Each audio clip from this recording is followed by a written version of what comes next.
Okay, hello and welcome. I hope everyone's doing well. I'm doing pretty good. It's time for more Dwarf Fortress. Vesselunited, here we go. Let's see. Last time we fought off goblins twice, and a forgotten beast too. The giant, alligator, or crocodile, with deadly spittle. We managed to kill it. It killed one of my dwarves, though. They unfortunately ended up having their head bitten and crushed, so they didn't live for too long after that. Let's see. Okay, you've claimed a stoneworker's shop. You got a gold nugget in there. You're not present in there? So you're collecting items still, okay? Stray cat, blah, blah, blah. Okay, and that, and that. Okay, let me just think. I have to remember which fortress this is. Right, okay. And we broke into the third layer of the cavern, too. Oh, pardon me. Looks like I need to have some more storage space for those weapons and armor. Where am I storing those anyway? It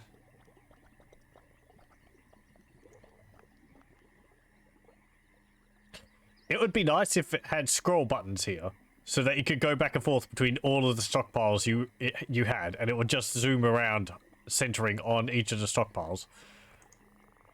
Because it's auto naming them based on what I've told them to put in there, which is useful unless it's custom. Okay, so armor is in there, and weapons are in there. Okay, so yes, right. So that's armor and weapons. I have got storage space for that. Then, what about this one?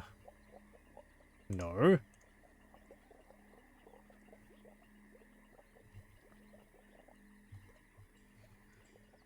I guess people are just being lazy. They're not picking it up. Dwarves are all very upset. I have to think. How do I make them happier? I was doing some reading up about that. It seems like the best way to prevent your dwarves from getting upset is not letting them get upset in the first place.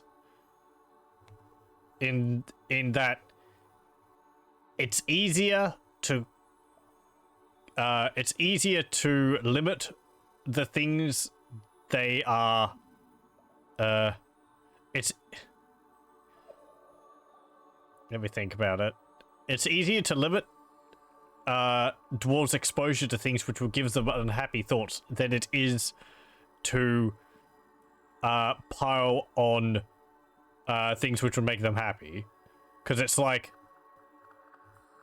even if you give them a lot of things to be happy about, that won't really stop them from dwelling on seeing someone die. So they'll still have, like, the unhappy thought dwelling away there in the background. A lot of it's just these praying, which they're not doing, which I can't really control, because the dwarves aren't willing to fulfill that themselves. What was this going to be? Bedrooms? Or was it going to be tombs? Let me see. How many bedrooms do I have, anyway? Do I have enough for everyone? I think I do.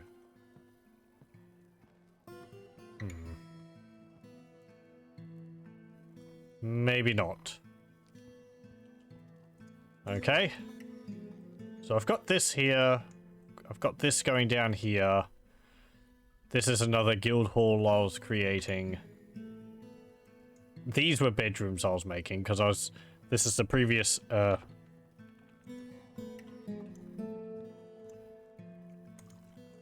temple area, and I was converting it to bedrooms. This was going to be a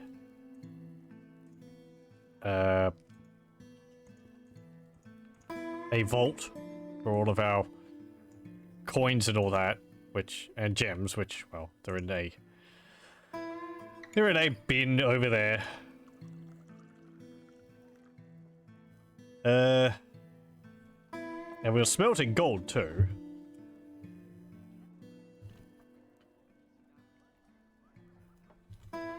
Okay. Do I have any more cabinets for those rooms?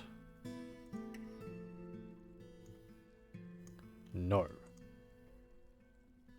Okay, let's see. What am I making? Gold coins. I don't really need to make those. Gold rings, that's fine. Gold tables and thrones. Yeah, sure, whatever. Melt metal objects, that's fine to have. That's for melting armor which we can't wear into bars.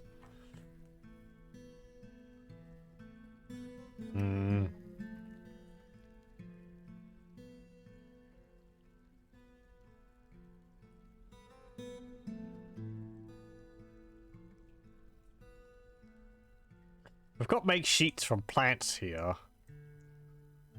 How many sheets do we have? Because I haven't built a library.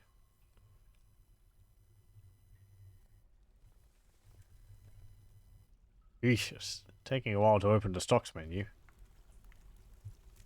Okay, let's see. Sheets. We don't have any. Okay, so you're not actually performing that action.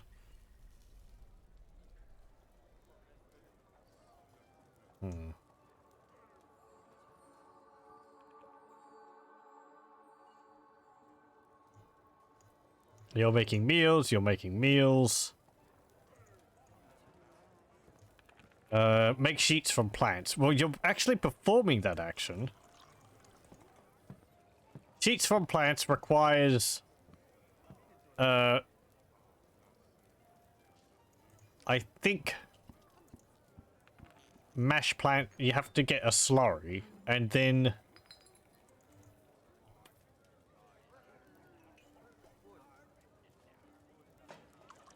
See, I thought that was made as a screw press. Because you'd make the mash the plants into a slurry, and then you'd use a screw press. No, a screw press is used to make oil, and also to make rock nut cake, or the bars, or whatever they are.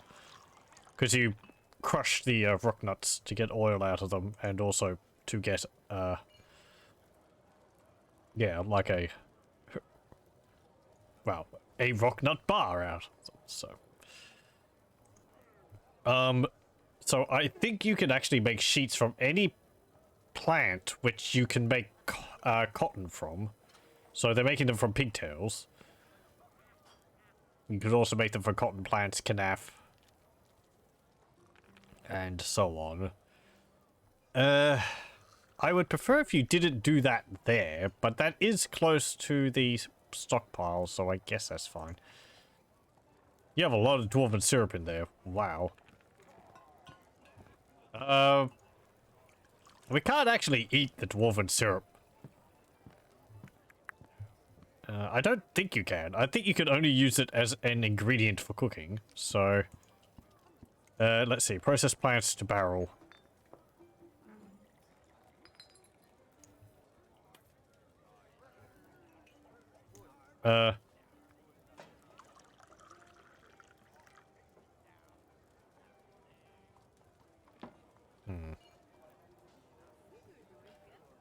Okay, just get rid of that. And you can finish off that. Because we honestly... we don't need that much syrup. Though it is good, again, for the, food which we're making. Walnut roast.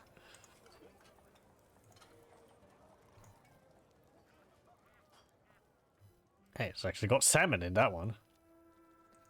So yeah, these meals are actually pretty good. But we need much better storage for all the seeds and all that.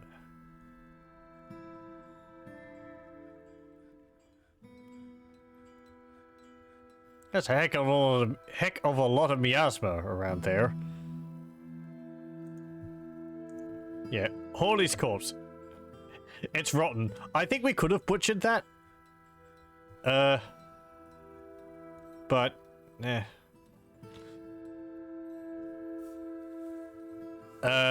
Aside from the whole, you know, oh, it's from a Forgotten Beast, I don't think Forgotten Beast stuff is actually worth any more than, any other normal creatures. We'll just shove him down the hole here.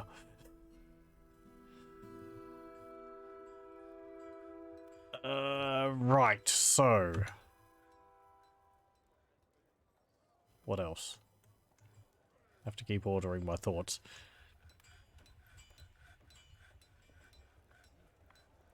Yeah,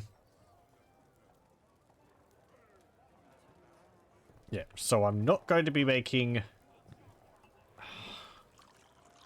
I don't really want to make a whole bunch of temples again. Just because it really doesn't seem to help the dwarves.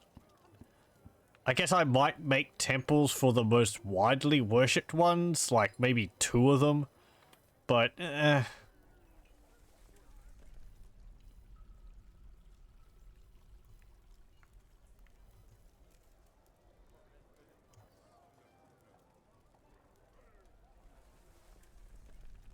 that's fine.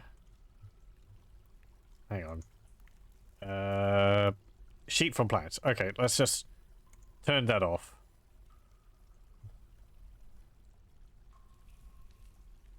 Let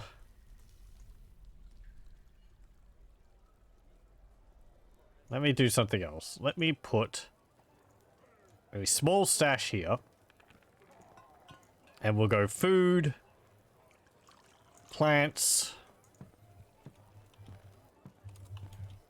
pigtail. And that's the only thing we'll allow in there.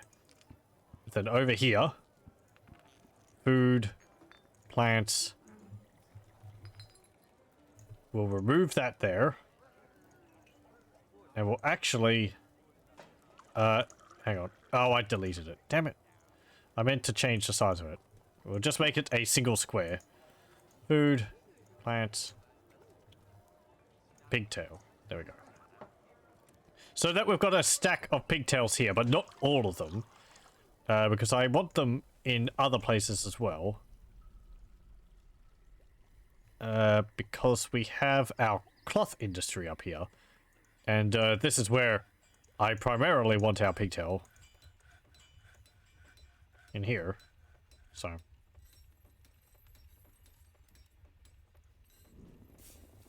Why is that forbidden? Why do things become forbidden when I reload the game?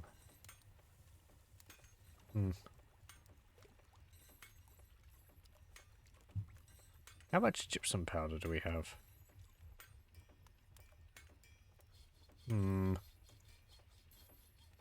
Stocks.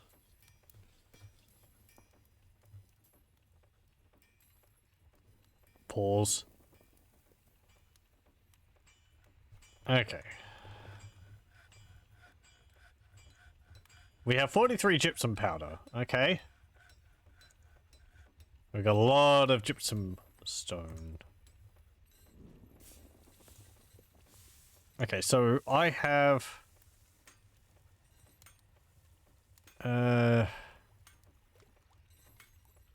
gypsum powder. That's, make plaster powder. Right, and how does that work? And the amount of gypsum powder plaster is available as less than 5. Then you make 20. Okay, that's fine. We're not using it really that often. That's only for plaster casts. So we should hit 20. And then he won't make any more for a while.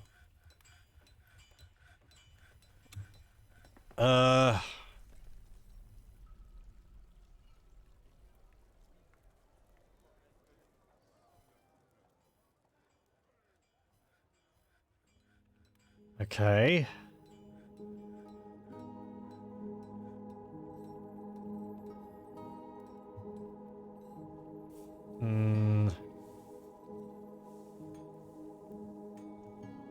I wouldn't mind blowing over some of this so that we don't get these plants constantly growing in the halls.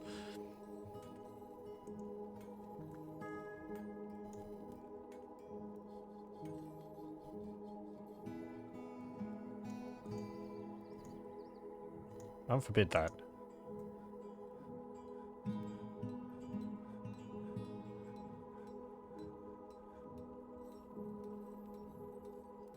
What are you doing? Oh, you're just playing. What are you doing? You're in a strange mood. Okay. Ah, yes. All of the wooden bolts I told them to make. We're not still making those, are we? No? Good. Okay.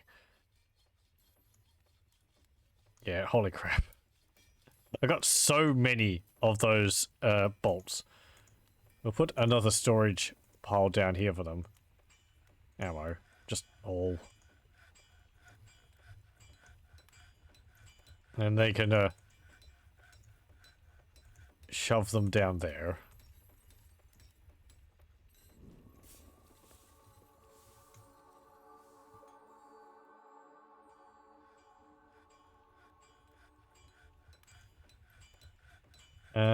Nope. Sorry.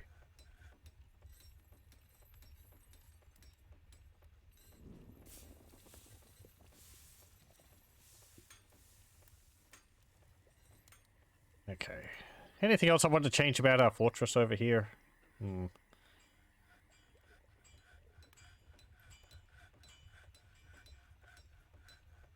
Uh...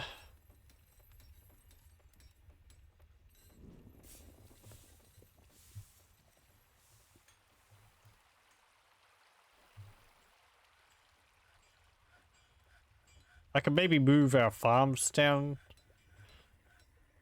They'd be more productive underground. And being away from our entrance.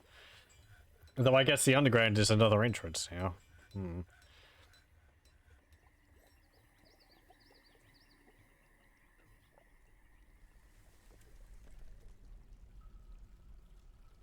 Where is it? Okay, so it's up here.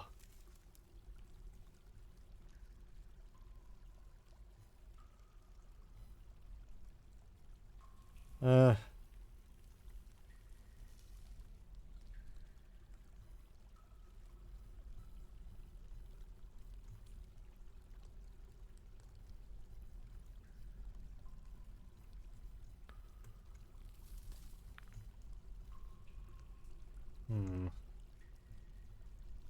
Do we have any interesting creatures around down here? Batman. Oh, look at the little shirts and tunics. Chinchillas. And those serpent men still. Who are just wandering around in the water over there. They can continue doing that.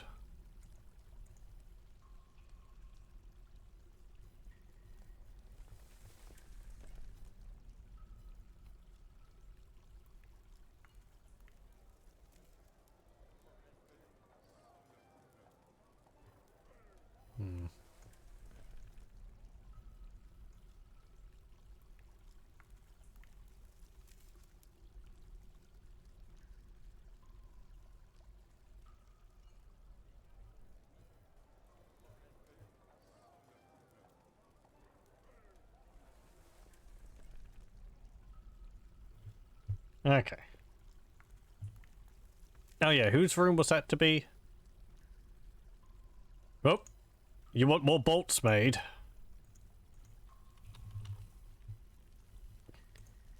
As if we don't have enough.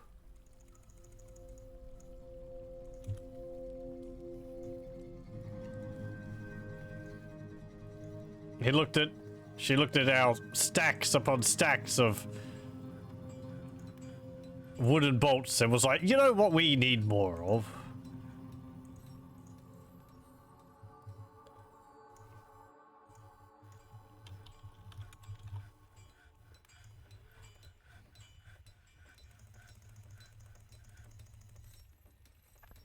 make more bins.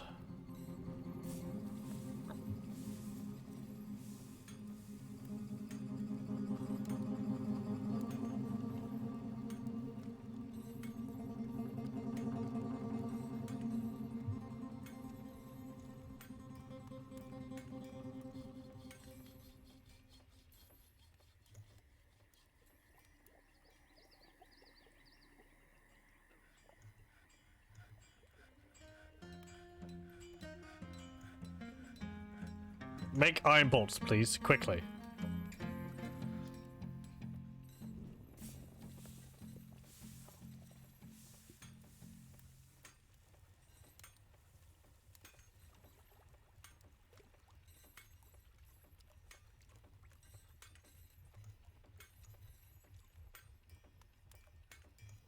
Okay, good.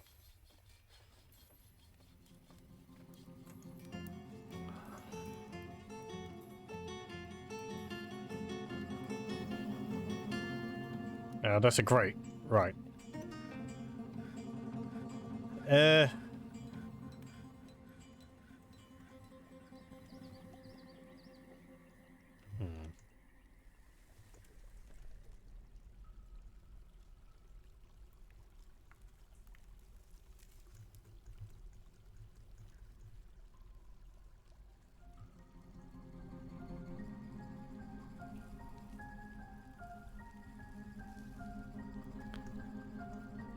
What did we discover over here?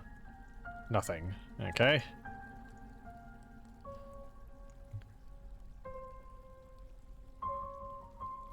Let's have a look down here.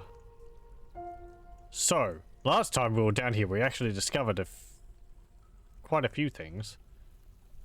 There was blocks of obsidian with diamonds in them, which is completely new. Dwarf Fortress. Where is it? Nice. Yeah, there was one here. But there was also a larger block somewhere.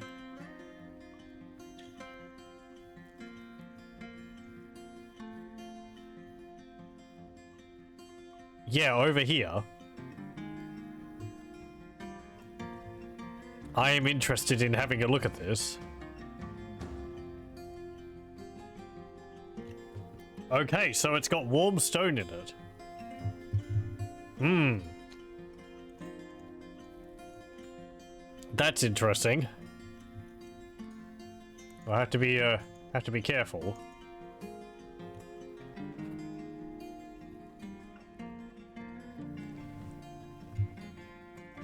That means it has magma in it. I wonder if I can get into it from the top.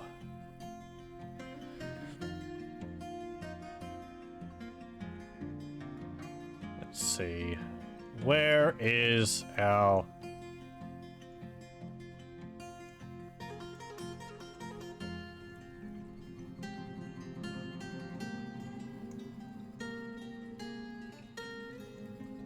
Here we go.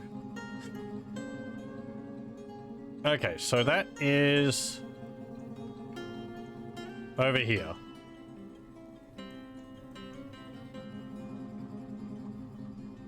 Right, so if I want to dig over there,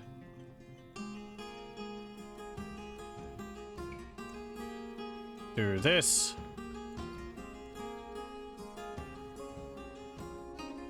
And we'll just make a long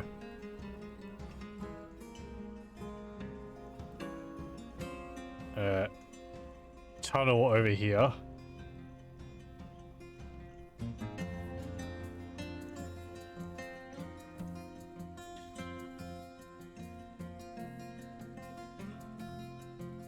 Right, this is it here.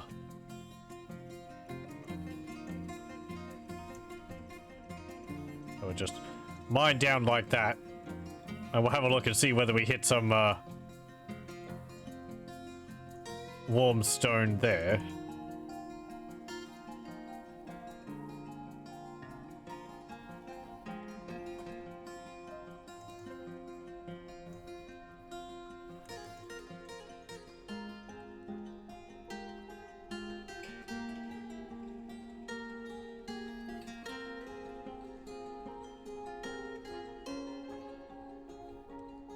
it is possible that we could dig in a location which ends up oozing water or lava out of. There was water and lava right next to it. That does what?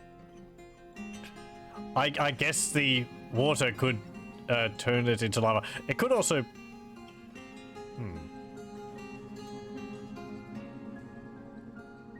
I'm actually not too sure. I don't really want any of my dwarves to get melted.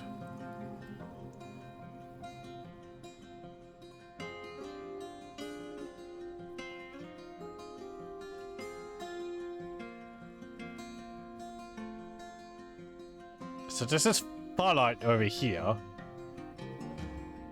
Blue diamond cluster there. Let's mine this away here and we'll see what we get. Is this like a like kind of a circle like this?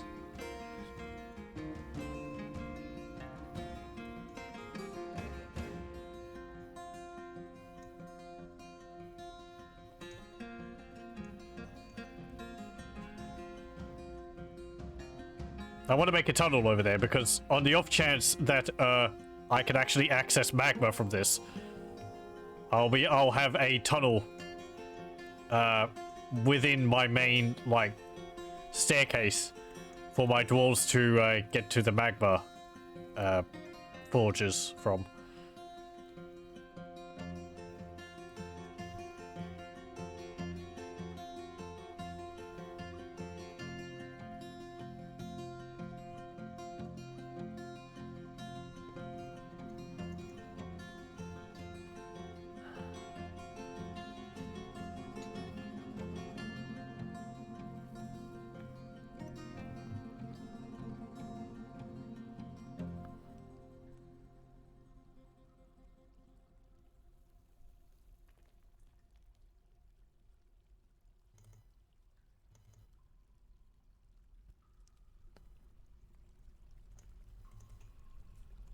Okay, mind that. I'm hoping if any lava does pour out, my doors will be able to move faster than it. Magma does flow rather slowly, so...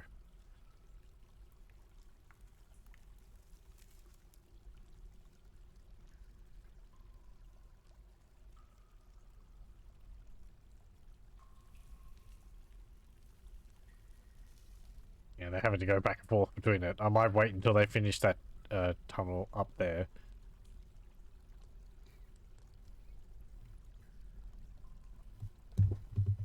I've seen some other cavern formations in one of my other fortresses. There was a deep chasm, which I found. It wasn't like an underground well, no, it was like a deep hole, not a chasm, which actually went from one it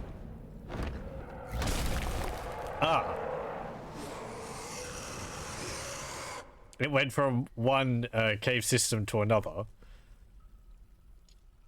The forgotten beast Locum Alathoth Lest Dastot Ugosh has come, a towering three-eyed tick. It has lacy wings, and it has a gaunt appearance. Its teal exoskeleton is leathery. Beware its deadly dust.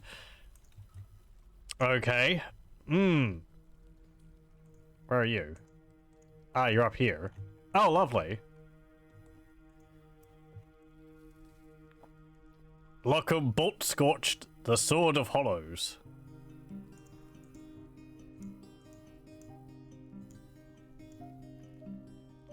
It's a great ability to focus a willpower.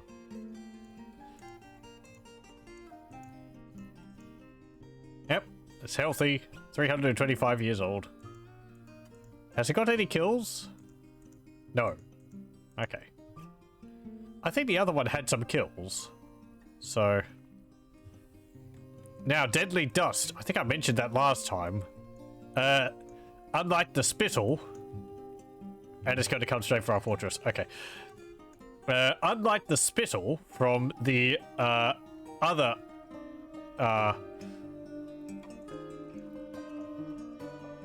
forgotten beast, deadly dust, it's a lot harder to fight against or to protect yourselves from. Basically impossible. It would just get into combat and spray the dust everywhere. And we check that to overheat. What devilry is this? Uh-oh. That doesn't sound good.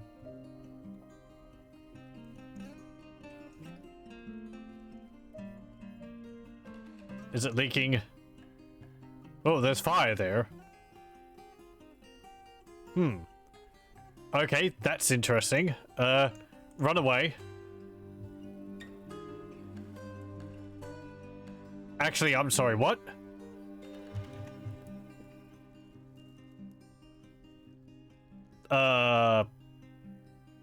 That was interesting. There's no lava there. Are you on fire? No. Okay, well. If there's no magma or lava spreading anywhere, it's not a problem.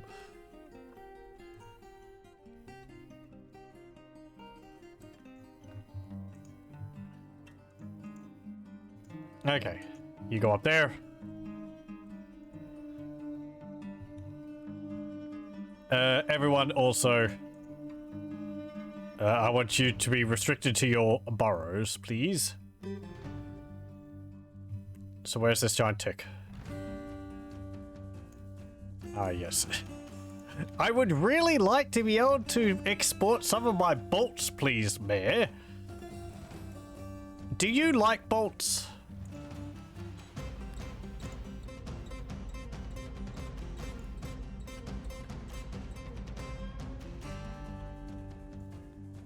Petrified wood, nickel, cherry opal, the color plum, bolts, earrings, donkeys for their stubbornness, and the word of the most directions. When possible, she prefers to consume white-handed gibbon, durian wine, and cow's milk. She absolutely detests slugs.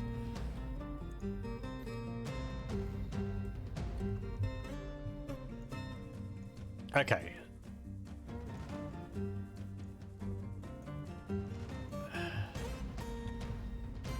Oh, hang on.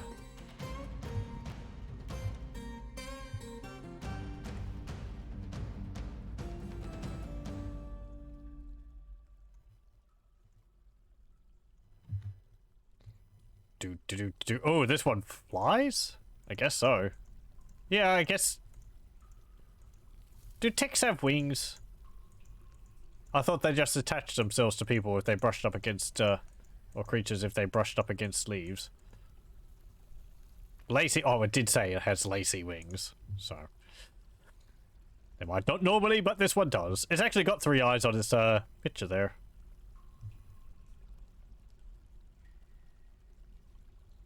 I wonder if the, like, gaunt appearance determines the color of it.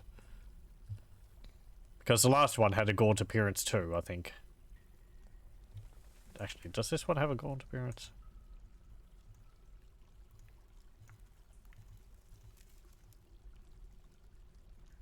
Teal exoskeleton is leathery. Yeah. It's not very teal, but oh well. Okay, here we go. You can probably just fly over that. Oh, no, you can't. Oh! Okay. Well, it just broke down the door or barged through it or something. Didn't lock the door. You can see some clouds of its dust there. That's going to get all over people.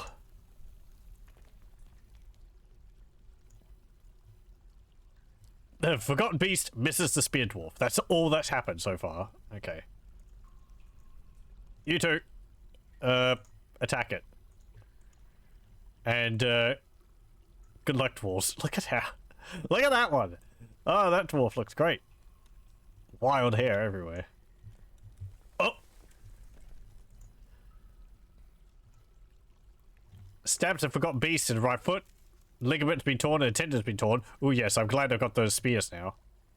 It's caught in a burst of the beast's Frozen extract. Okay. So how's it going? Okay, no wounds yet.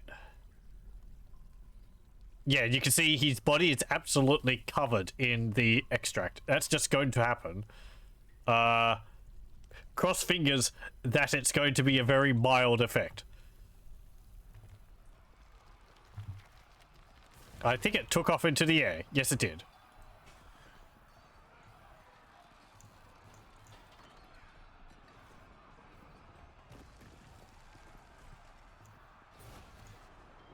Most of you don't have crossbows. What is this? What have you been training with this whole time?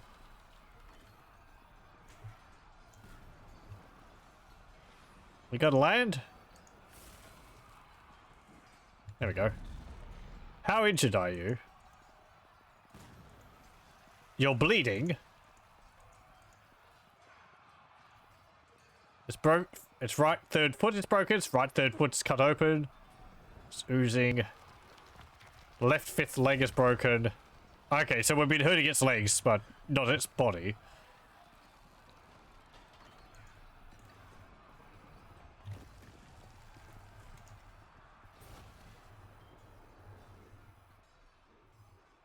Okay. Forgotten Beasts, the creature will be immune to its own extract, so it doesn't matter. Oh. Hello, welcome, welcome.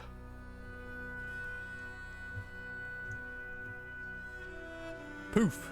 It goes everywhere. Oh. Is that... Oh, it can't stand anymore, so that will hinder its, maneuverability. Hasn't killed anyone yet. Wah.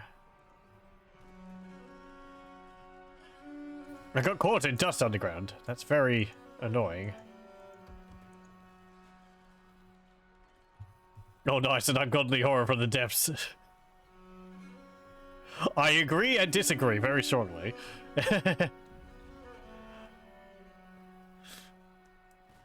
I'm hoping it won't kill everyone. Oh, hang on. Oh, it's taken off again. Yeah, it's a giant... Let's see. What was it called?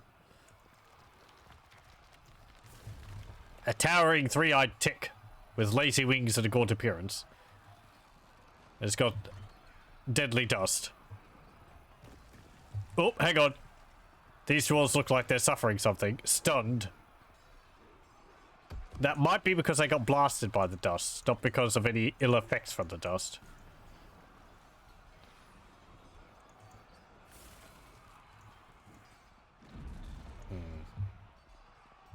It's bleeding ichor everywhere.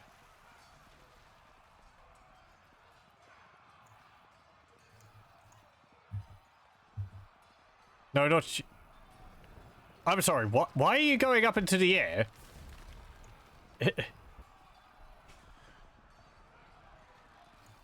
It's tossing them around.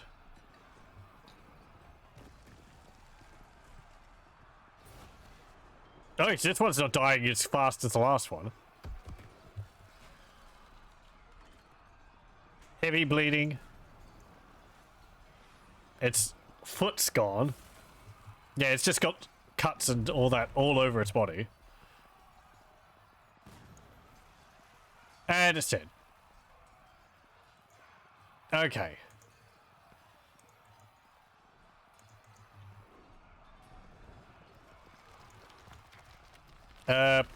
Fine. Unforbid the bolt. Okay, everyone, I want you to get out of there. Good job. Who ended up killing it?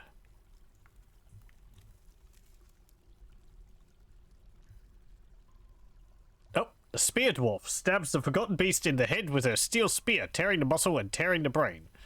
A ligament has been torn and a tendon has been torn. That looks like it was probably the killing blow.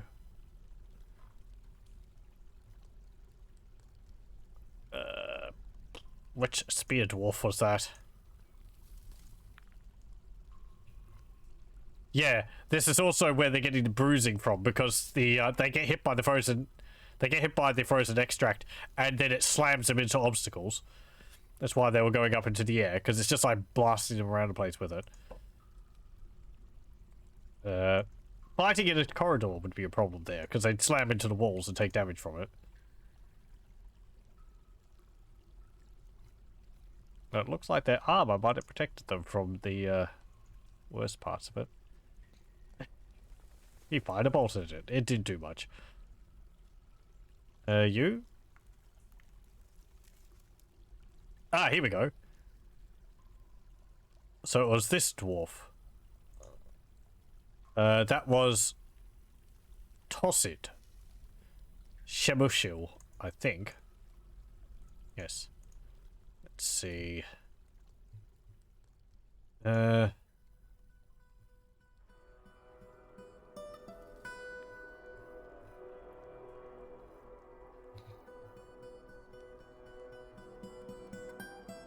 You. You're 25 years old. Let's check. Oh, hang on. Oh no, it was because it's covered with the ichor. Yeah, let's see. You killed a goblin, and you killed a forgotten beast. Well done. And you had killed another goblin too.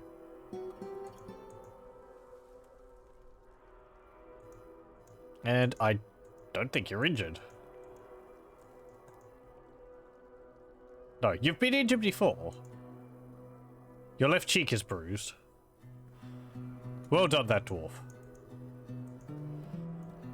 Can I give you an item or something to, like, commemorate this? You. Equip.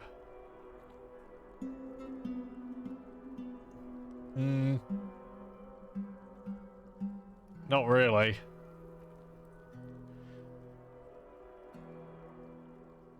I was attacked. Most shocking. Okay, well. Well done.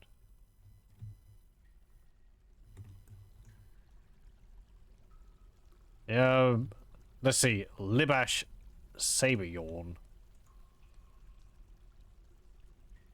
So who's that? You?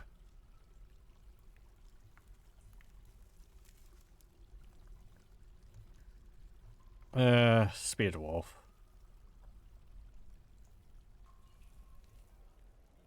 Here we go, Libash Saberyorn. You were bleeding. Severe blood loss. Oh boy. Head is torn open. Skull is bruised. Left cheek is bruised. Okay. Well, yeah, get to bed. Well, turn your duties off for the moment so you can recover. Oh, they're getting dizzy.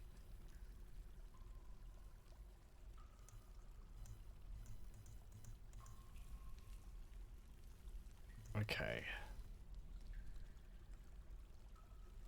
Description. You're bruised. Well, if the extract or the deadly dust is just going to cause them to be a bit dizzy, that's, fine.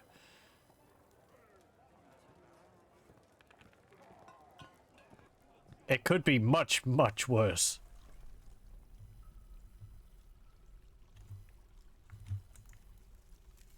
Yeah. Get yourself to the hospital. There we go.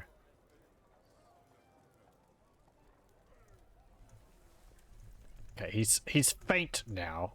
He doesn't seem to be bleeding heavily. Do we have a medical dwarf coming to see you?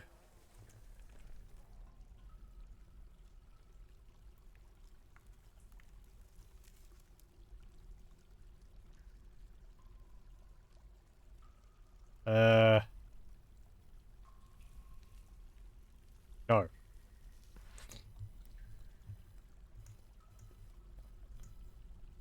Why not?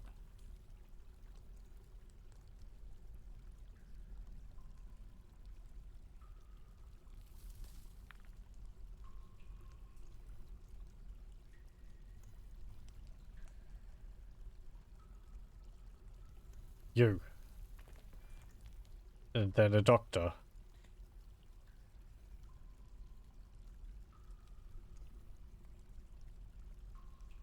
Actually, we've got a surgeon in there too.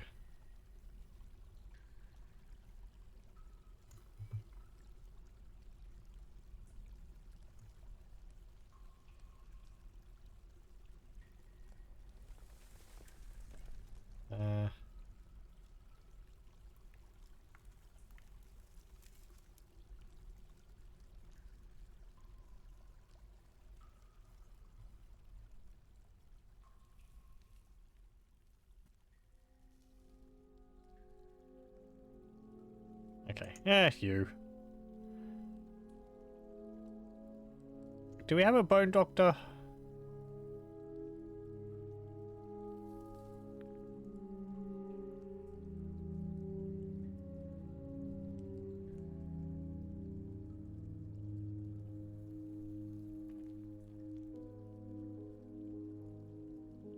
No.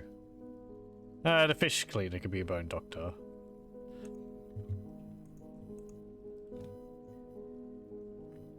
Okay, someone please come and have a look at him.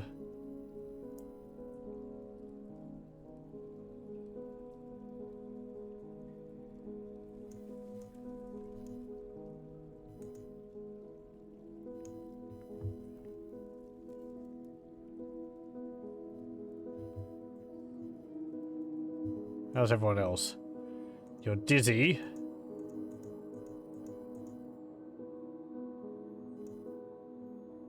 You're still coated with that extract. You really should go and wash yourselves off. They probably will go do that.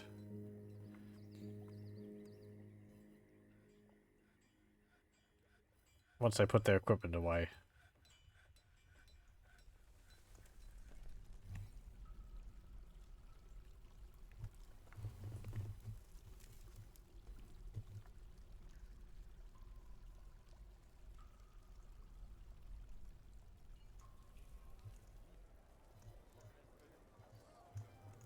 Come on. Why are my dwarves not diagnosing you?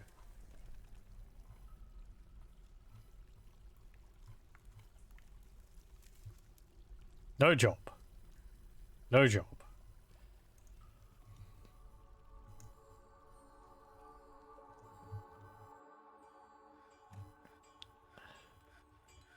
No, I don't want you to do. I don't want you to weave thread into cloth.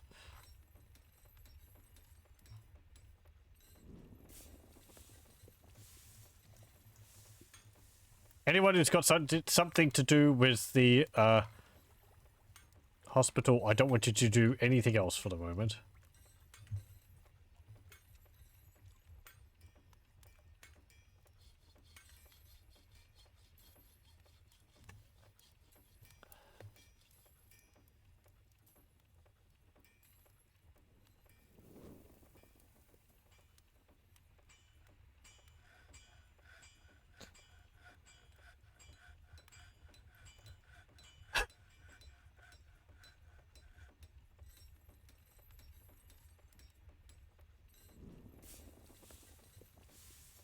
Look, please.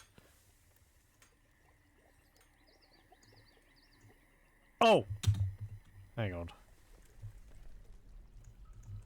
I have the stupid burrows on. Let me guess. Yep. Yep. Nothing on this floor is actually within the burrow. That would explain it.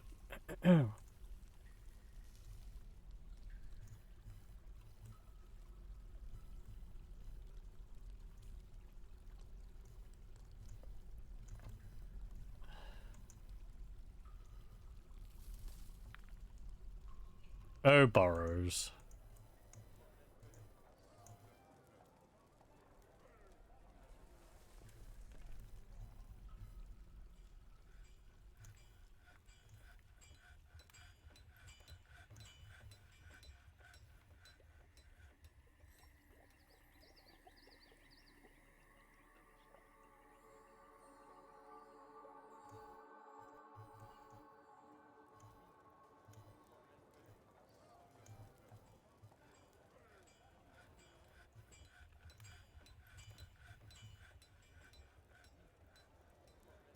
Okay. There we go. Now someone should come and diagnose him.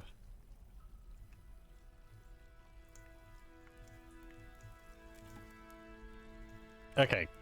Good. He needs cleaning and dressing.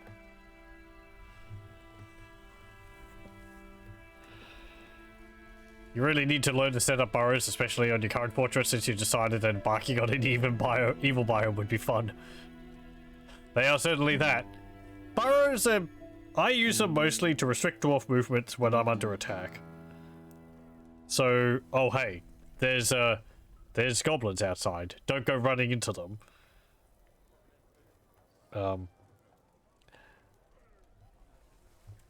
Burrows aren't as strict, you can't go outside of this area. They're more of a, you can't accept jobs which are located outside of the burrow.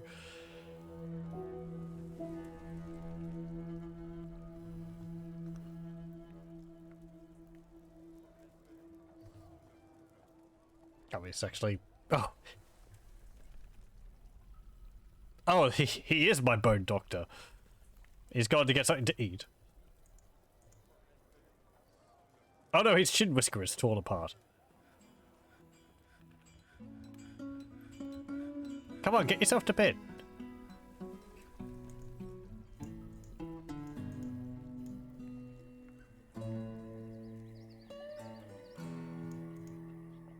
Oh, he's actually got cloth wrapped around his head. Okay. There's still a chance that your dwarves will go outside like idiots to get impacted to bits by undead vultures. It kind of depends. Let's see.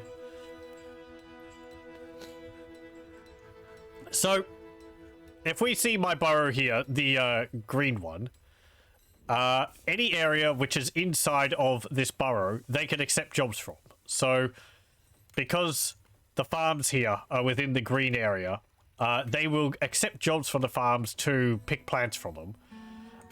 This farm up here is not in the green area, so if there's plants which grow here, they won't accept jobs to pick the plants. However, you'll see that over here, I have the well in a green area. This means that dwarves will accept jobs to go clean themselves, get a drink of water from the well, even though it's not connected by the green area.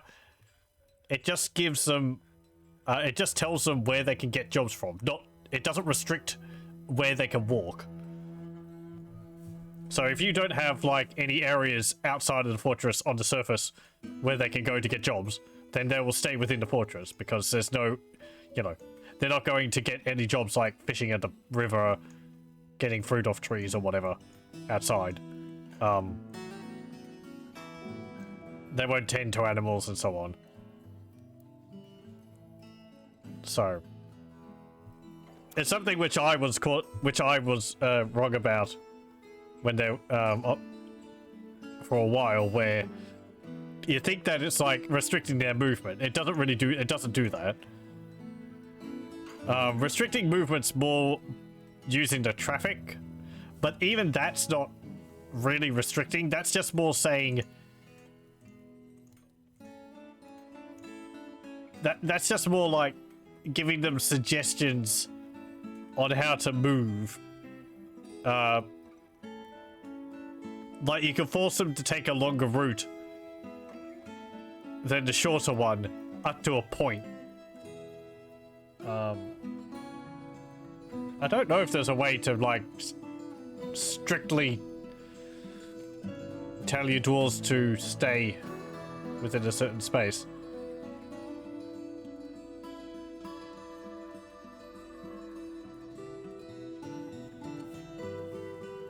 Yeah. Anyway. Yeah, let's see.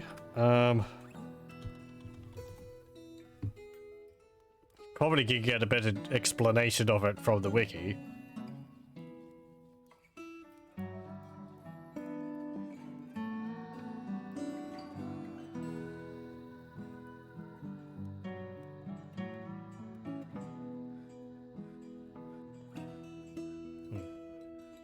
I'm happy to answer questions, as best as I can. The wiki will probably do a better job of being succinct than I will. entombing your dwarves in the fortress is the most surefire way to keep them inside. I was going to say that, yeah. It is possible to have a fortress exist solely underground. The main thing I would do before sealing yourself off is setting up a room which has a well in it. Or at least a channel so that you can access fresh water from a river or something before you go underground. Because you need water, even if you've got lots of alcohol. Dwarves which are in the hospital only drink water. Hey Lothar, how's it going? How's the fort going? Pretty good. We just fought off a forgotten beast. A giant three-eyed tick, which had deadly extract everywhere, so that was fun.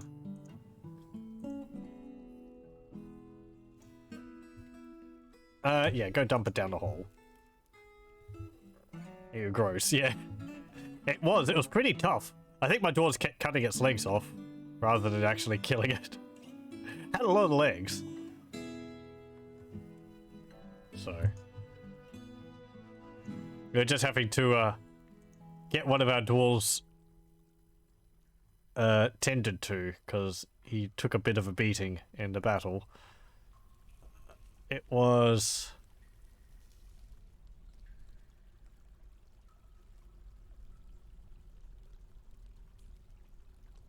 Lockham here, I think?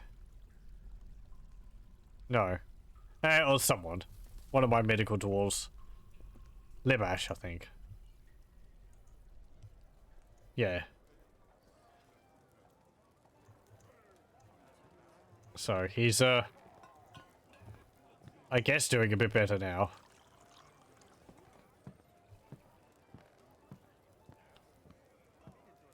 But I'm surprised he stopped resting in the hospital, even though he's feeling faint. Oh, and they did the extract from it, because it was spraying, dust everywhere. Luckily, it didn't seem to do much other than make my dwarves a little dizzy. Which, that could have been far, far worse.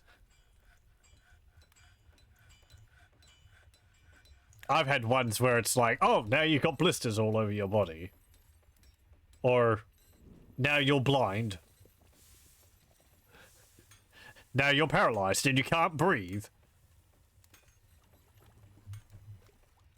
Syndromes, they can be very nasty. Basically, anything which causes paralysis is a death sentence to the dwarf. Because if they don't suffocate from being paralyzed, which you can't do anything about, there's no, like, administer antidote. Whatever paralyzed them is probably going to kill them, because they can't do anything, so... If a dwarf ends up in a hospital and is too weak to be part of your colony, such as life in these haunted woods. Well, you'll end up with a group of dwarves who won't be fazed by anything. Mine are getting there. My dwarves are not very happy. I need to do a better job of providing them comforts, I guess. Let's see.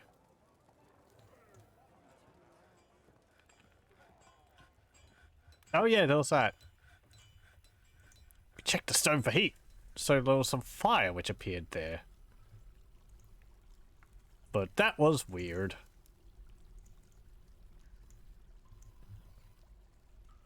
Okay, up here. I want you to dig down.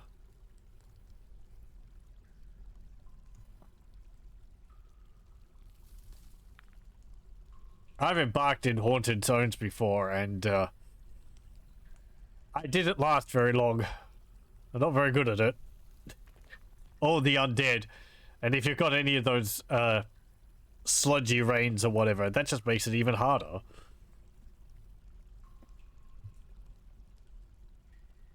It's just basically, as soon as you appear, dig underground. And then, like, I don't know, try and get things underground. It can be done, but, oy, it's a challenge.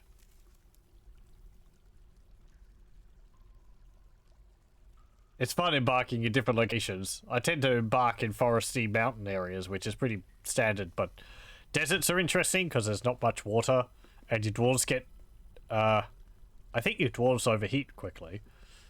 Frozen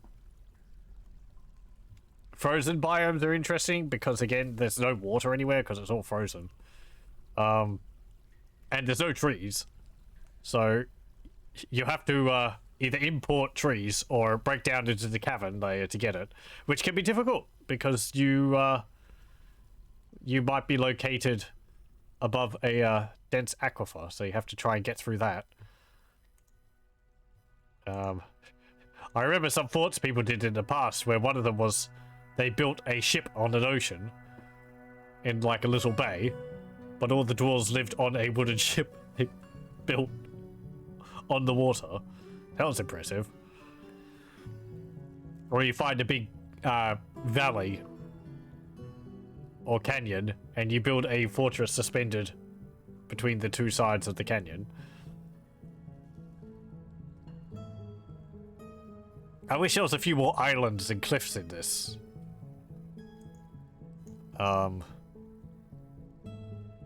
Because like settling on an island off the coast would be fun, but I don't think the game really does small islands.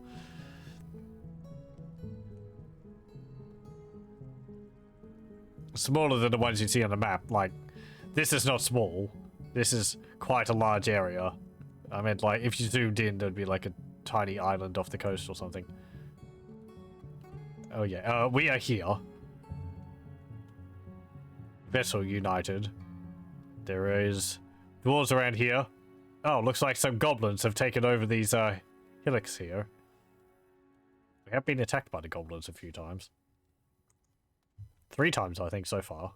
Along with some snatches every now and then.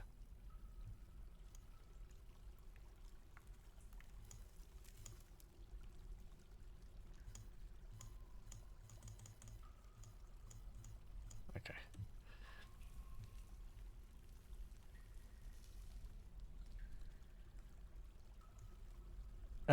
So... Right, you're mining there.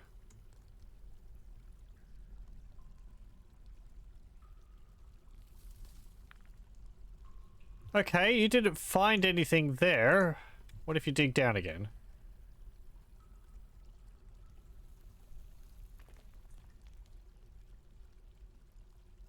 Huh. Deep within this strange place, we've uncovered what must be a treasure of the gods. Okay.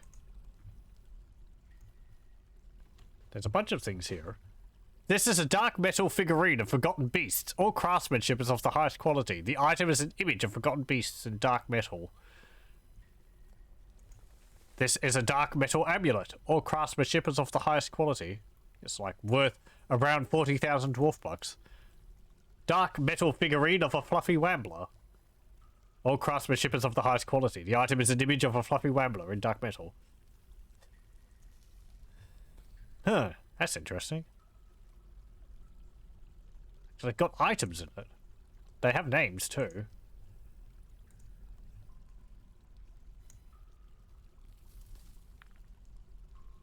Post labors, the Hall of Lanterns, and seal shields, the mechanical crystal.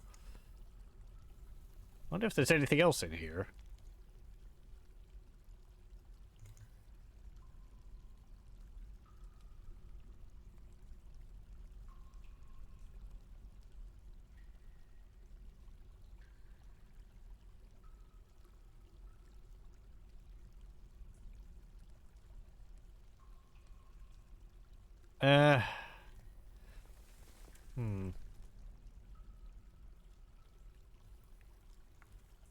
Let's see. I'm gonna dig a channel here.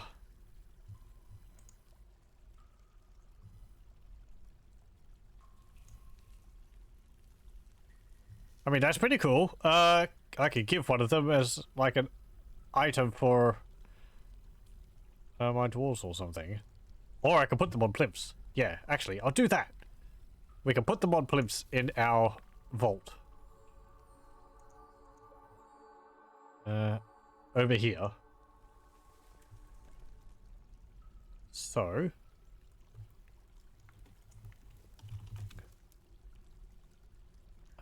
let's see. Not gold altar. Gold pedestal. There we go. Make some gold pedestals for me, please.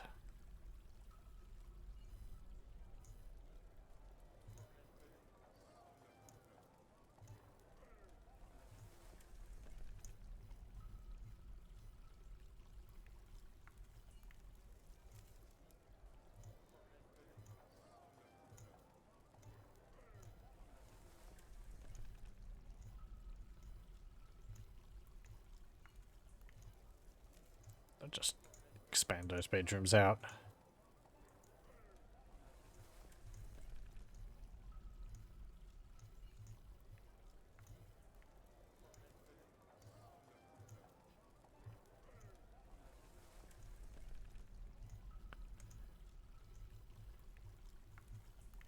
Okay, there we go.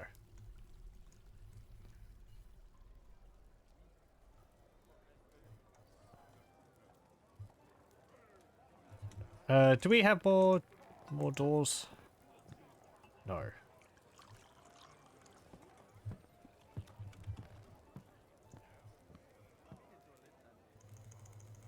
I wanted to make 20 rock doors. 2, 4, 6, 8, 10. 1, 2, 3, 4, 5, 6, 7, 8, 9, 10, 20. Okay.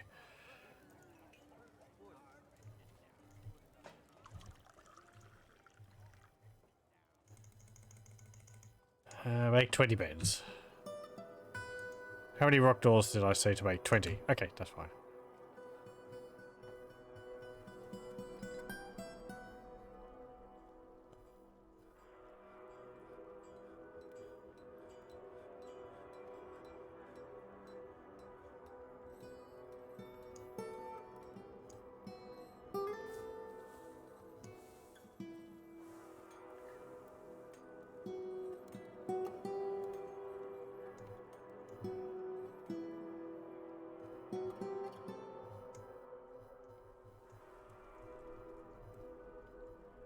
Okay, so we've got a channel here. I want to dig into this square here. This isn't going to really help if it floods a lot. But hopefully it'll, like, pull some of the water away a bit. I just want to see if water comes out or whether it'll be like, oh, this little puddle.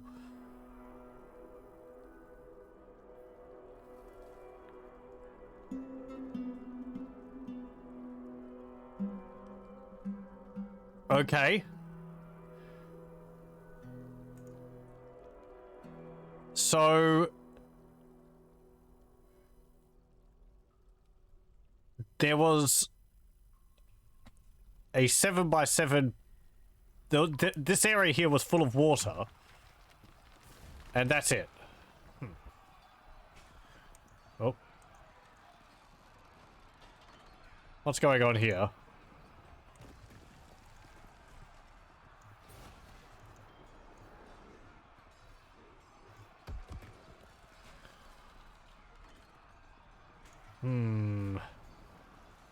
Did you kill someone?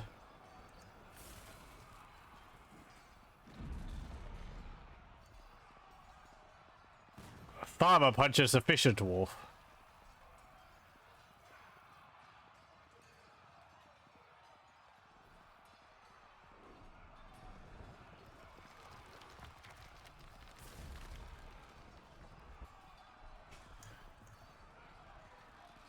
Oh.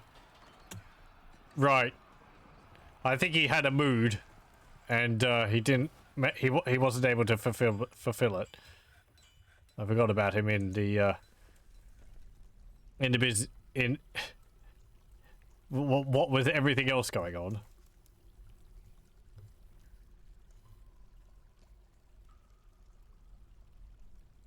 Okay, so that will dry up over time. What happens if I mine this one out? Is there going to be lava behind here?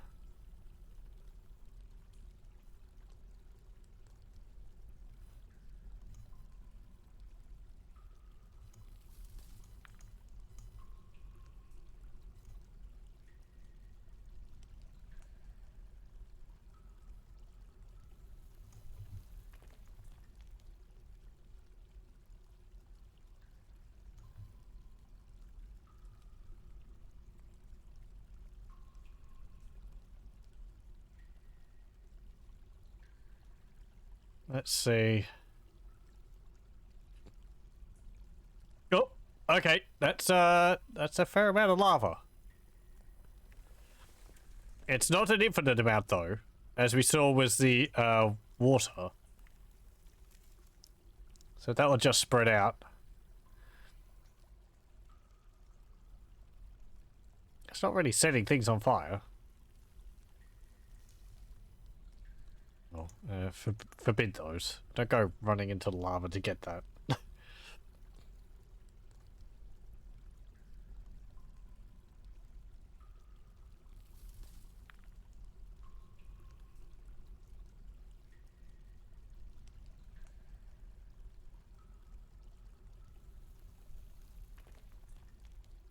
Yep. And you can see how fluids work in Dwarf Fortress. You have a stack of 7, and then if there becomes an open space around it, it will, like, layers of the water or the liquid will shear off and inhabit the neighboring squares, and it will just keep spreading out that way. So you end up with, like, occasionally a 1 or 2 moving back and forth, a 2 moving back and forth as it's sort of hitting squares where it hasn't become a 1 yet. There's some other odd things with fluids in Dwarf Fortress, namely the pressure, which is odd, and I recommend reading the wiki to get an idea of how it works. I don't think I could describe it sufficiently. It's got something to do with, like, making U-bends. Let me think.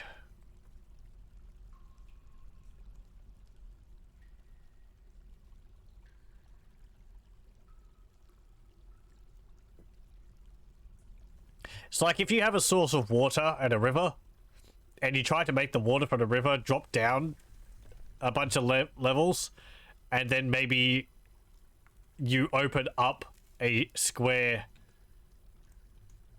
I can probably draw it here. Okay, so actually, hang on. I can do better than that. I could just go to the page. And I've probably got a diagram.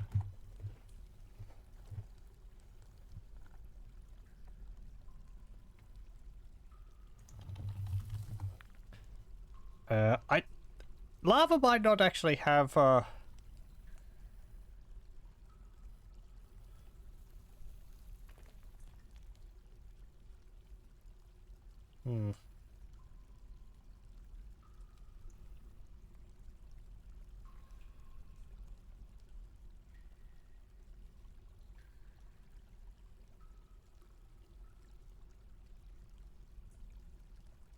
Okay, nope. There's no simple thing which I can show you. There's a whole bunch of diagrams which you could look at on the wiki though, under pressure. So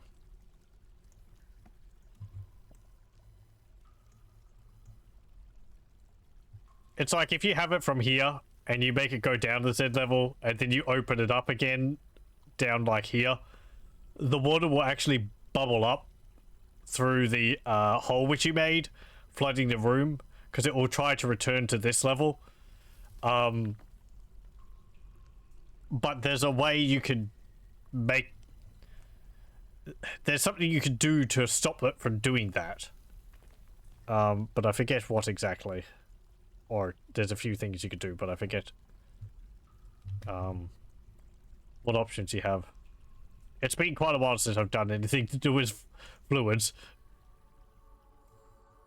Read up carefully about the topic before you try anything yourself. Or don't, and learn from the experience, as I did.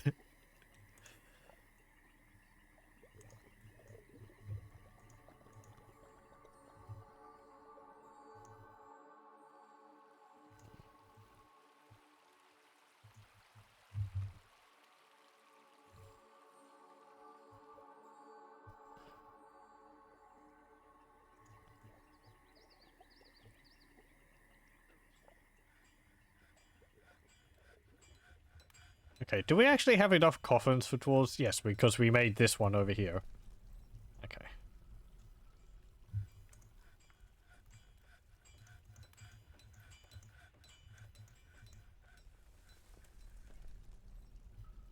Okay.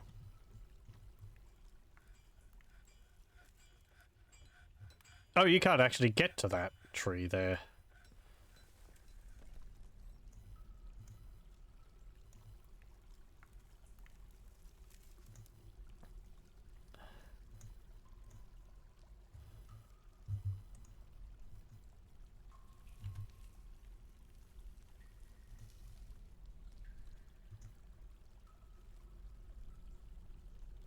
Yeah. Toss that. That's the forgotten beast's foot.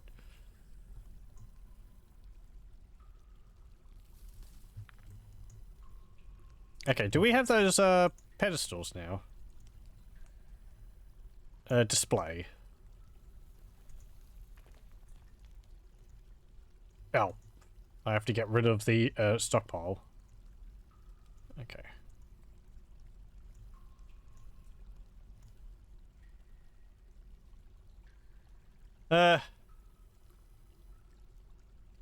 Yeah, that's fine. Accept.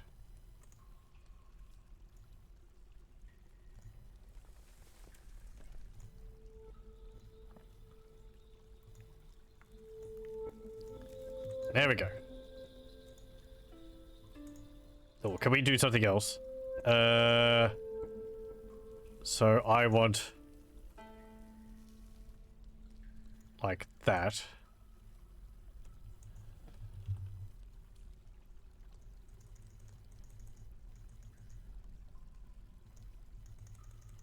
What do you mean I can't? I'm sorry, what? Oh, do I not have enough gold? How much is the pedestals? I guess I was making other things with them too. Okay, well, we need to mine more gold. Where was I mining that? That's limonite. That's not gold.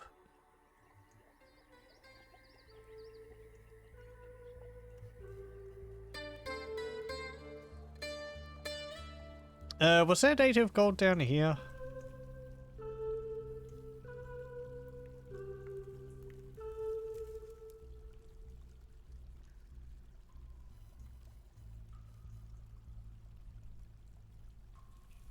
Oh, yes. Gold nuggets. Okay, so...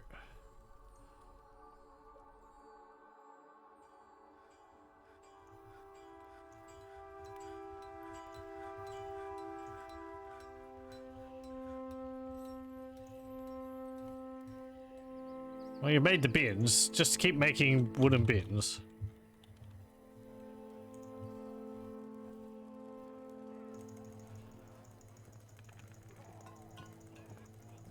There's 50 of them.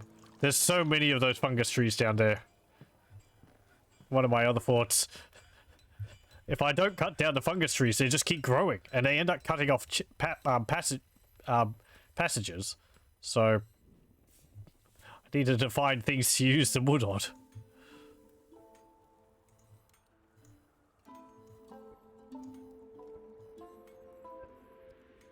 Yeah, we're actually out of wood there.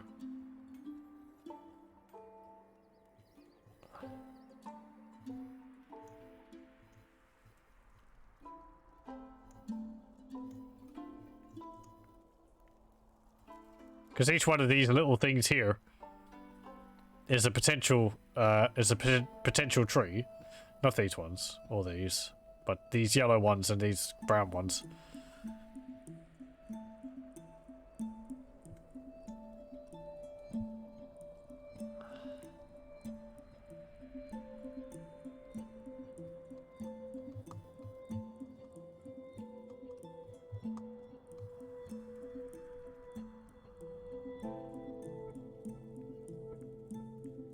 Okay, good. Gold pedestal.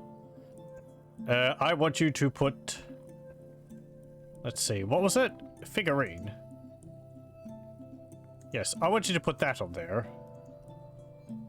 This one... this figurine, and this one here.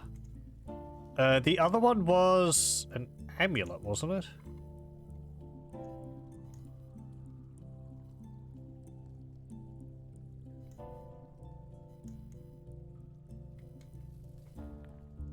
Yeah, there we go.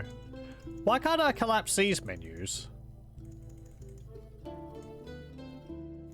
Other menus, I could collapse them. This one I can't.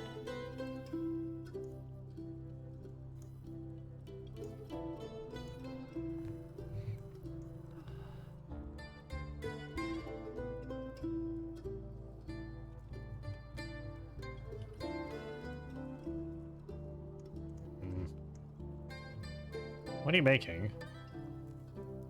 Rock doors. They're beds. Okay. Do I not have enough stone workshops? I have one there.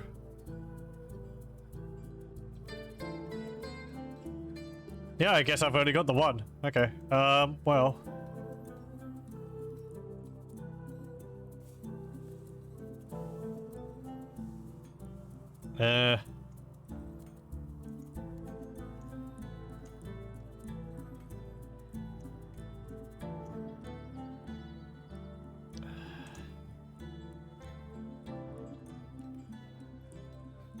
Let me think.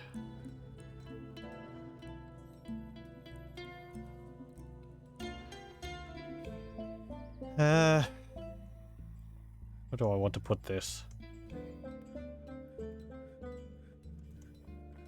I don't need this siege workshop. I was just using that to show off the siege weapons. So we'll get rid of that. We'll put some stone workshops and another wood workshop over here. Carpenters, I guess.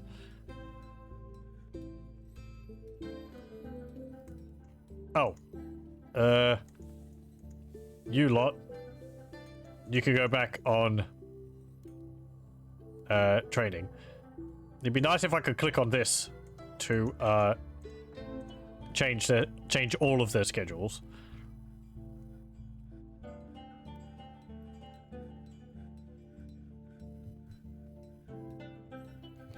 Oh, that reminds me. Another thing was the combat log. So in one of my other fortresses, I got attacked by a were-ape, and as is common after getting attacked by were creatures, you've got to check to make sure that none of your dwarves have been bitten. It was a little bit easier going through the logs like this, because you can right-click out of them, makes it a little bit faster to go back and forth between them. However, there was two things which I think would make it better. One, as I discussed last time with Kvatch, it would be nice if it highlighted some of the different attacks which occurred with a different color. Say if it if such and such bit, if the word bite was in a purple or in a green or something like that, just so that you could glance through a very long log and pick out the ones which are most important. The other thing, which we can actually see here, is when it comes to the combat logs, it doesn't refer to the dwarves by name unless they say something. So, if I have a combat against a were-ape, and I find one of my dwarves have been bitten, it will say, were-ape. Actually, it was saying another word, because the were-ape had a, it had a title or something like that, which it was using to describe it. It will say something bit the fisher dwarf in the head.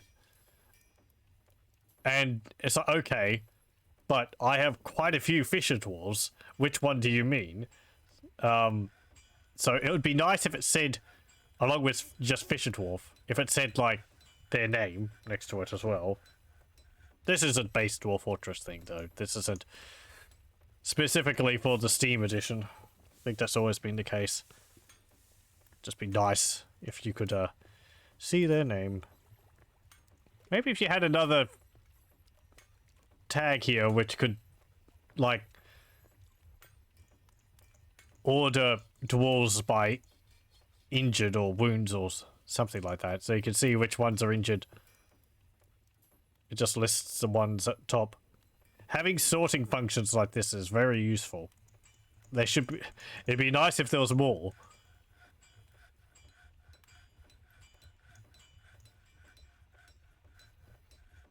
Or if there was like a search function, so you can get rid of all the ones which aren't doing a specific job.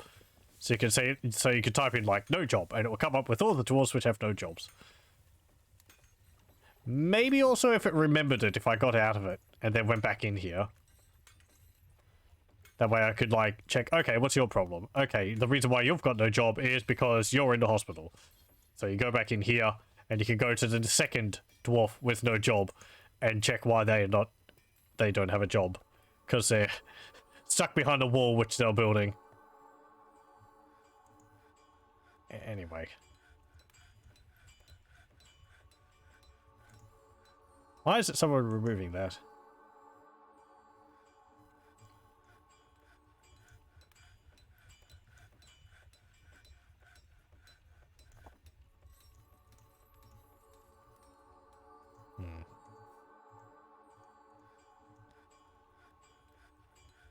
His lower body bears a massive jagged scar. He's quite quick to heal. Okay, so, you know, he can't stand. Lower spine. Yeah, okay.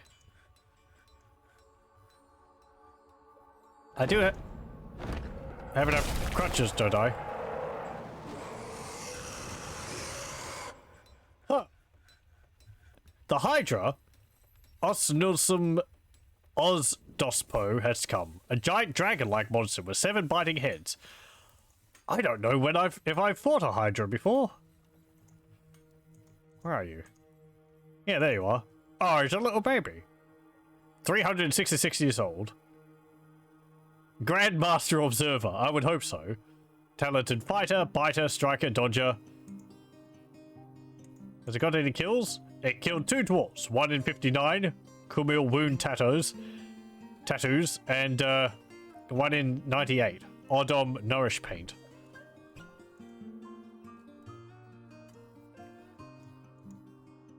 A deep well of patience, but she has a poor memory. She can get caught up in internal deliberations when action is necessary.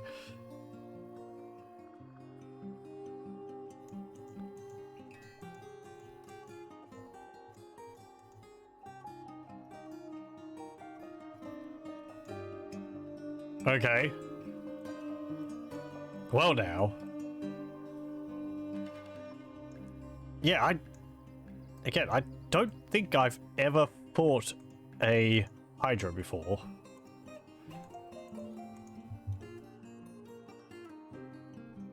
I've talked about them not being too much of a problem because they have 7 heads, so that's just 7 weak points. I think that still holds true.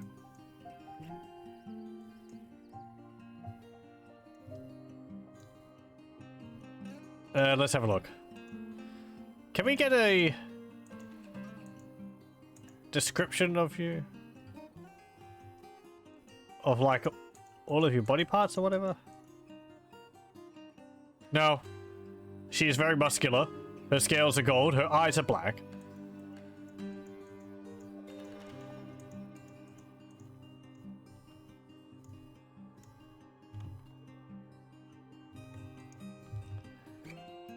No wings, just a lot of heads. I don't think they regenerate heads. I'm pretty sure they don't actually.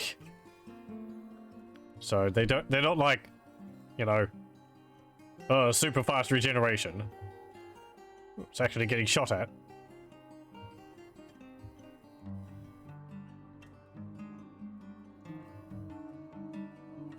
Okay, here we go. Charge! Again, also, it doesn't have any, like, armor, so...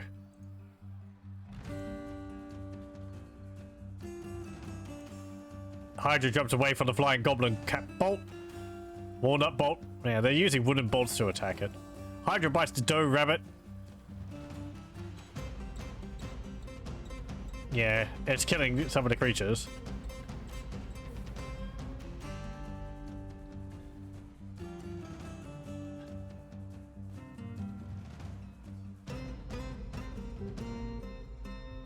Charge!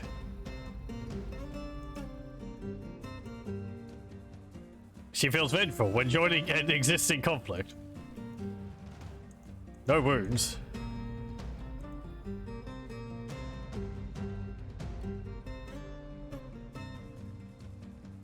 Where is it? Here you go.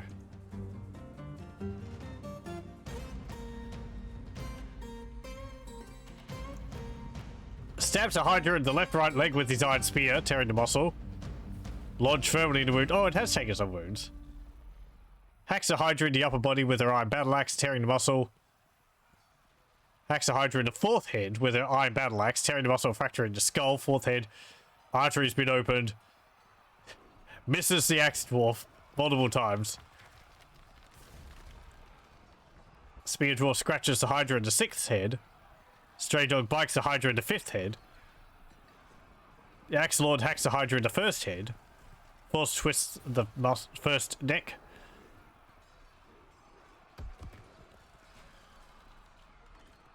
That stray dog's going to town on it. Stabs the Hydra in the upper body with his iron spear, tearing the muscle and chipping the right floating rib.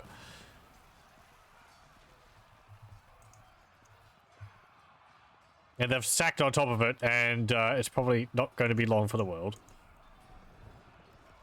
She's basically unbreakable. Absolutely inexhaustible. Oh, that's our dwarf. No wonder it's not getting injured. I'm looking at a dwarf. Yeah, the Hydra's dead. They cut off its legs. There's a head.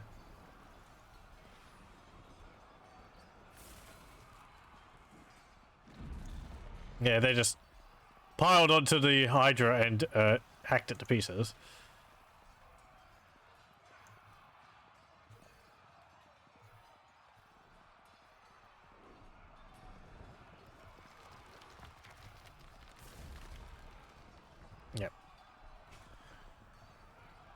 Yep.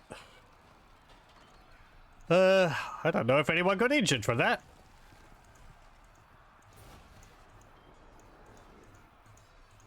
I'm not seeing any blood around here or anything. Why is there so many of these, like, feels vengeful when joining an existing combat?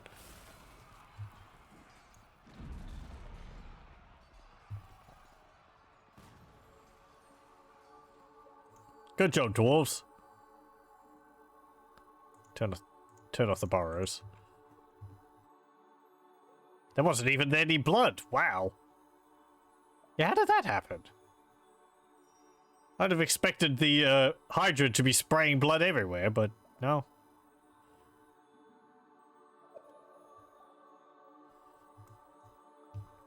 No. I didn't tell you to stop. There we go.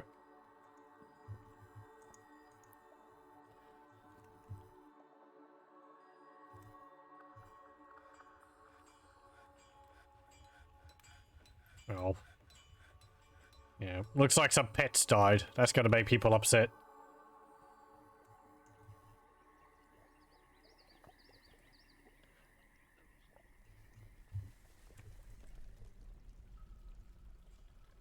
Oh, right. I was gonna put some tables in here.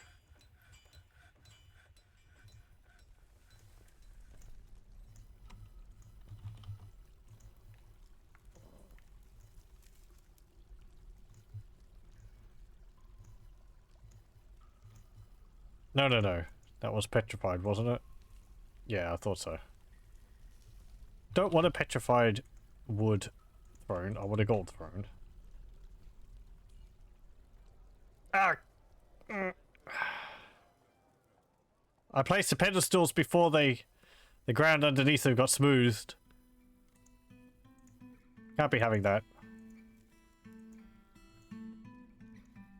Be nice if the pedestals changed colour.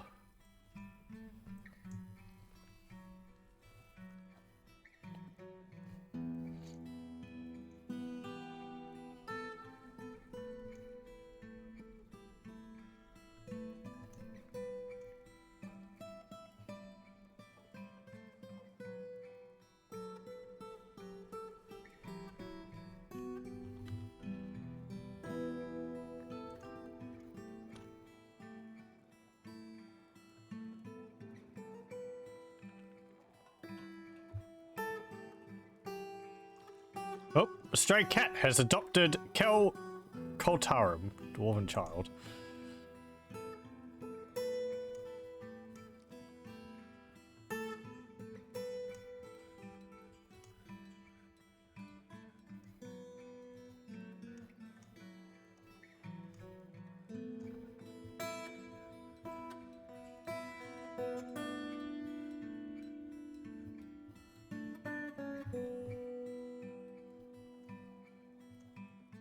Okay, I don't think you need to make any more plaster powder. Let's have a look and see how much we've got.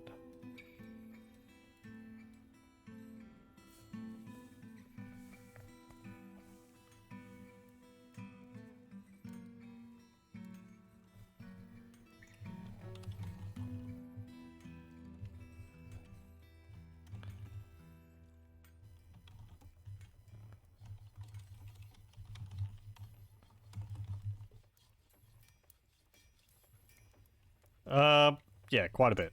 51. Okay, so you could stop. Okay, that's for making soap, so that's fine. You don't have to make any more plaster powder.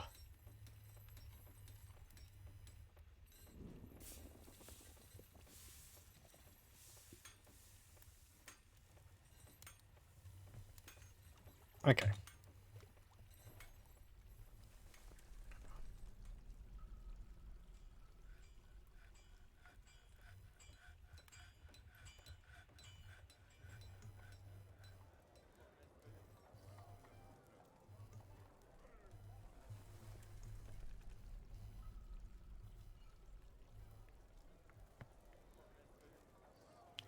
So you're running a little low on fish. I've got more than 3 fish. Oh, that's raw.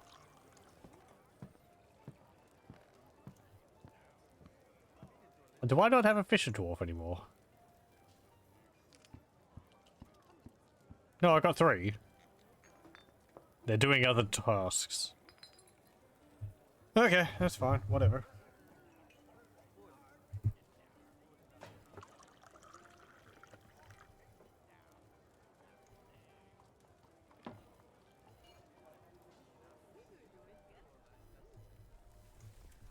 Okay, good. You removed those, so we can smooth those offending squares there.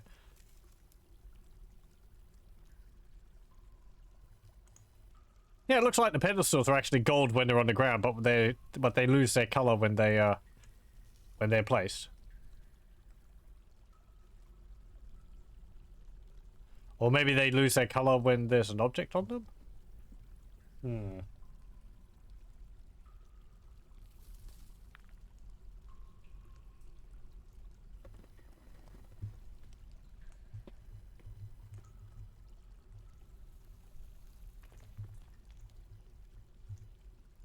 Put that there, put that there, put that there, and put that there.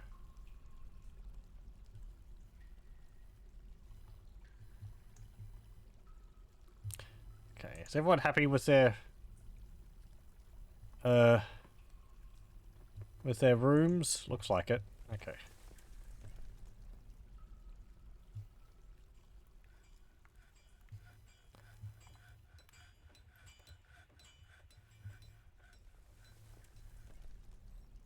I'm rather tempted to just make another sort of a workshop area. Start it over. It's getting a little confusing. What's this stockpile except? Animals, which includes empty cages. Furniture, which is...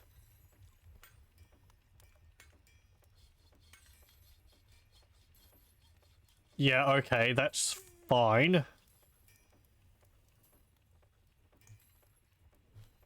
And sheets.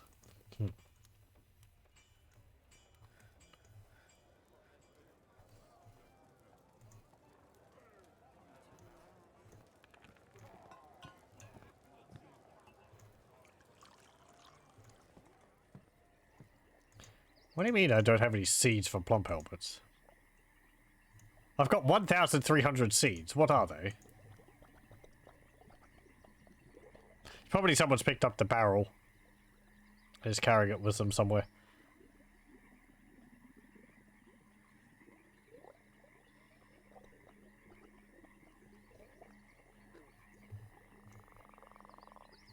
Pigtail seeds, muskroot seeds, prickleberry seeds, ratweed seeds, fisherberry, garden cress, ginkgo, cave wheat, rootreed, spelt, barley, rye, purple amaranth, foxtail, muskmelon, radish, walnuts, sweet pods, rock nuts, tomatillo, cranberry, raspberries, bayberries, apricot pits.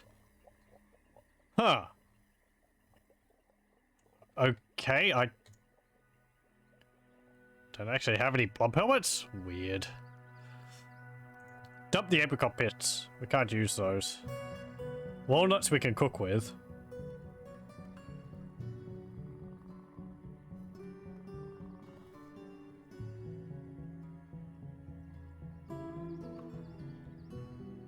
I think the rest of them are fine.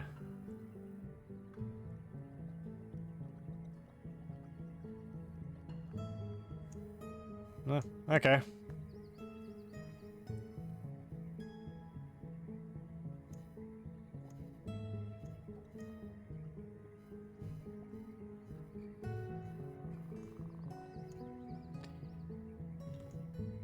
Apricot pits, well, apricots come from trees, not from bushes or plants which you grow in the farms, so the seeds, you can't plant trees yet.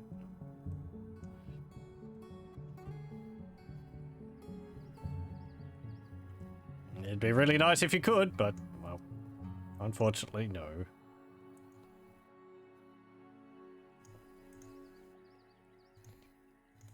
Dump this. And that.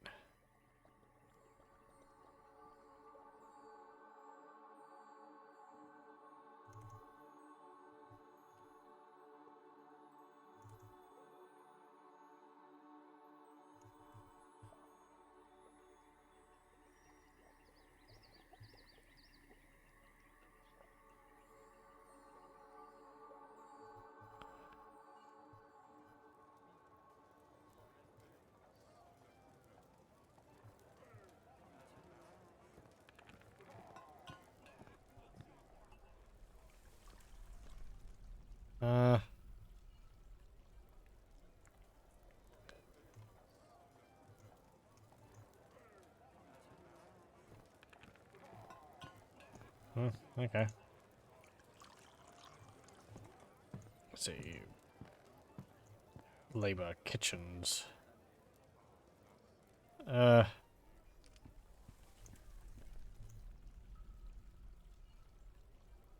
It doesn't list something unless you have any of them. I don't actually have any plump helmets. What is this?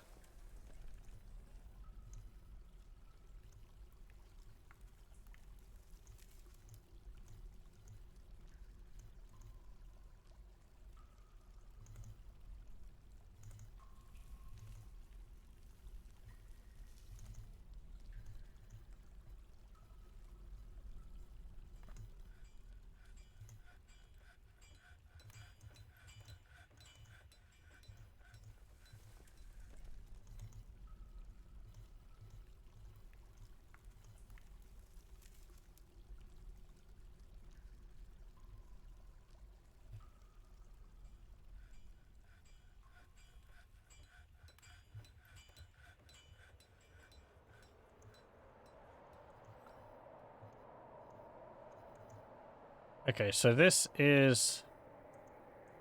Yeah, this is for pigtails. Dimple cups. Cave wheat. Sweet pods. Plump helmets. Oh, Fey mood.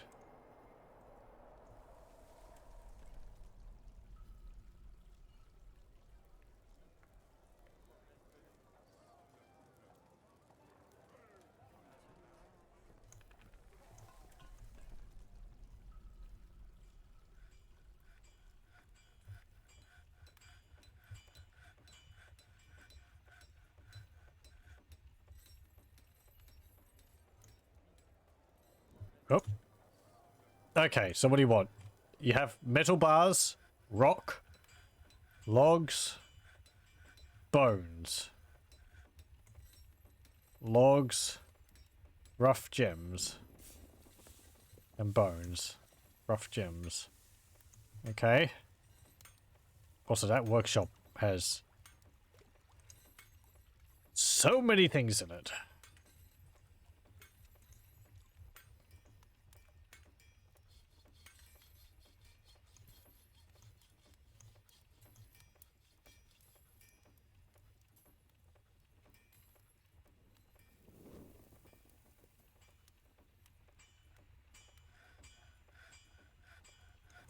What's with all these scepters? Where did I make those?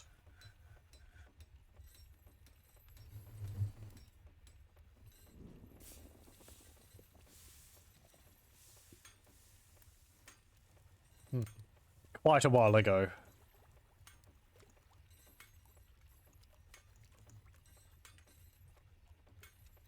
Oh yeah, because I think I made quivers and I never traded them. Yep. And there's a lot of stuff in there which is actually damaged, so...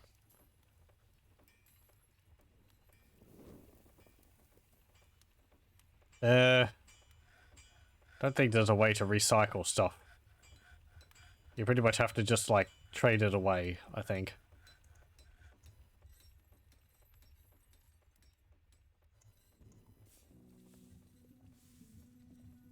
Or we could just dump it.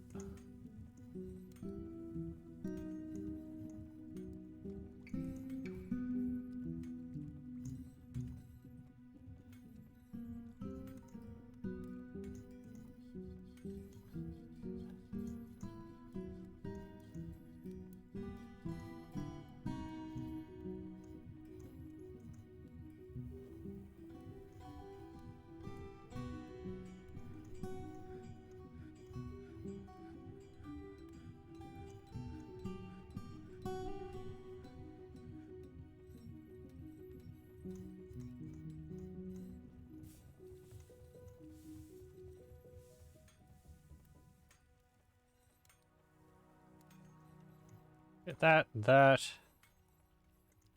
that, that.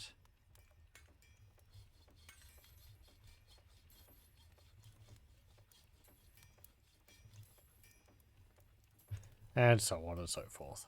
Is there any faster way to do that?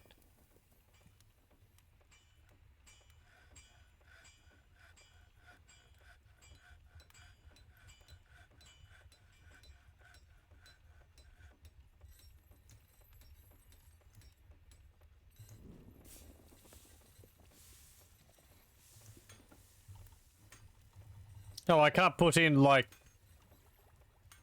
a dash to search by that. That'd be useful.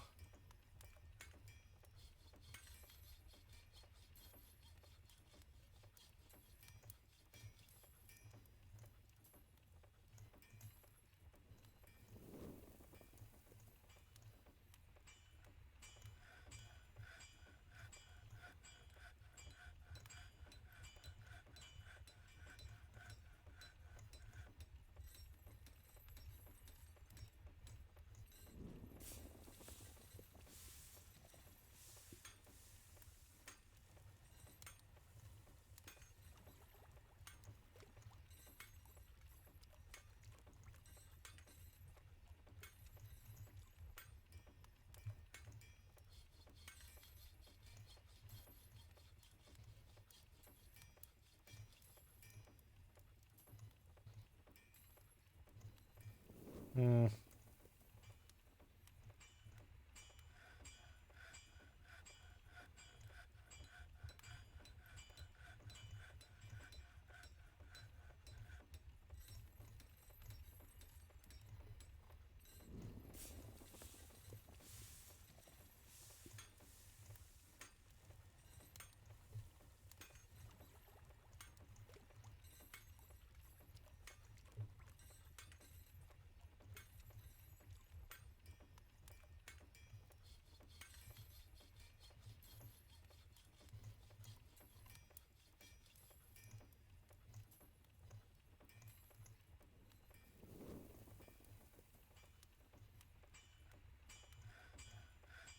There.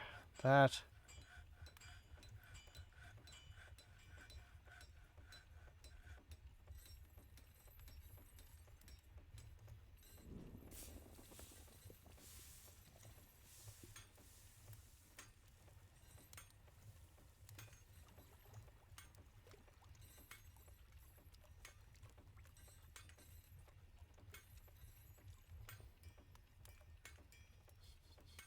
Uh, um,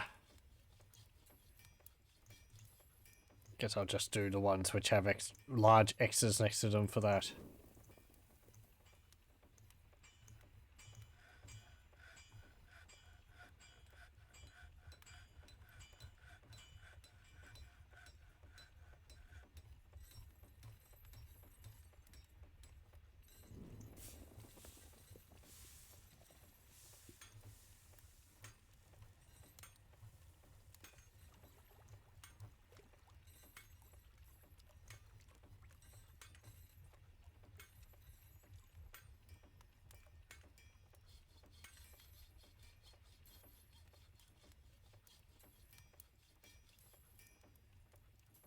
Whatever. Let's see.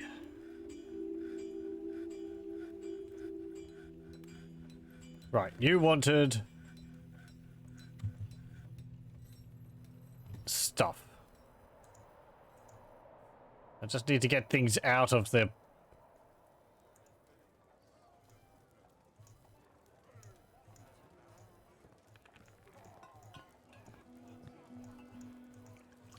storeroom.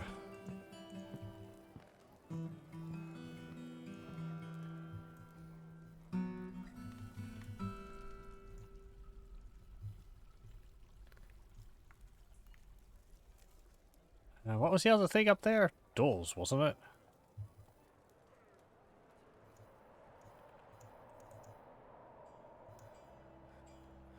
Oh no, over here. Yeah, doors. Okay.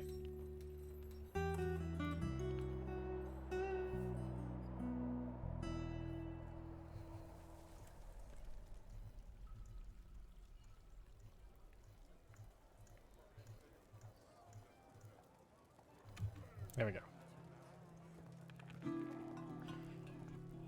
Right. You want bones? Well, we could do that.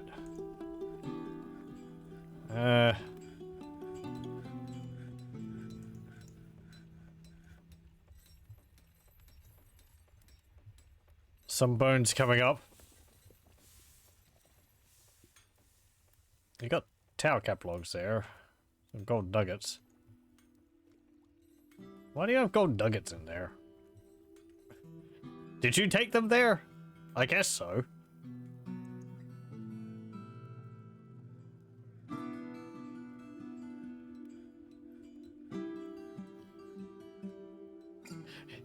Look at the clothes go bye-bye. Down the garbage chute. I'll toss that. Whee! I like that they actually throw it down there. It's just like boop, boop, boop, boop.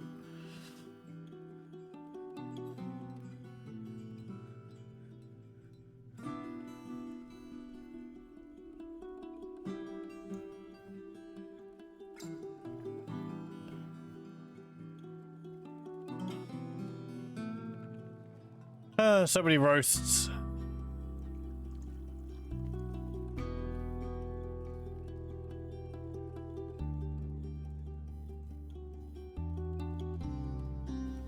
I think I need to look up, like, better ways to organize food and all that.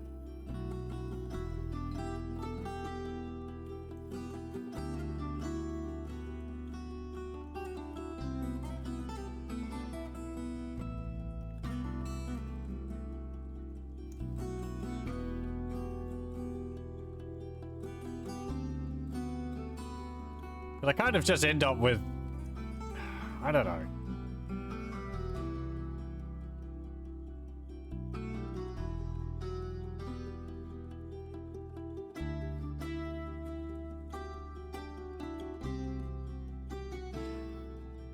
Okay, so...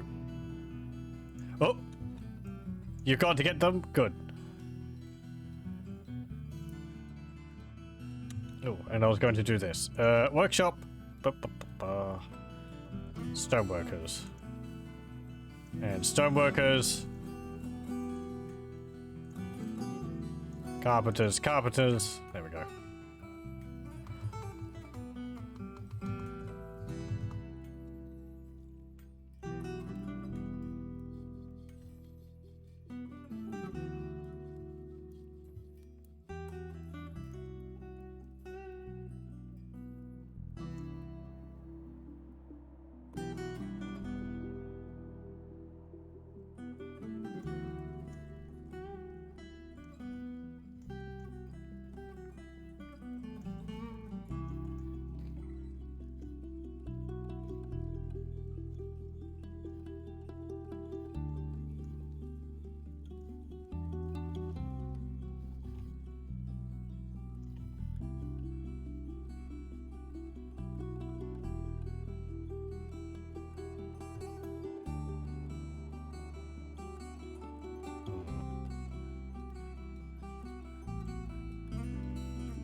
Oh boy, where armadillo?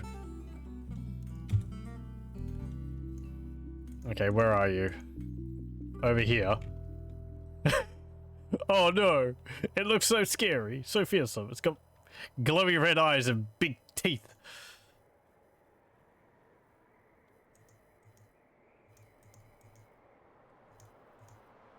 The chieftain too.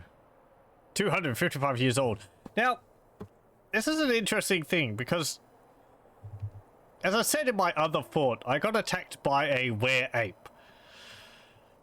So, I think the were-ape was like 300 or something years old.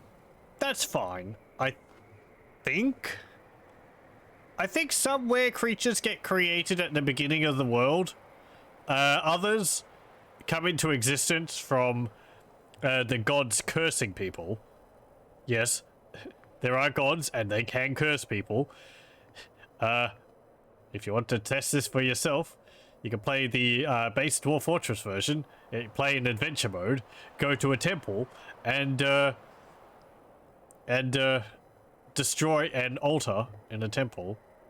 That's usually how the characters in Legends mode get cursed.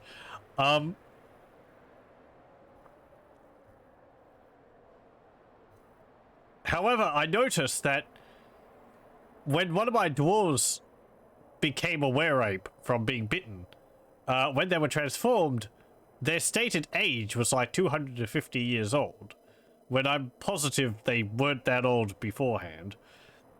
So there seems to be something a bit odd with were-creatures' age when they transform. Okay. So I think for were-creatures, you only have to worry about humanoids turning into werewolves, were-creatures. You don't have to worry about no, we won't get you. We don't have to worry about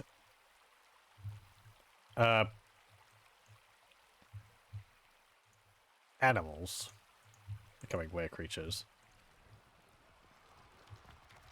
I mean, the dogs might fight it off, but were-creatures are pretty nasty. They're very ferocious. Mostly because, well, yeah, there. It just killed a whole bunch of dogs. They make a concerted effort to bite.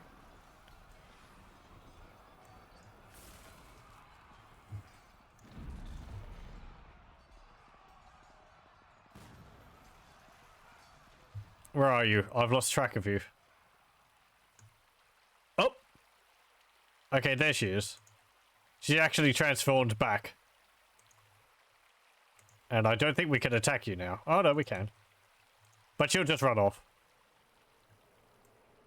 Did it actually get to attack any of my dwarves? I am fine with that. She's getting chased down by a dog.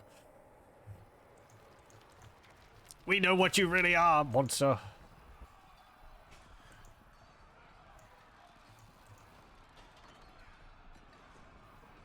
All your family.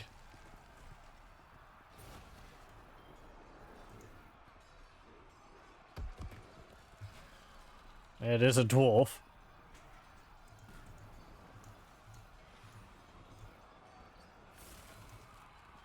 I don't know whether they can still infect you with lycanthropy or warism. Oh, the dog killed them. Very good. If they're in humanoid form. Part of me says no, but another part of me says I don't think were creatures when they're in humanoid form tend to try to bite you.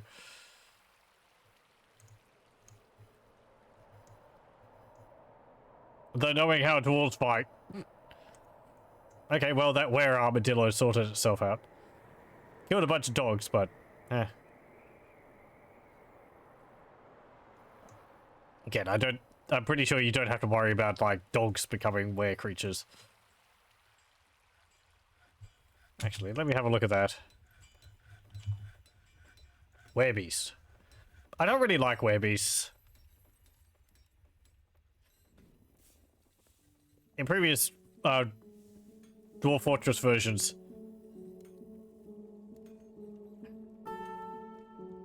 like, I don't know, I find them difficult to deal with.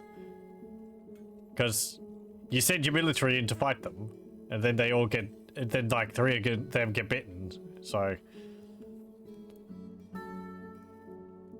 And you forget that you don't find one which was bitten, and then they transform in the middle of your fortress, it tears everyone else apart, and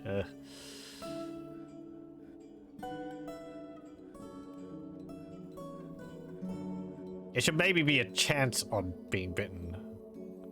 I'm pretty sure it's like, if they're bitten, they do get infected.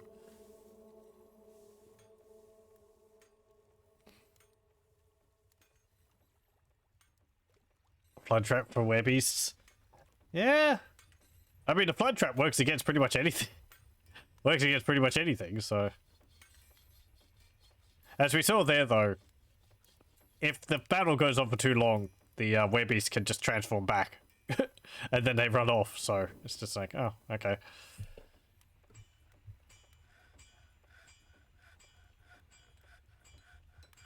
There are positives to being infected. Also, hello, welcome, welcome.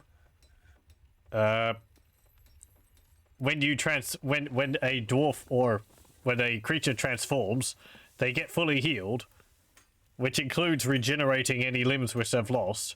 And it also means that their hunger and thirst meters replenish. So in my other fort with the were-ape, I have them boarded up in a room, and they've been in there for quite a few months, and they're perfectly fine, except for complaining about the stench of their companion in there. But they get thirsty, but then they transform, and then they're fine, and then they transform back, and it resets. So.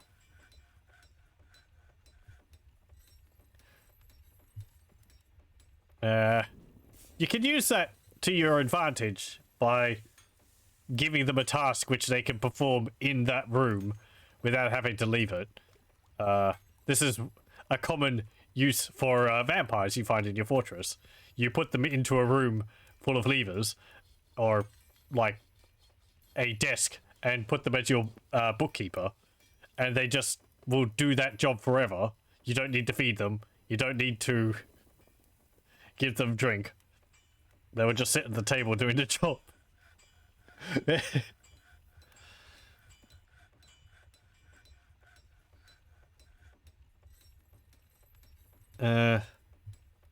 I guess you can expel them from the fortress. I never actually considered that.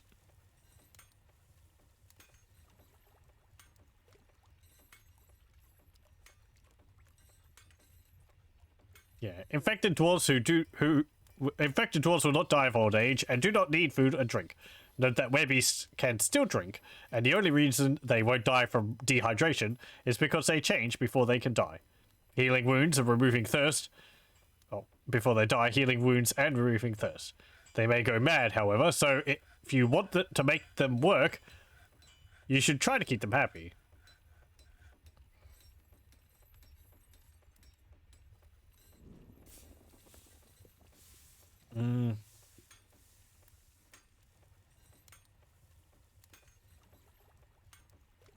Oh, apparently they destroy any non-leather clothing they're wearing upon transforming. Expel them without letting them out of the room. Yeah, I guess that way they wouldn't be part of your fortress. They wouldn't be able to leave. Kind of makes me wish that you could give like a coup de grace to infected dwarves. But you could only fight them if they're transformed, because then they attack everyone. When they're a dwarf, you can't fight them because they're one of your own dwarves, and you can't like purposely target your own dwarves for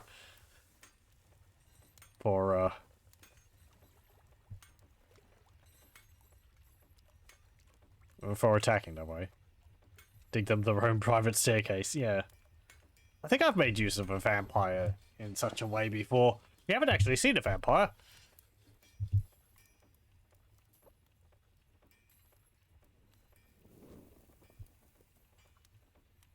What was I doing? I was looking at the wiki page.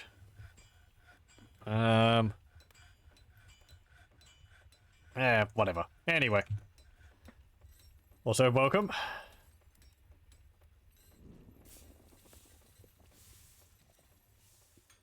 I mean, I guess I could say we might have a vampire around here, but we haven't had any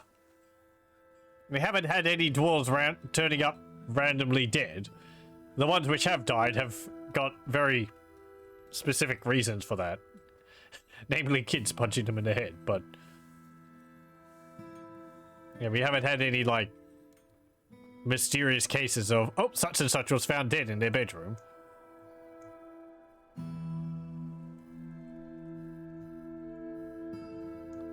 Sucker punch my toddler. Yeah, you gotta watch out for them. We've got two dwarves, we've got two children here who combined have a kill count of 5 other dwarves. Yeah, Fath. And the other one. Tossid, I think.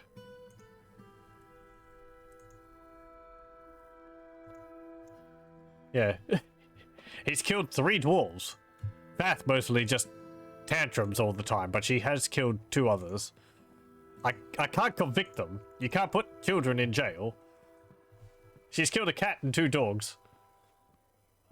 Or apparently 3 dogs. 1 dog, 1 female dog and 2 male dogs. And a cat.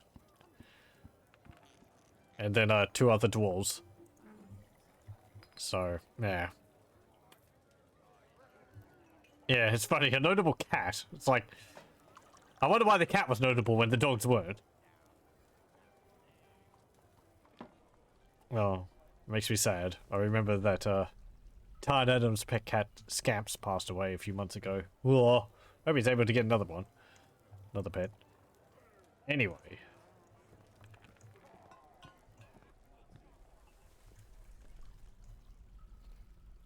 Pet probably. I thought if it was a pet it would list the name. There. I see no value of cats. Cats are pretty nice.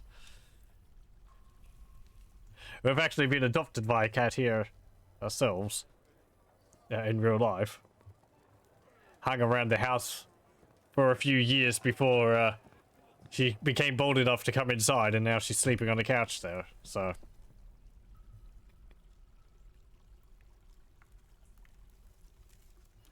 He's very patient. Doesn't like change, though.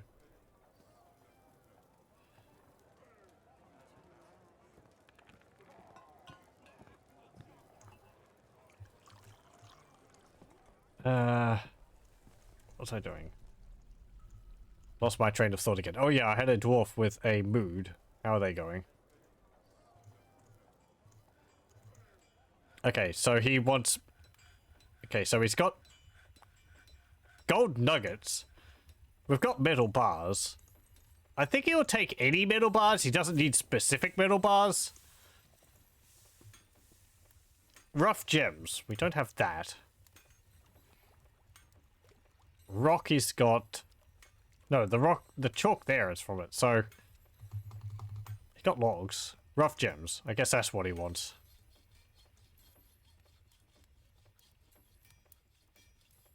Oh,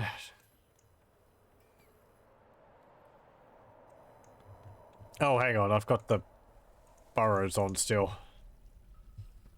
There you go. Got a few cats that come around. First time you saw one of them was when it came in the open patio door. They've all got collars. Our cat does have a collar. I think she's a bit too old to be able to want to put up with a collar.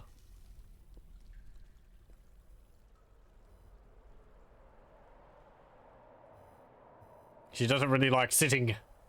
She likes sitting near people, but not on people.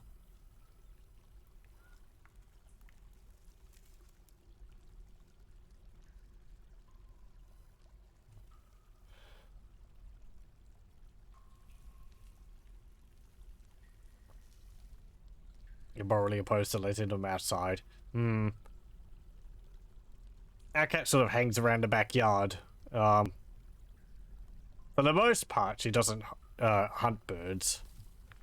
I think she might have killed a pigeon or two the last month or so, but that's like quite a rare occasion. Most of the time she just sits out in the sun, or snoozes out in the sun. No notable pigeons. Well, I don't like that she did that. I rather like the pigeons, so yeah, bad cat for that. It's kind of why we took her in, because by feeding her, hopefully she wasn't going to start hunting the bird. She wasn't hunt the birds. Oh well. She gets yelled at when that happens, but as I said, it's not that common. For the most part, she just sits outside in the sun and snoozes there. I mean, we get magpies coming to the back door and she leaves them alone. They're big. She just meows at them. Go away.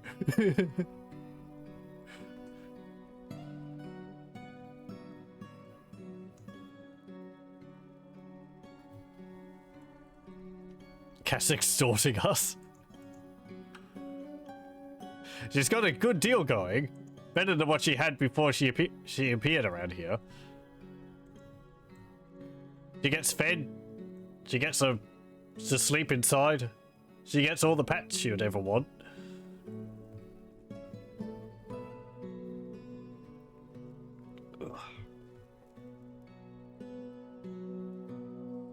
You got 3 crows that like your bird bath. They make crow soup. Oh. Yeah. The crows here do the same thing. We put bread out, they, stale bread out, they pick it up and dunk it in the pond to soften it up. I like crows, they're very smart. They're fun to watch. Magpies are kind of smart, but not like crows.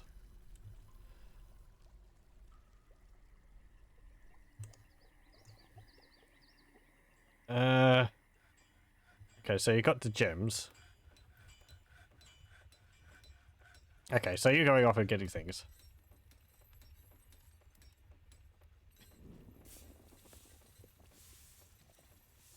I mean, if the cat was hunting the minor birds, I wouldn't be too fussed. The minor birds are not native, and there can be an awful lot of them. So, minor birds are more of a pest. Pigeons, I guess, technically are a pest too, but I enjoy watching the pigeons sun themselves and just sort of aimlessly wander around the backyard. And try to make nests. They're very bad at it. Pigeons kind of have endearing qualities, sort of. Minor birds not so much. They like to they bully other birds. They're very aggressive. But then if you go anywhere near them, they just fly off. So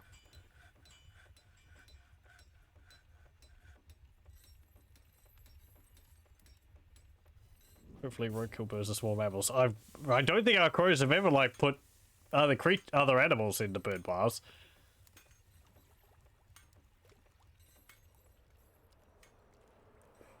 I remember when I was on the train station one time and there was a guy eating a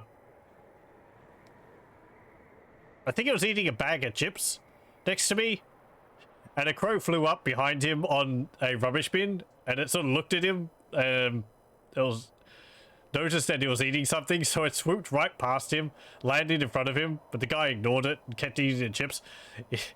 So he finished the bag, put it into the bin behind him, and the crow got up on the bin and pulled the bag out and started rifling through it.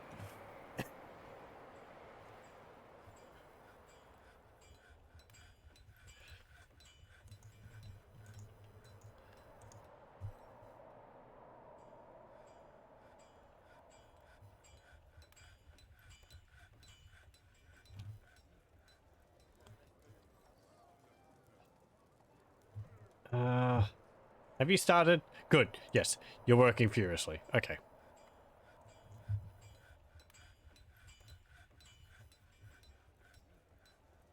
Flew over and took the guy's ivory's insolence. Too busy with the packet. Or was it like a... It might have been a sandwich bag or something. I can't remember. Something like that. Like I had to unwrap it first before I could get at it. It's just... It's neat that it was able to put like 2 and 2 together and realize all that. Oh, hello. The forgotten beast Muthro Waroskoro Lex Shodeth has come. A towering serpent with lidless eyes. It has a pair of long antennae, and it is slavering. Its dark chestnut scales are oval-shaped and close-set. Beware its poisonous bite. The dwarven child has been stung by a honeybee. No, that's not. Okay. Oh, you're all the way down there. Okay, it kind of looks like all the forgotten beasts have got this black coloration to them. Oh yeah, it does have antenna on it. That's neat. Muthro Phantom Wicked, the godforsaken hill.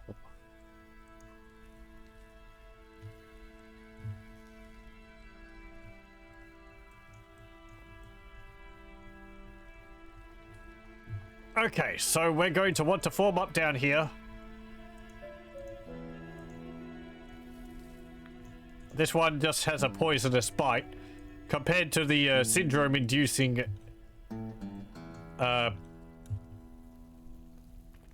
extract from the last one, that's quite a bit easier to deal with. It will only affect dwarves which are bitten.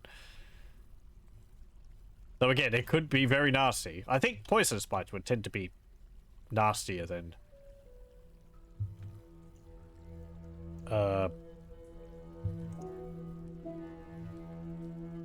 it tend to be nastier than extract? I don't know.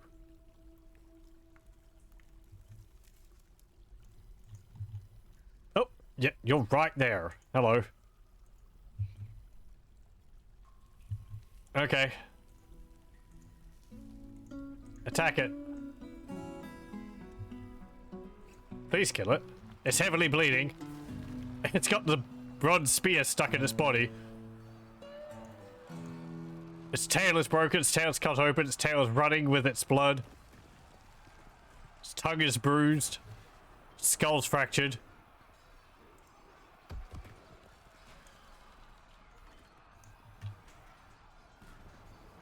Oh, they actually hurt it with one of the wooden bolts. Attacks the spear dwarf, strikes the spear dwarf, but the shot's blocked by the shield. Misses the spear dwarf, it falls over. Strikes, but his shot's blocked. Spear lodges in a wound. Strikes, but the shot's blocked.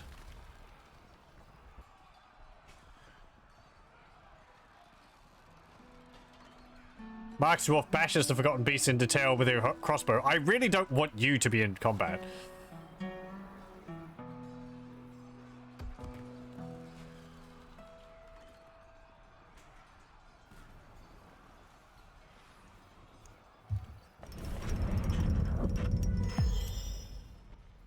Fikod Nokimnitem, militia commander, has created Rurser Buzat, a native gold mug. She offers it to the Rope of Mystery. Well, very good job. And there goes the Forgotten Beast. It looks like it passed out, and then they just beat it up until it died.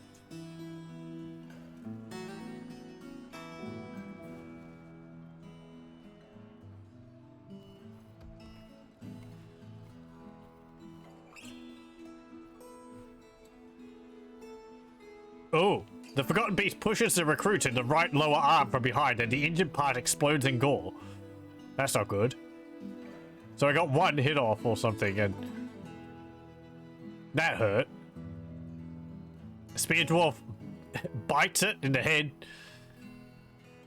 Manages to twist its neck. Oh no, it kicks it.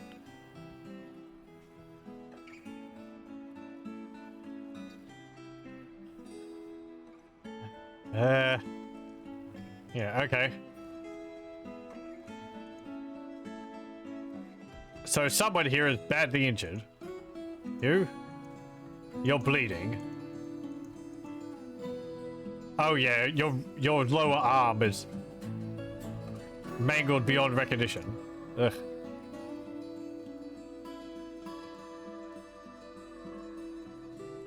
Someone lost a spear and a glove. I don't think a hand was severed.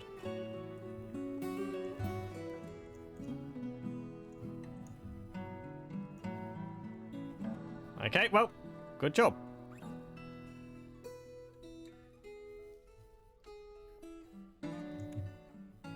We'll dump its body down the hole here again. Little stew should fix up that limb for sure. Yeah. I think we've got a fair amount of it. I mean, we've got cheese. We've got a whole bunch of prepared meals somewhere. Yeah, all these pecan roasts and apricot roasts, brook lamprey roasts.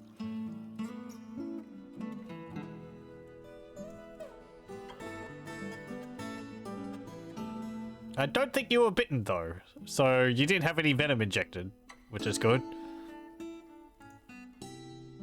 Compound fracture, smashed apart.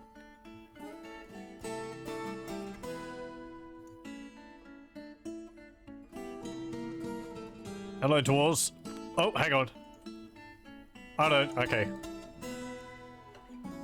I was wondering about the zones, but or the burrows, but they're off. Okay, there we go.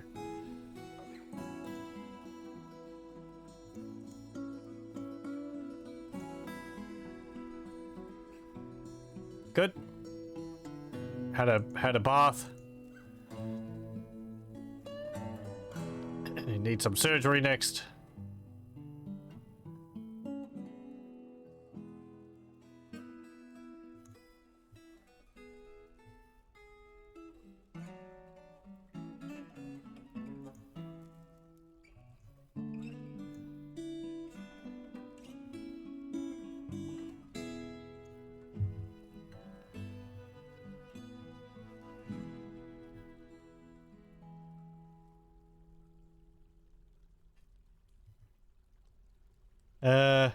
Do I have all the medical dwarves I need?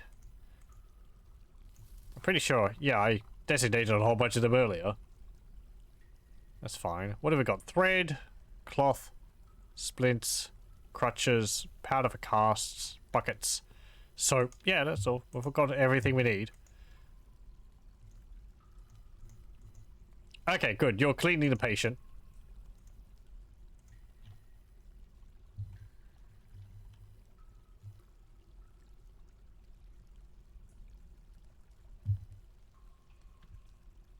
Scrub, scrub, scrub.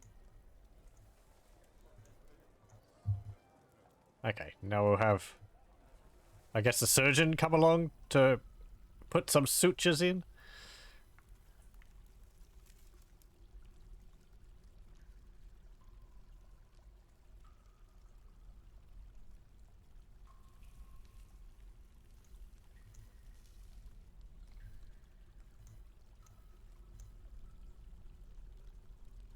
Yep. Compound fracture of right lower arm repaired.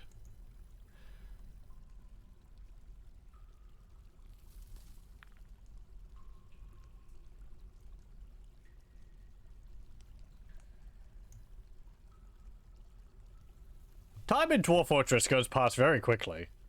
It's taken like 3 or 4 days for her to, yeah. Evaluated on the 22nd. It's already, like, 5 days later.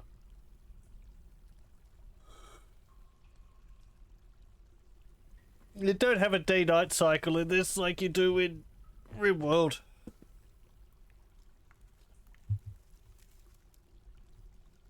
I don't know whether the game would be better working like a RimWorld,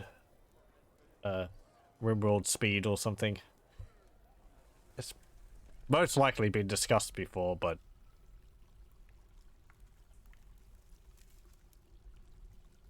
2,400 or 3,600 frames per day. Yeah, something. I mean, I get you can actually tell up there now when a day ticks over.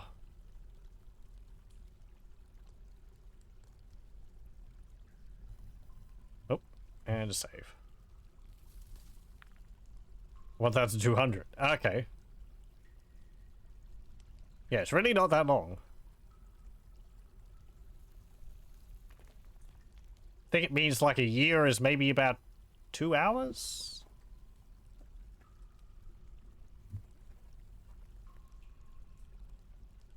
Might be a bit later than that.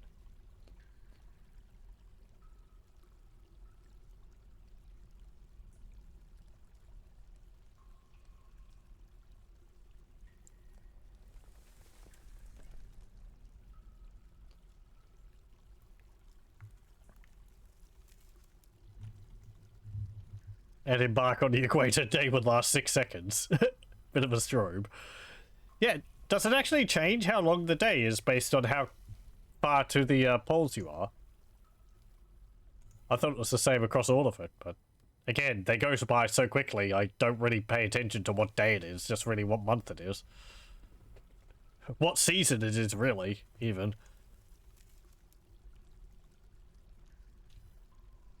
Adventure mode one day is 172,800 ticks. Yeah, it's right, because it's a lot more... Yeah. Because adventure mode is a lot more like... It's closely focused on the one guy, instead of more broadly focused.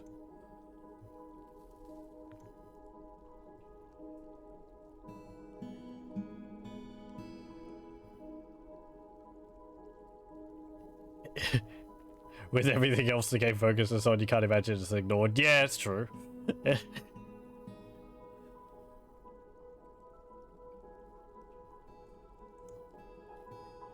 What's this? Oh, right. The Catbone Mini Forge. One of our many artifacts.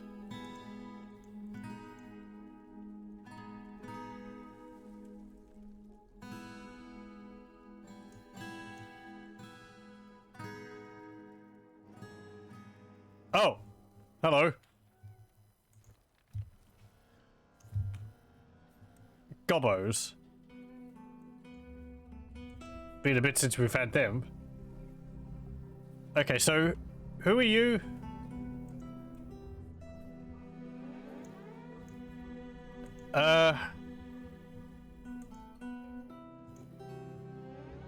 Right, you're a swords dwarf. A dabbling swords dwarf. So, Dumat Bombrek sword.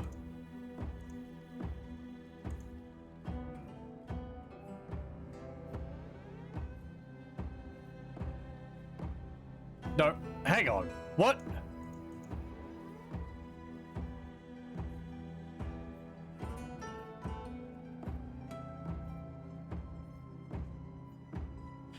You're in the blockaded smokes. Oh, you're one of the crossbows.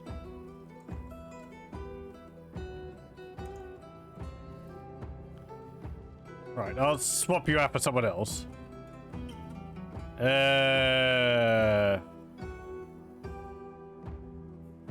Fish dissector. There we go. Just because I want you to rest.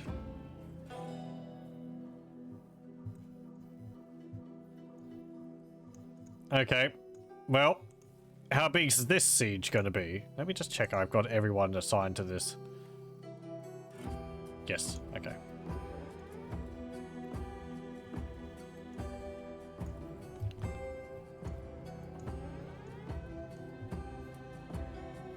Okay, goblins didn't attack last year, I don't think. Or did they? They attacked twice. Can't remember whether another year passed, but passed last time.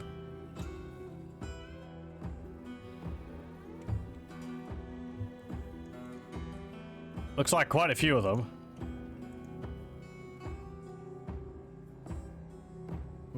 1, 2, 3, 4, 5, 6, 7, 8, 9, 10, 11, 12. That's not as many as last time. I think we had like 19 last time, so...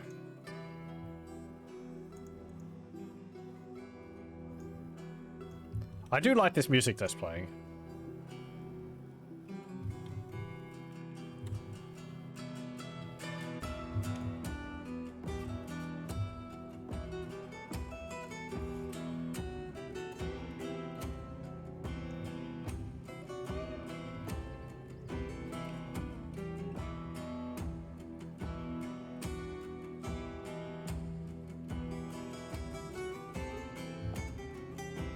Music in the new Steam version is so good. It is. I really like what I've heard of it. I would like for the original music to be put in there somewhere. just in the loop. Because it feels a little weird not having it, but... oh.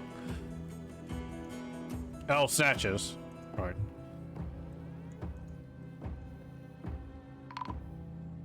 Oh, wow.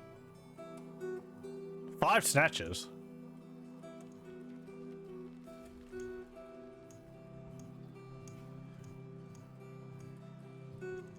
Okay.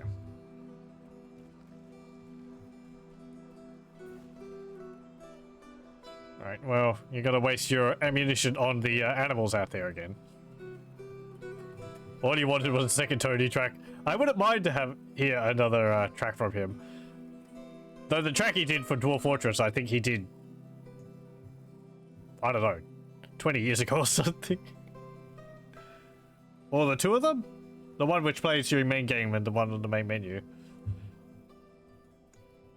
The one during gameplay he composed himself.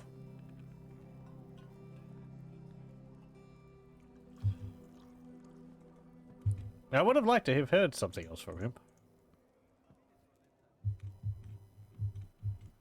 Oh, the dwarf dodged off the bridge into the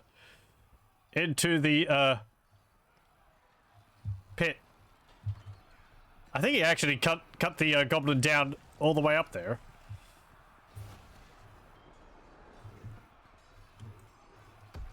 Okay. You're going to charge out, so may as well do so en masse. Ah! Chop, chop, chop. Chop, chop, chop, chop, chop, chop, chop, chop. No one's fallen into the river, have they? No? Good.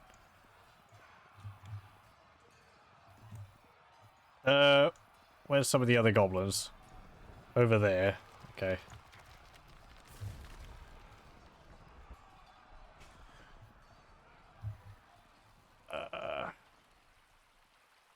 So there's this goblin there.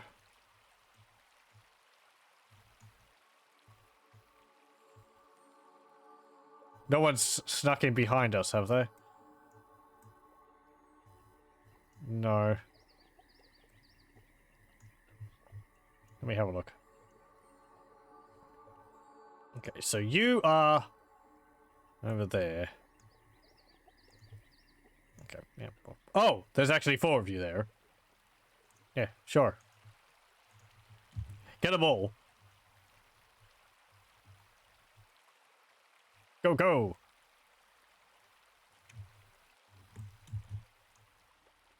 Oh! Chop, chop, chop. Slash, slash, slash. I think someone there went into a martial trance. Yeah, you can see the green little head. The green little icon above his head.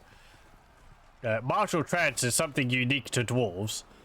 If they're fighting against more than one enemy, they can use that and they get a bonus to their fighting skills. Something you can use if you're a dwarf in adventure mode too. makes being outnumbered not so much of a problem.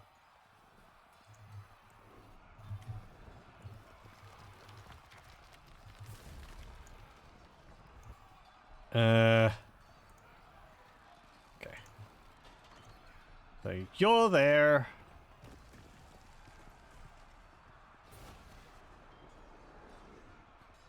Where are the others? Again, it would be nice if they stood out a little bit more. Go kill them. Oh. Oh no, a spear dwarf has been found dead. Where? Oh, over there. What happened?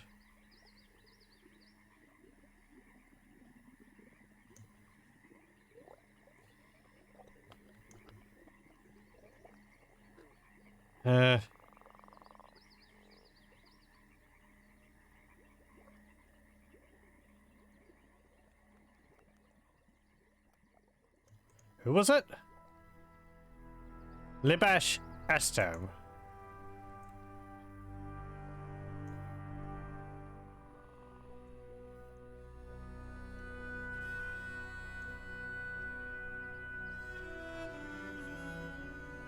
Okay, you fought the...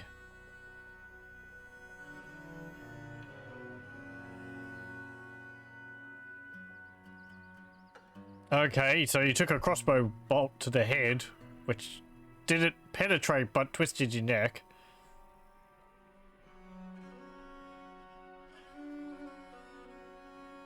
Another arrow hit you, tearing the muscle. You fall over.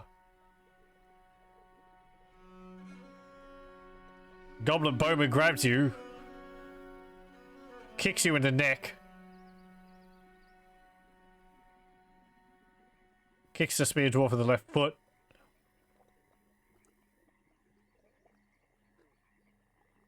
Kicks the spear dwarf with the left lower leg. Spear dwarf misses the goblin, bites the goblin bowman in the right eyelid, and latches on firmly. Went down fighting. Where is this goblin? Oh, must be that one right there.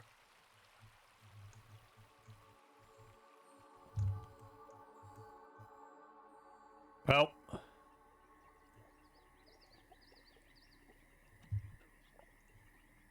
Come on.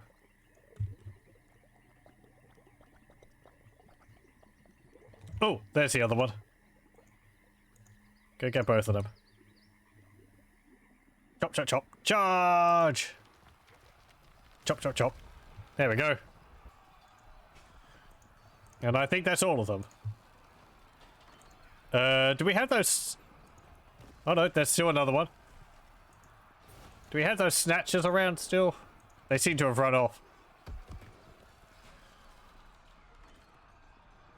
Okay. That looks like all of the goblins. Yep. Cool.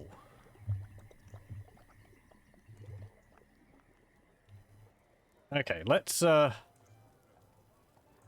claim these forbidden items.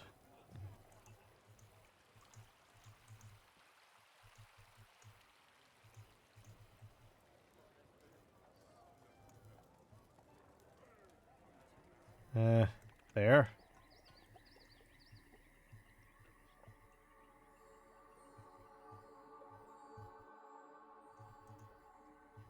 And those.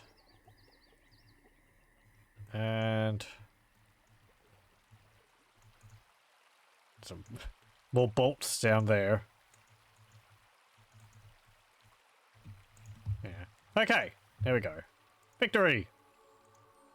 We only lost one dwarf.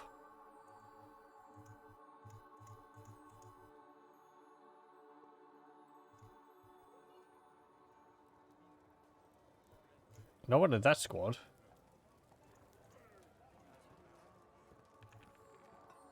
Oh! Hmm? I haven't got any missing dwarves in any of these squads. Oh, no, I do. There we go.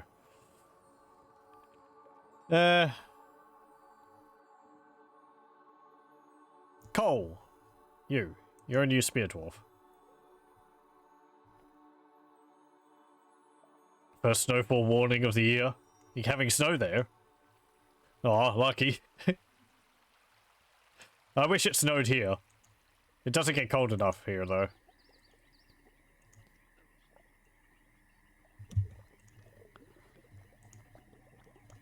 Most we get is like hail and frost in the mornings, rarely. It has snowed out in the country around. South of here a bit, but that was, I think back in the late 2000s. And that was really weird.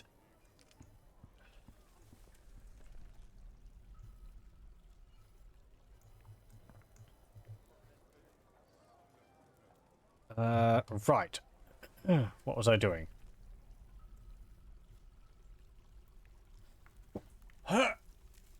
Hold on.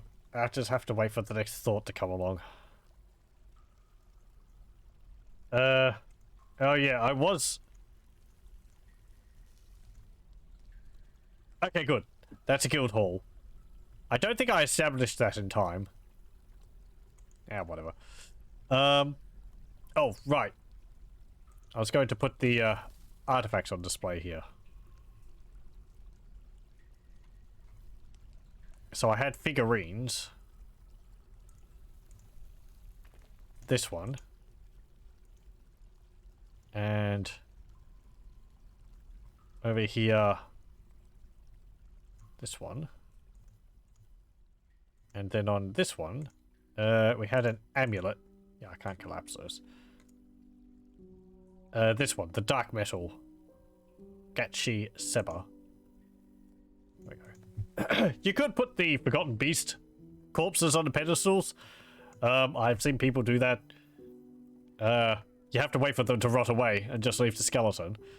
I guess if they're down in the pit, they would eventually rot away. Just leaving a skeleton, and then you could take that and put it on there. So.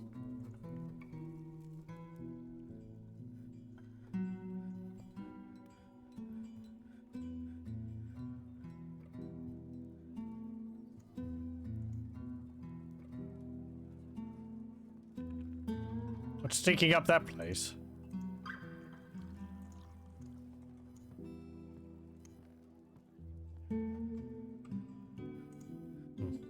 They must have taken something from there.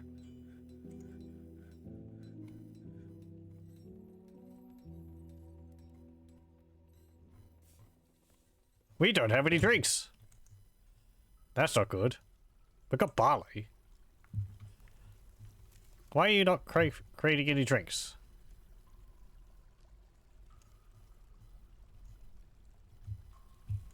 Do this, now. What do you mean you can't? Are we out of barrels? Have they been hoovered up by another stockpile?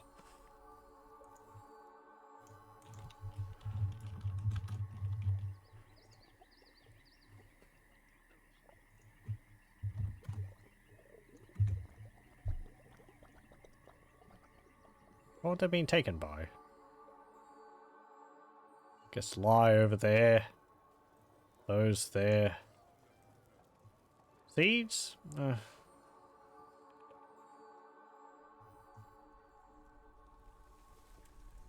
Maybe the food.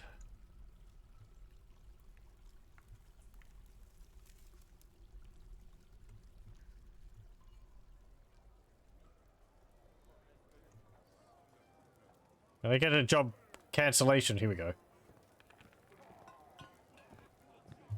Oh, process plants for bags. Okay. Well, process plants to barrel. Stop that. Needs unrotted fermented leaf or fruit.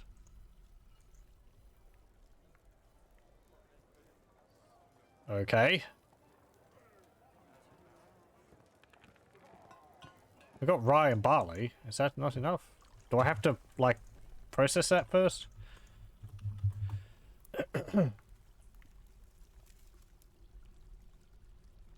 It can... No, no. It can be brewed into rye beer straight away.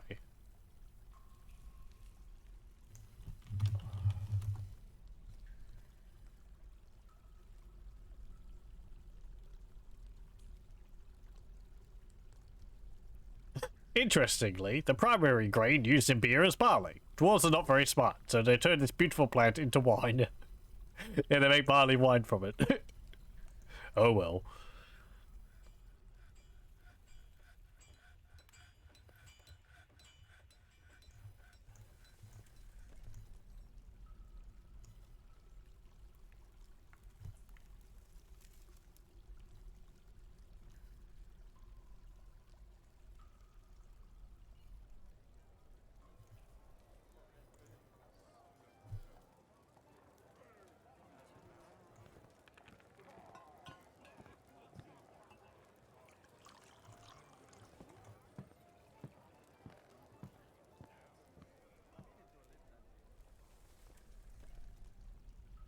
I mean, do I have it turned off so that you can't brew that?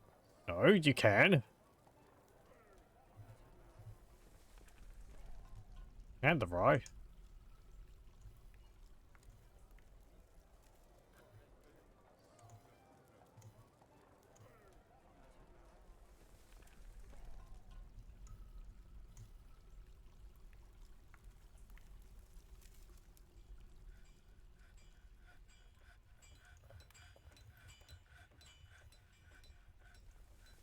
Okay, good.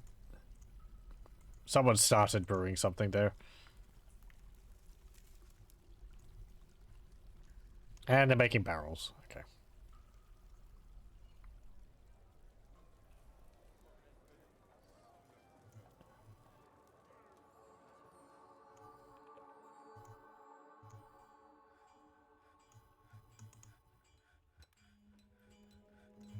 Let me pop that up again. We'll make like... I don't know, 90... 100 barrels.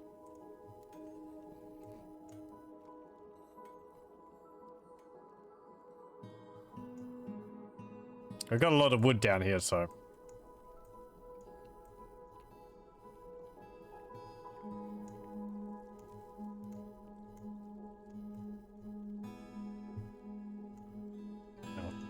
Labor's brewing. Yeah, I don't want you doing anything else other than those tasks for the moment. I don't want you gathering plants, I just want you brewing.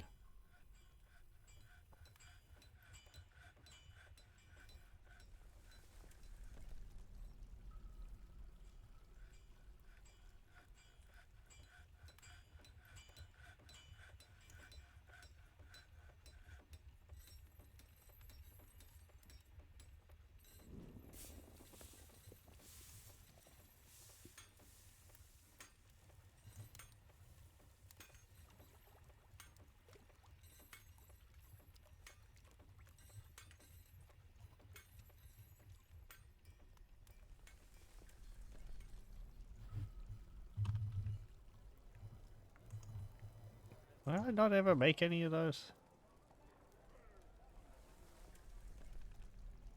Hmm.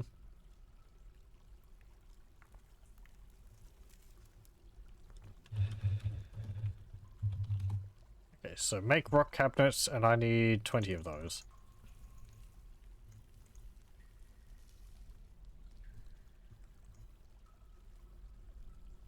Right. Did I end up getting some more gold bars?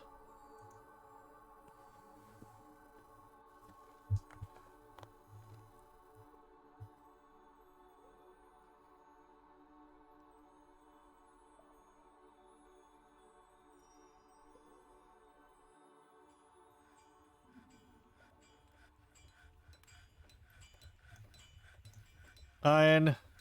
7 gold bars. I guess I can make a floor out of copper.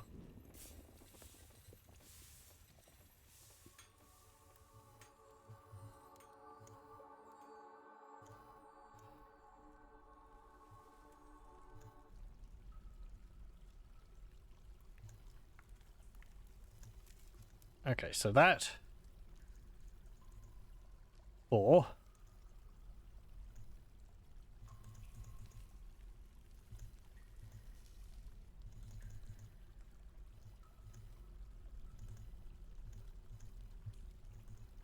There we go.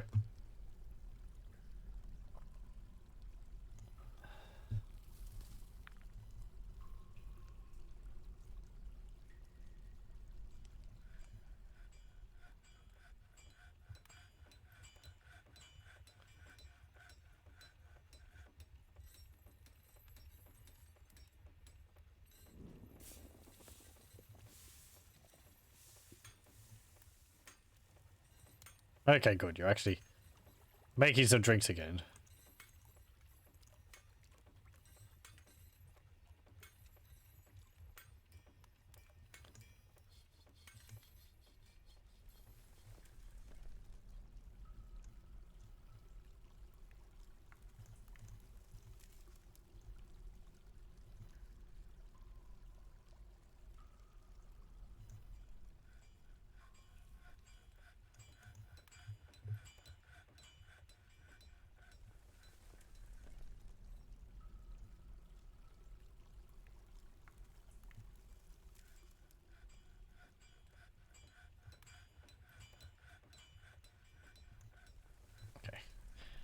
How much cloth do I have? I might need to make a whole bunch more clothing. Oh, heaps.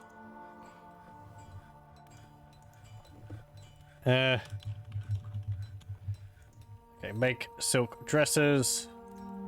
Like 30 of them.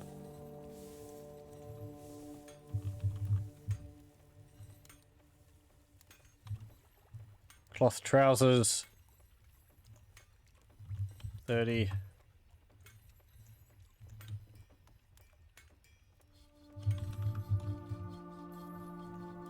Shoes.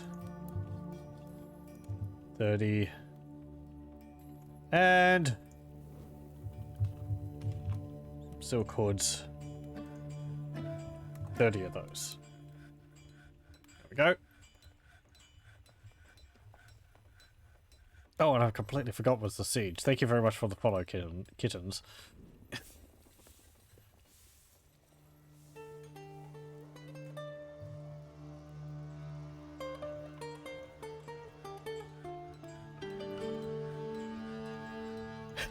There was a lot going on for a moment. I am easily distracted.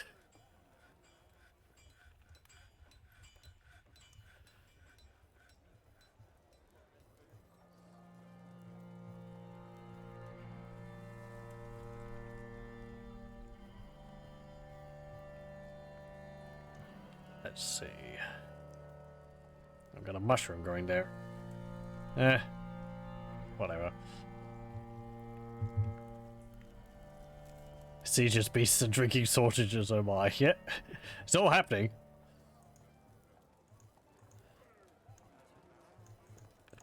Thankfully, it's nothing which we haven't been able to overcome.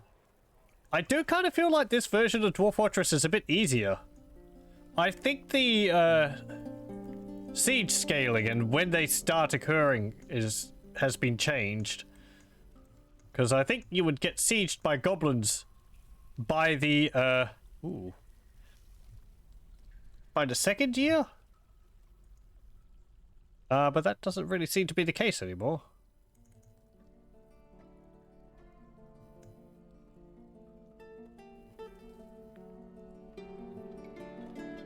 There's all sorts of new limits on how much and how often.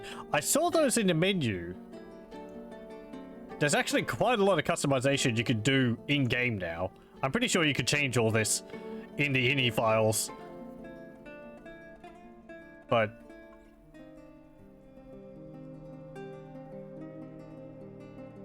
like, I didn't know how much they had been changed from the base.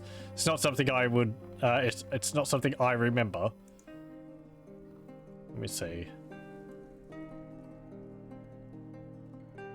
Oh, it might only be in the main menu, not here.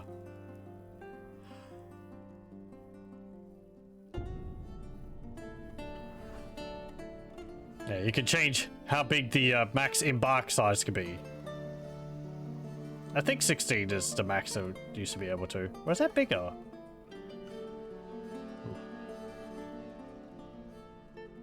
Oh! I was wondering why my population wasn't growing. So, in one of my other fortresses, I wanted to keep the population rather low. So I changed the cap to 50 from 30, and then I bumped it up a bit. It seems like that is not game specific. That's overall. Because otherwise this would be 200 and whatever for the baby child cap.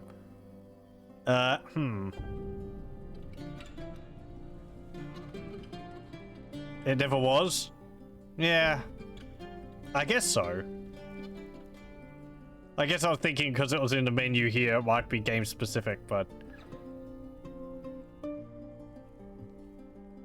I might keep it on that. It means if we lose anyone, they're not going to get replacements, but... I don't know. Fortresses with smaller populations are easier to manage. As the population gets larger, I don't really care about the individual dwarves too much. Not that I really do in the first place, but... It becomes more of a... I want this to be done, I don't care who does it, just do it. Rather than, okay, so I need to make cabinets, rock cabinets. That means my stone worker is going to be working on that.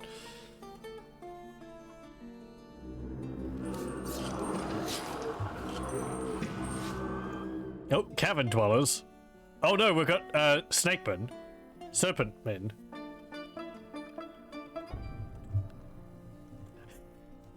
I like the appearance of them. They're Yunti. Novice animal butcher. Silver spear and iron shield. Oh, please. I've faced against ant-men. They had the spear and 3 shields.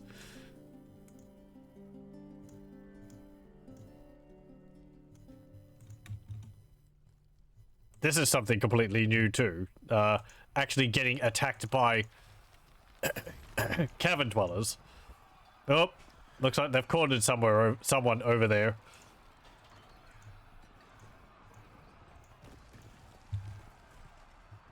He's probably gonna die. Yep, he died. Okay. Oh, we can't rescue him, so move in here.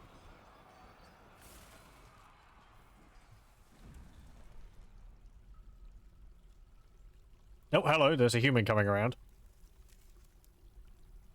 And it looks like he lost his arm.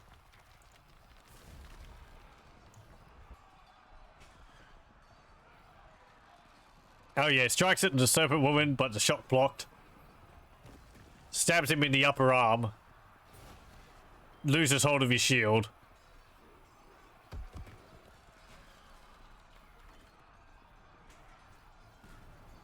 And yeah, fallen over.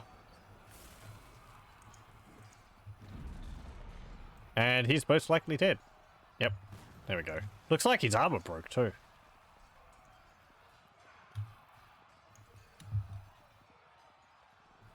Okay, everyone's here? Good. Yeah, move down here.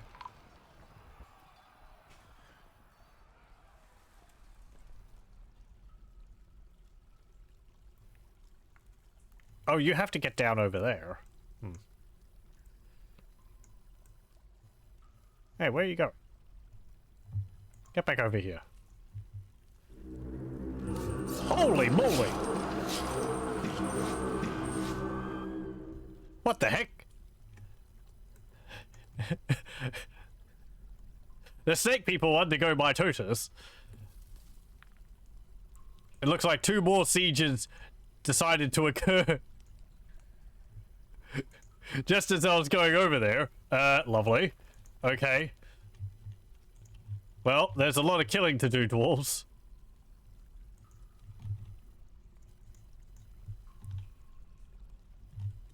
Please no more game. Hack, hack, hack. Chop, chop, chop.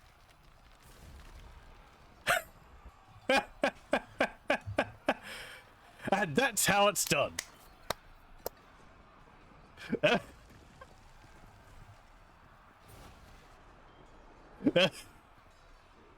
It's just like, "Nyeh."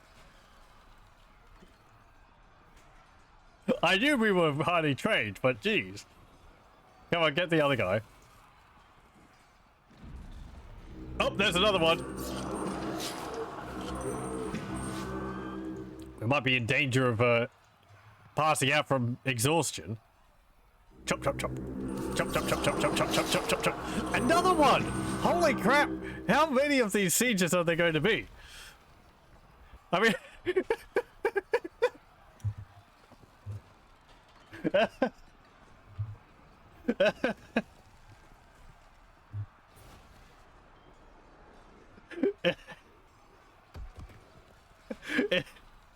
It's just this wave of dwarves just dealing with them so efficiently. Guess I did scale with the level of experience. Yeah, that's one way of putting it. I mean, okay, Spear Dwarf misses. Attacks, jumps away, attacks the Spear Dwarf, fracturing the bone. Okay, got a hit. Spear Dwarf falls over.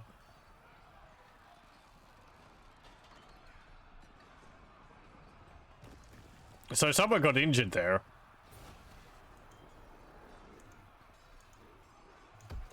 Yeah, people did get injured. Arms broken and foot's damaged.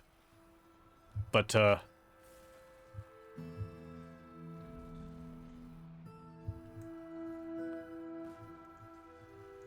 there's some more over there. Okay, go deal with them. They're very off-center. Their sprite. Oh, there's another one.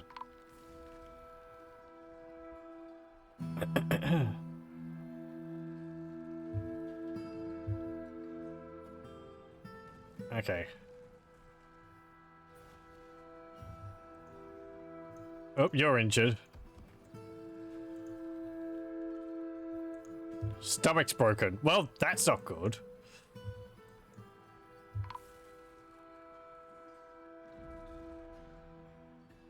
We'll probably lose a dwarf from this just because there's so much combat going on.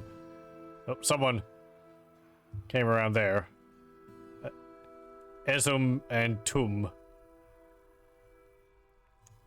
Is that part of our squads? One of them is from a squad.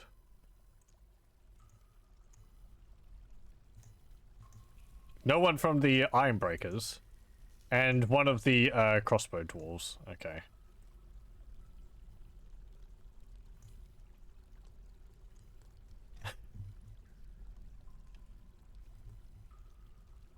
Where'd you die?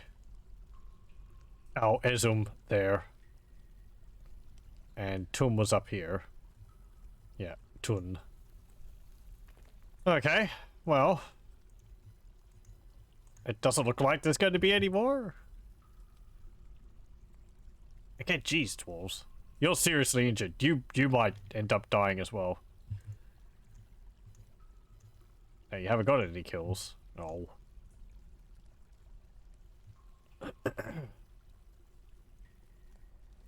That was 6 sieges. Or 6, like, attacks for them. Yeah, sure. One after the other.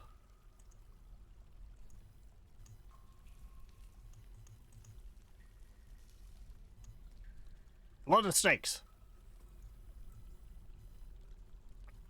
Ambushes. Oh, you think so? Hmm. Like they snuck in off the side, off the edge of the map or something.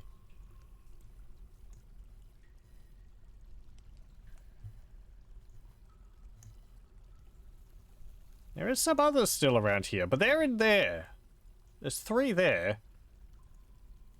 And they've been there for ages. Yeah, and there's 2 up here. So... Hmm.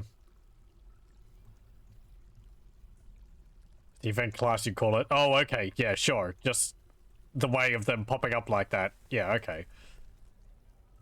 I mean, good thing they weren't too... They weren't too strong. They outnumbered... They outnumbered us by quite a bit.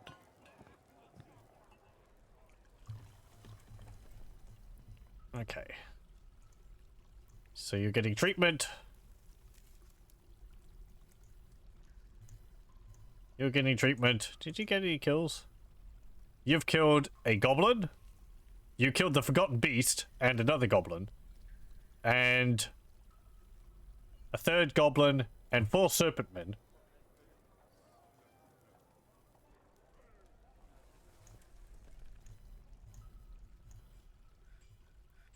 What about you? You killed 1 serpentman. Well done.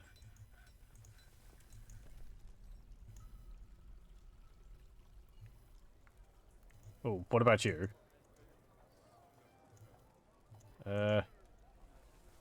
Oh, you're just a diagnostician. So.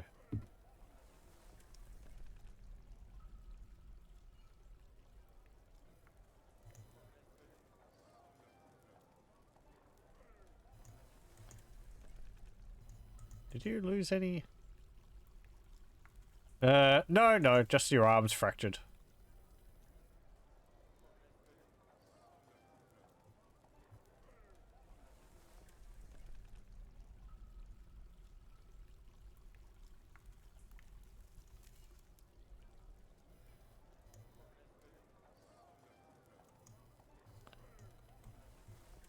Okay.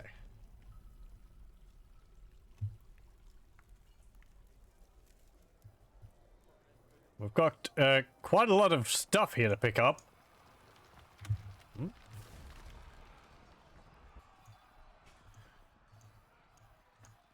Oh. Oh, they popped out of the pond.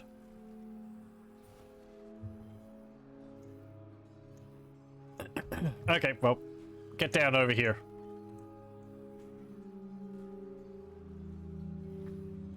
Kudo here is probably not going to last very long. No. Iteb has been missing for a week.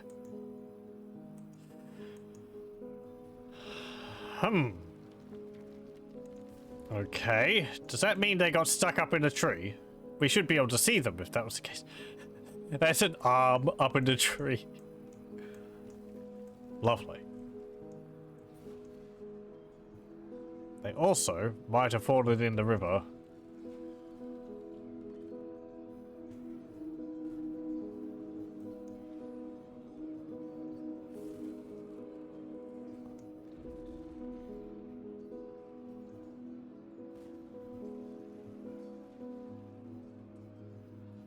He could have also died in the caverns and no one else saw it, so...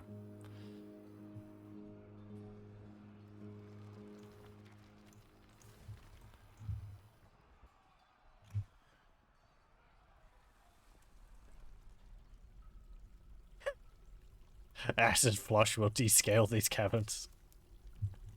They're not doing too well. This one's really nauseous. This one's overexerted. I could just, like, tunnel a hole from the river up above and flood the caverns with water. I think that would lead to a lot of FPS drop, though. It's funny, but... Actually, I think these, I mean, there's a whole bunch of them sitting around in water, so they might be, like... partially aquatic. Oh, hello. Chop. Or maybe they just spawned in the water and they couldn't get out. Ah, chop, chop, chop.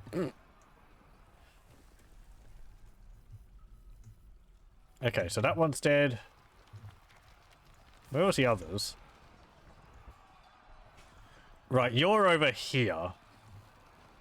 Okay, I'm gonna send my dwarves over here, and we'll deal with these snake people.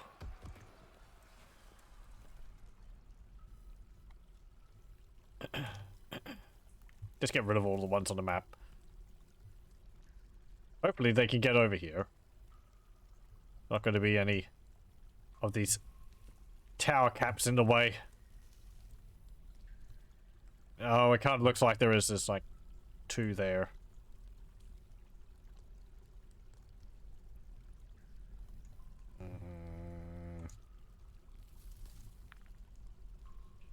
Let's see.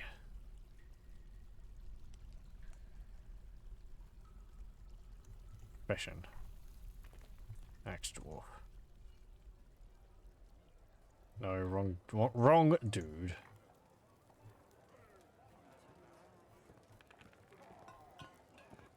Unreachable location. Yeah, okay.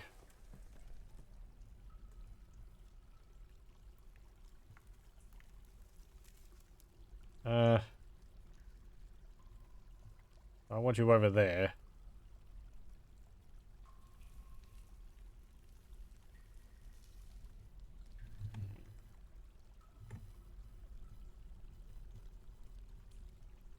Yeah, okay. Looks like they're in a place which you can't get to. That's fine, just... Everyone, go back home.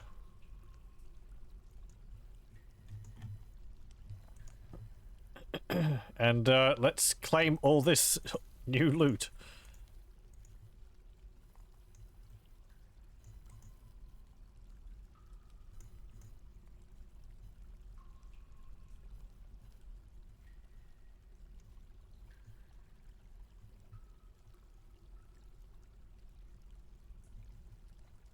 Where was that other... Over here.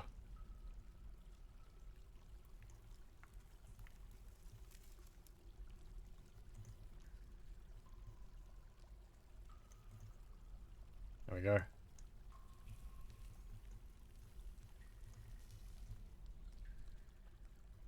I mean, it's mostly just a whole bunch of spears, but...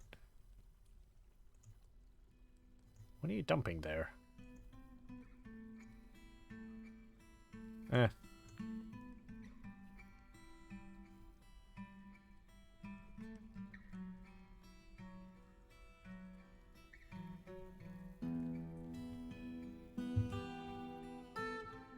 Let's see. Stocks.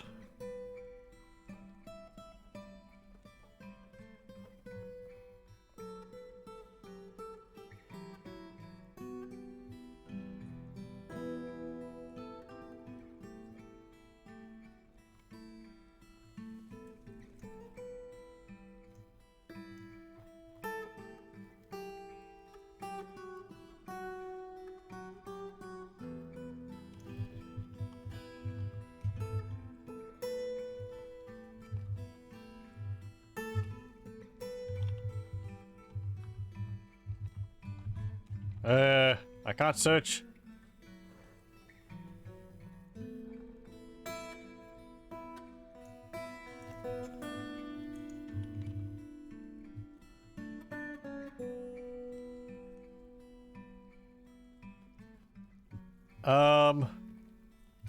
Why can't I search for serpent bodies?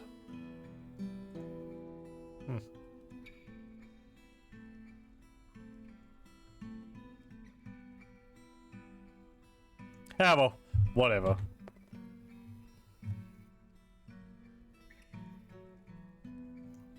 Yeah, could...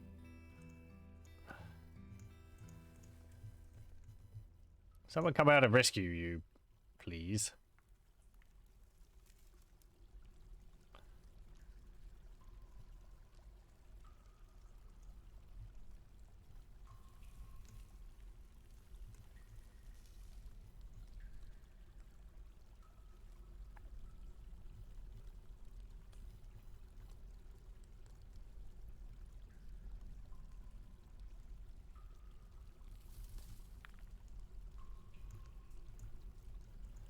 Everyone's gonna get traumatized walking through this. Actually, no, they don't care. That's fine.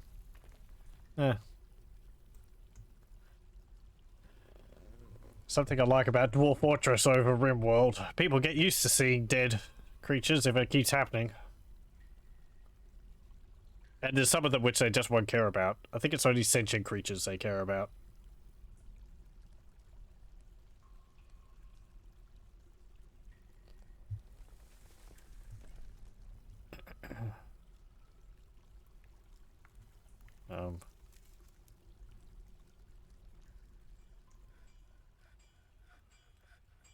Oh, right, I have to designate these, tombs, don't I?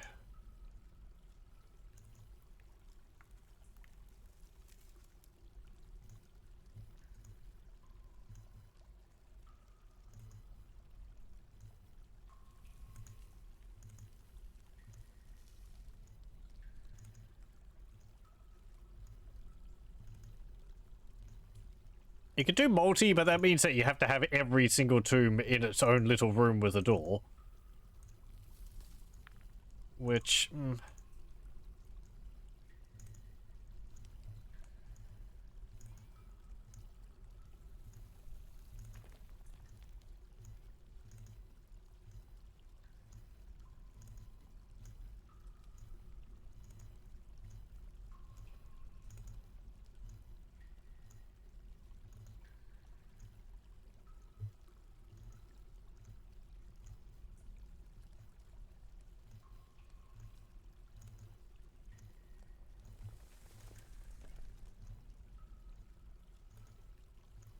There we go.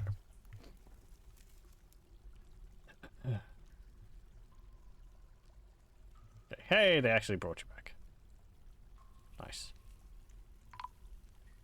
Oh.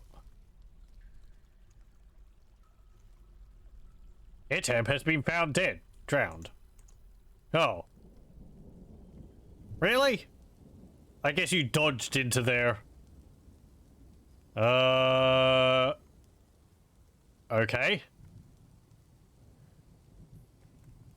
How are we going to get you out of there? Out of there. I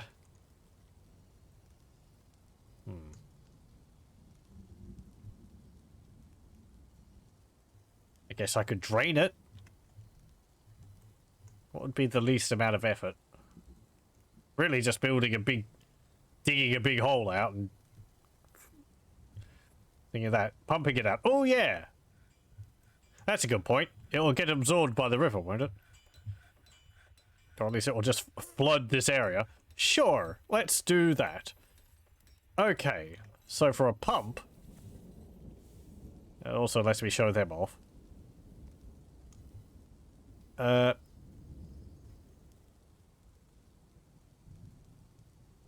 So for a pump, we need... It'll spread out enough to go away. Yeah, sure. I think rain can refill ponds like that, but only where there was water upon embark. I vaguely remember that being a thing. I think we need an enormous wooden corkscrew. Let's see. Constructions.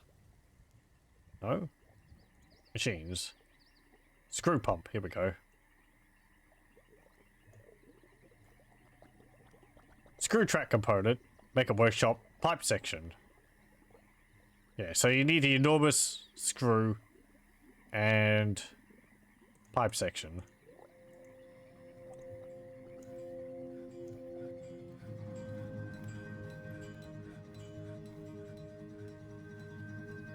There we go. It's a floor type that lets them refill from rain. Is it? Huh.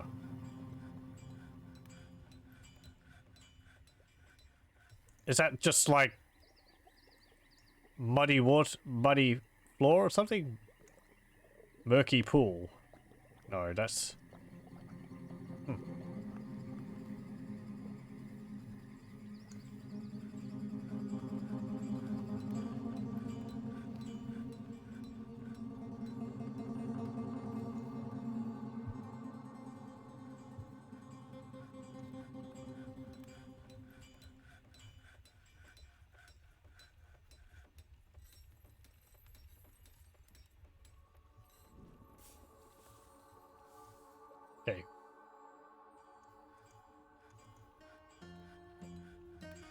This one's more important. Because we've got a dwarf who's dead, and I want to be able to get the corpse so that we can entomb them. Otherwise, I'll have to make a slab. Which is fine, but can't just leave him in there. Well, we can. But this gives me an excuse to show off screw pumps. And see what they look like in this, too. Oh!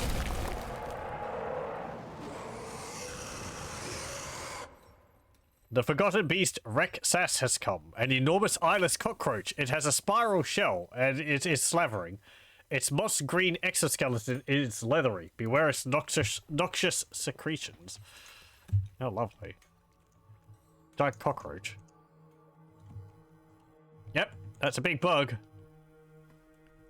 Reksas doesn't have any other names. 274 years old. Yeah, it doesn't have any eyes.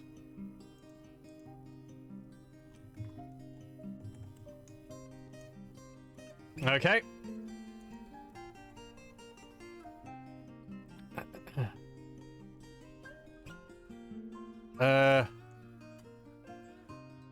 Hey everyone.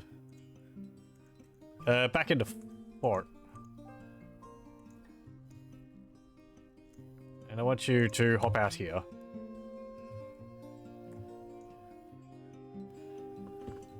We're not getting much rest.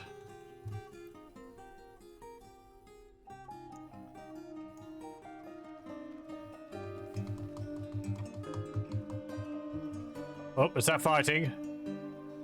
Yeah, it's fighting. It's caught someone. Axe dwarf. You one of mine? Oh no, you're a monster slayer.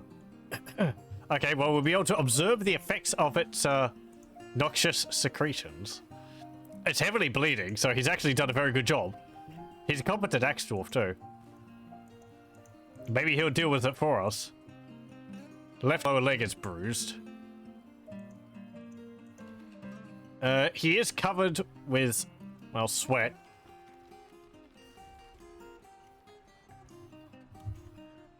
Up, up, up. Uh-oh. Nope, he's dead. That was fast. But it is seriously injured.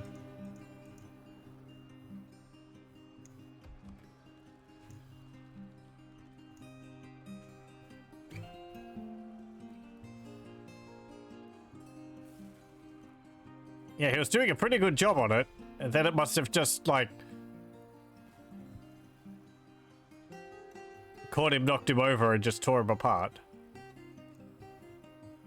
Bites in the upper lip, and the injured part explodes into gore. Shakes the dwarf around by the upper lip. Skull collapses.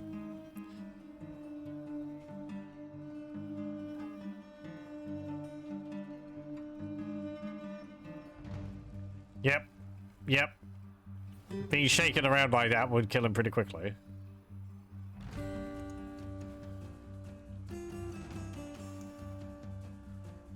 Okay, so...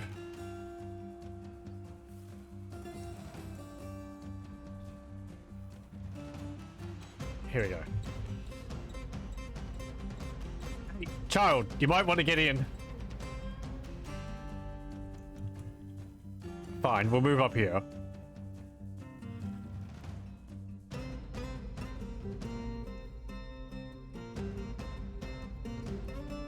Where's this cockroach?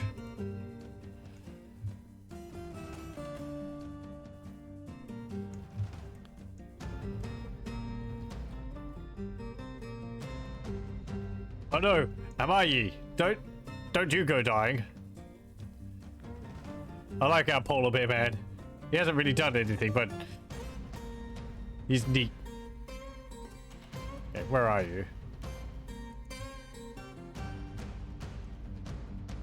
Over here. Oh, you're fighting someone else, are you? Sorry for all the zooming in and out. I'm trying to figure out where we are. Okay, so we're down from where... we're down from there. Okay. Oh no, it's just like spreading dust every now and then.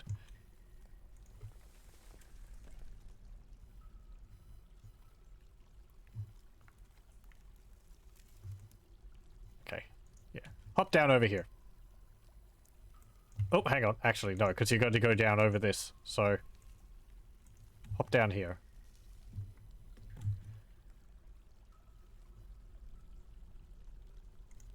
Actually, bunch up here.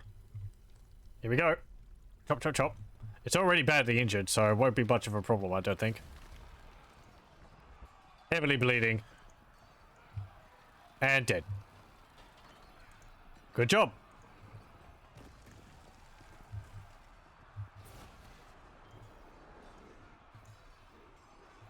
Did anyone get sprayed by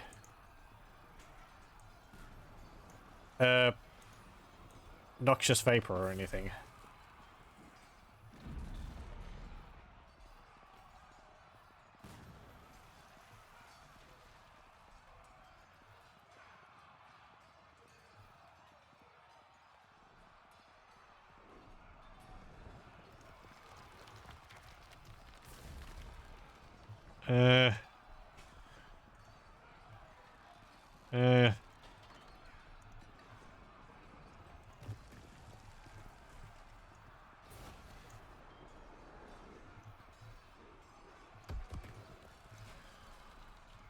No, it doesn't look like it. Who got the kill? Not you. Not you.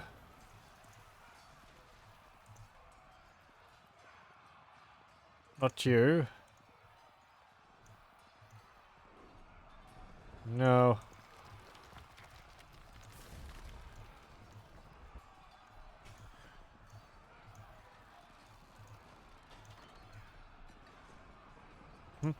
Maybe it just bled out.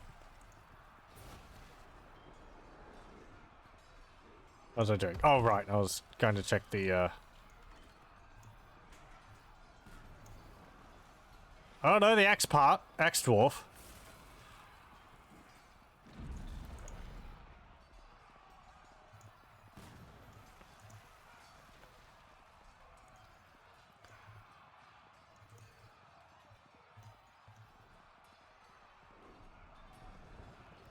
The name might have changed. Rexas Undertix.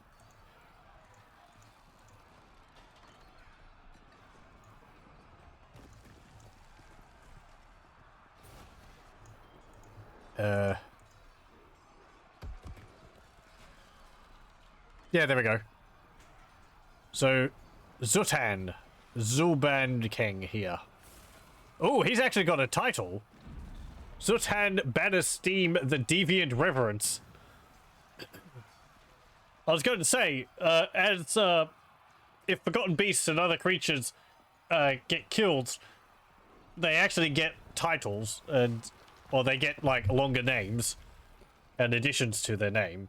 But I don't think that happened for dwarves. So that's pretty cool that he's gotten a bit of a... Or she's gotten a bit of a title for herself. Accomplished Axe Dwarf. Let's see. Iron Battle Axe. We're gonna have to give you a better weapon. Well done.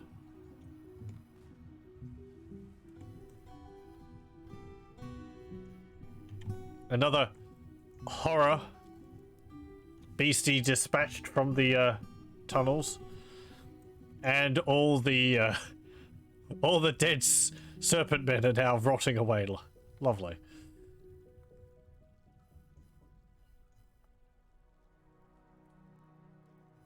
Okay. Anyone else need to go to the hospital?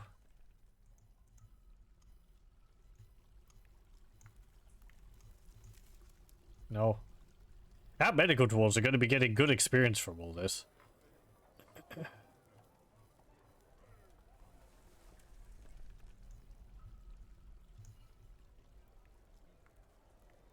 I mean, I guess it takes more than just looking at a few dwarves to train up like diagnostician and surgeon.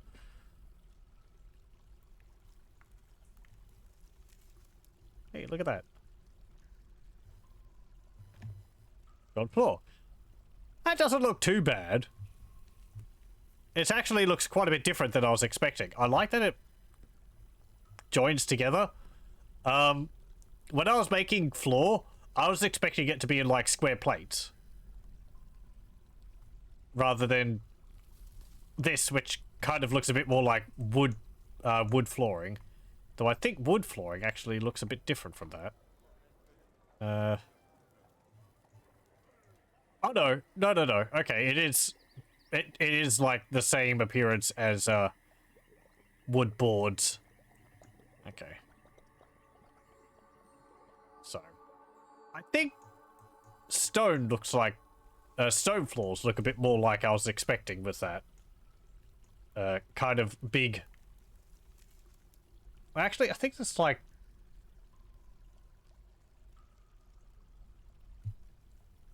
I'd have to check. Be nice maybe if it looked a bit more like metal plating or something like that rather than wooden floorboards.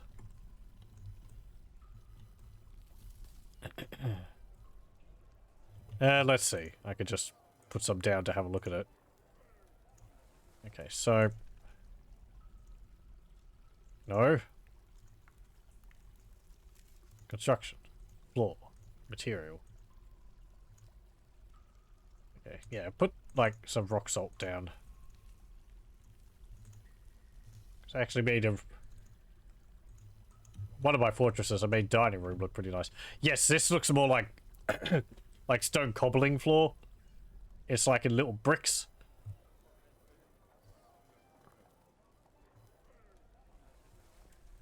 Are those bars or blocks? They are bars. Do you think it would look different if I put blocks down?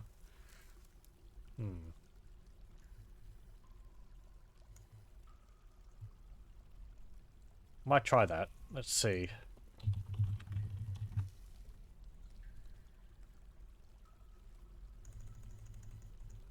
Make 2. Yeah, and maybe that would look different with stone blocks. I only need 1. This is just for example's sake. Yeah, there we go. So, that looks pretty nice. I've had a room with like a checkerboard pattern on it before and it looks fairly pleasing.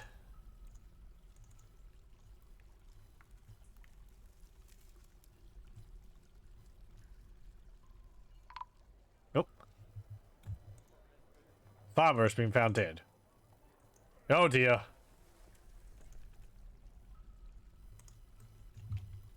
Looks like he had bled out.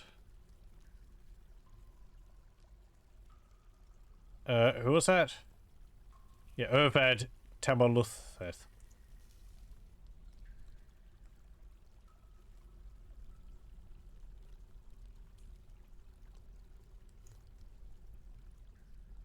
Oh. Okay. A child has claimed another dwarf.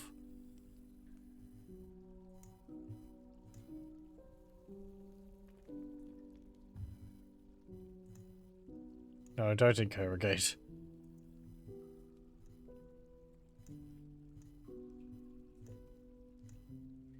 Nine witnesses, 4 witnesses, 3 witnesses, 1 witness, 2, 3, 5, 5, 4, and 1.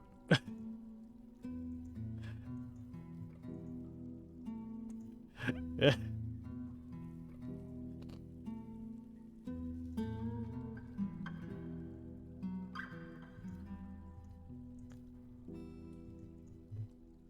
We have another production order.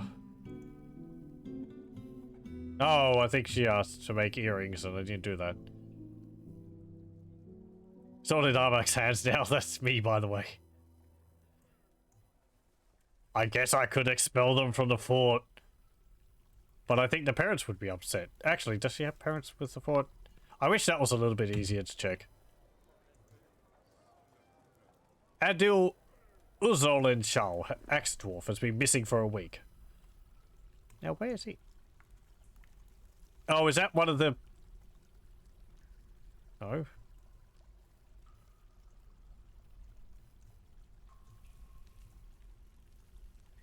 Oh, hang on.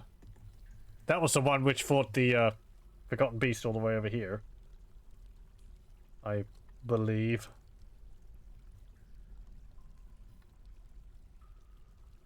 Where was that?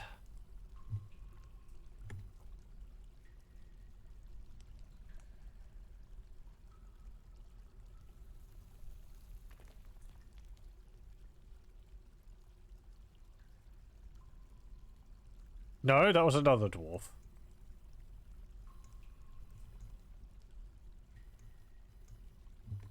We're losing a lot of dwarves.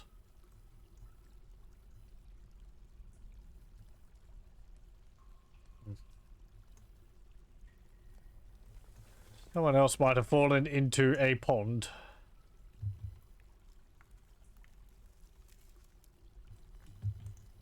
Or is he, stuck up a tree?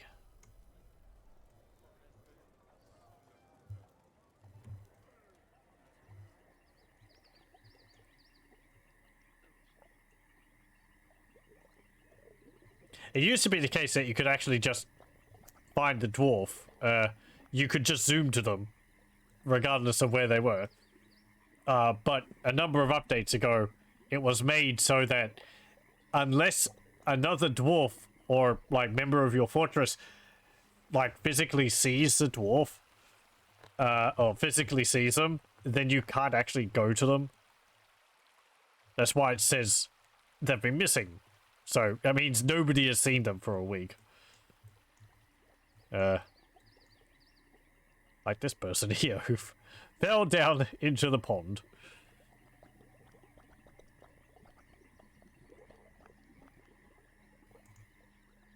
Okay, let's do this. So, screw pump. We do this.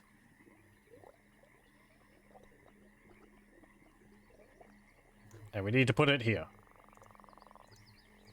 There we go.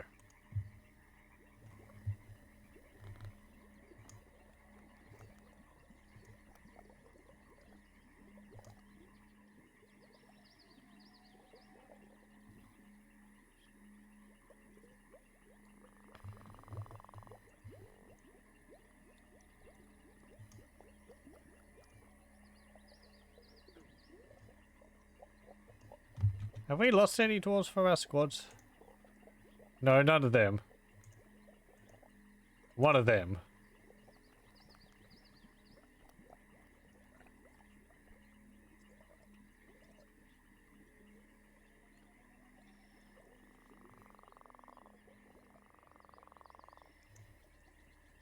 Soul band.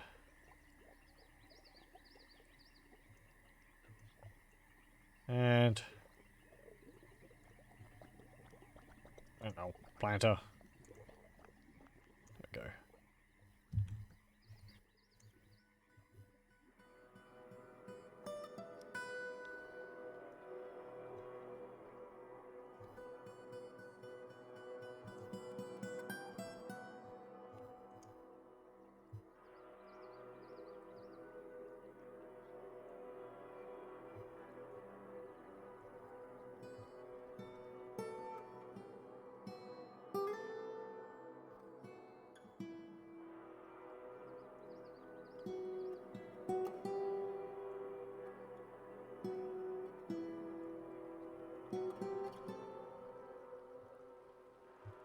Do I need more storage room for all the weapons and that we're beginning?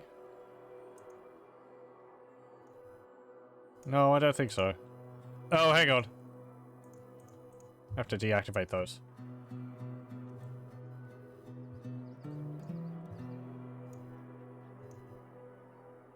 Okay.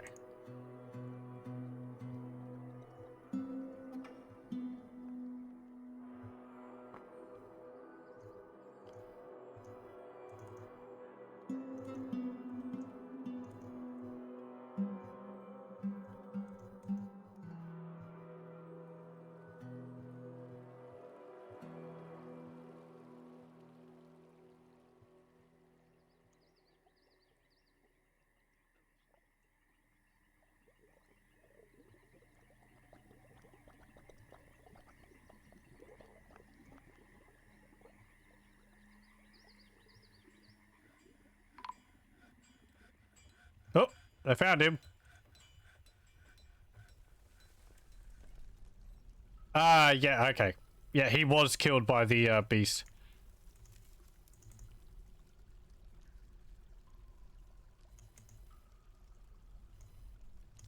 What are you dumping there?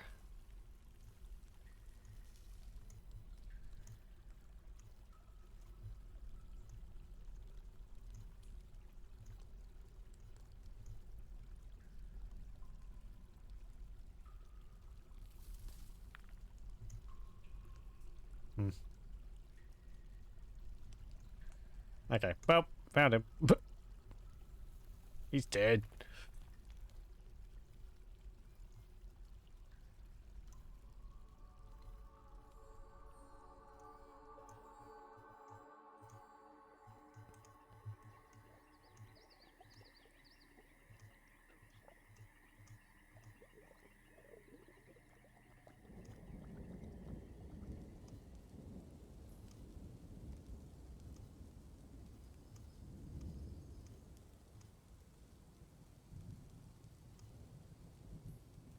Okay.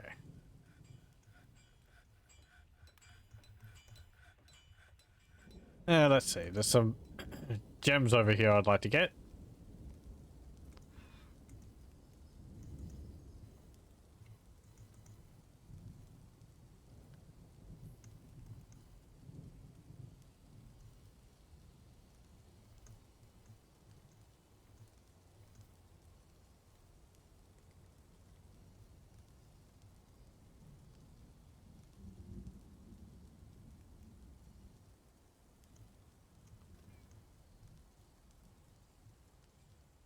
Uh,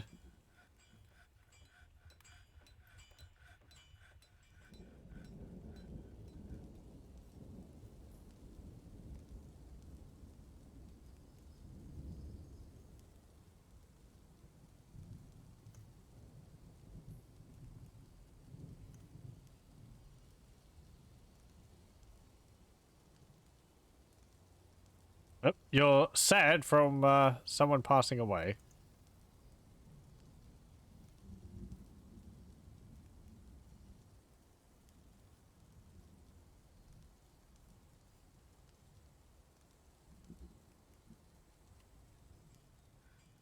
It's nice that it actually has the images of the dwarves next to them if they are in your fortress.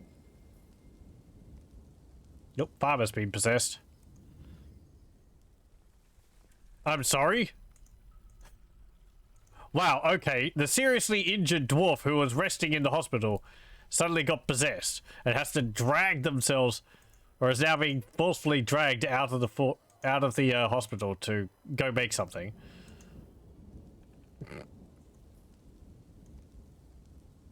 I mean, they're not bleeding.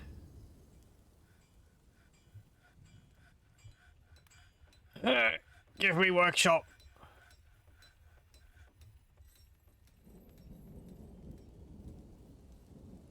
Must make.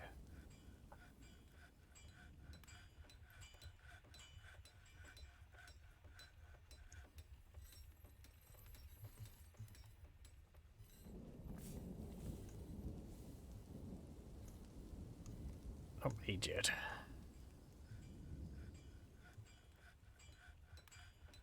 Oh.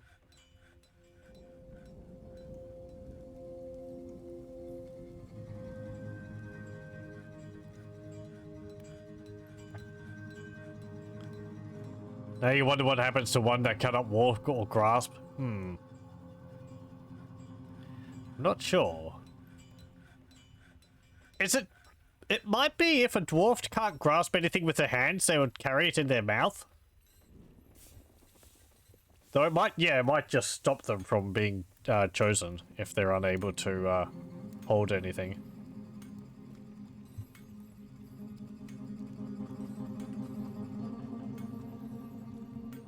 Yep. Begun a mysterious construction.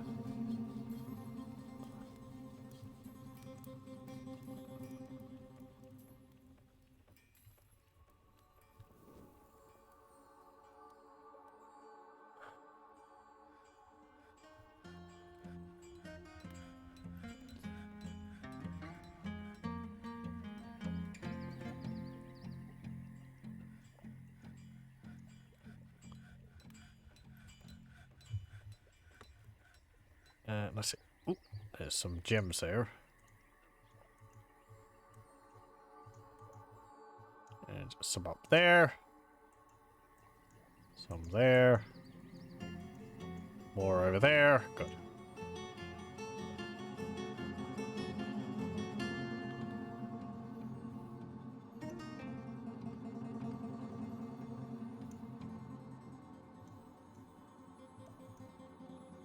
Yeah, just mine all this out. Whatever.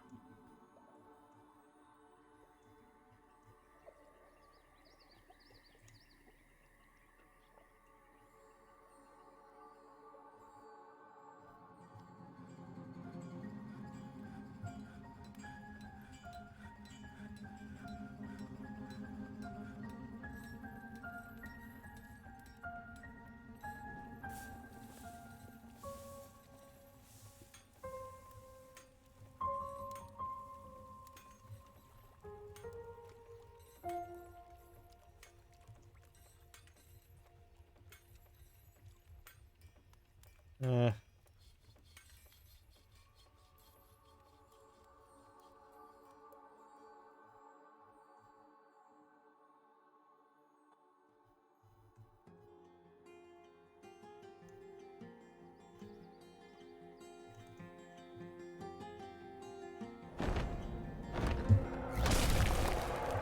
Really?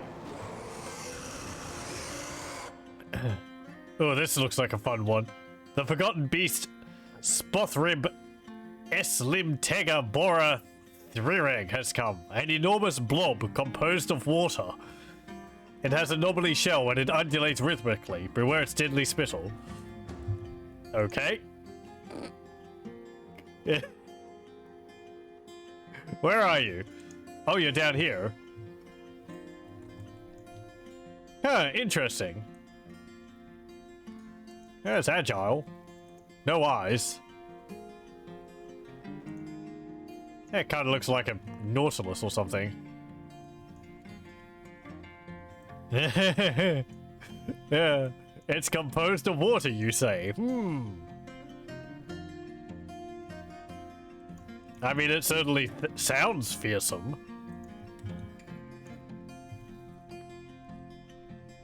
My fortress has had years for those party invitations to finally be delivered. Yeah, everyone's just trying. Everyone just can't wait. Oh boy!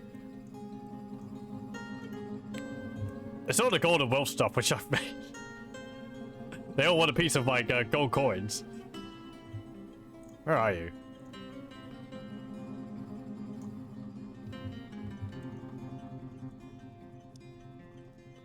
Spothrib lava washed the mines of mold.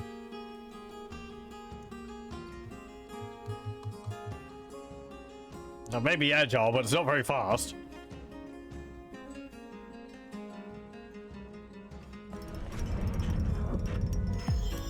And she made a lava wool coat. I did actually check at the other artifacts we made.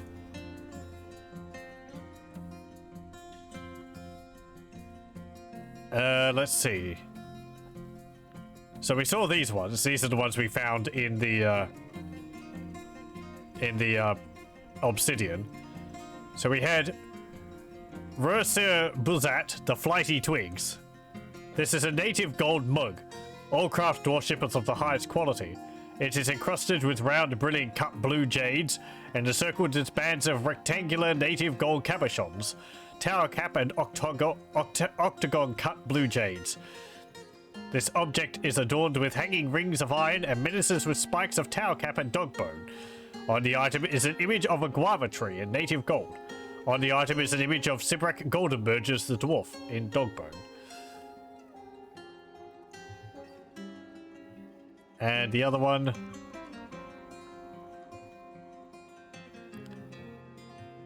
Semorakmam, Union Sank.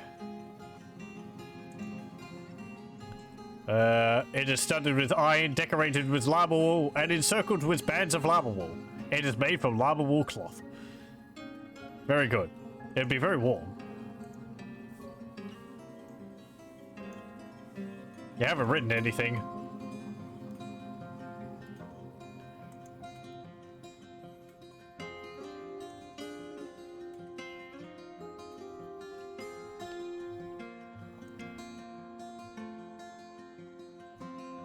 Okay.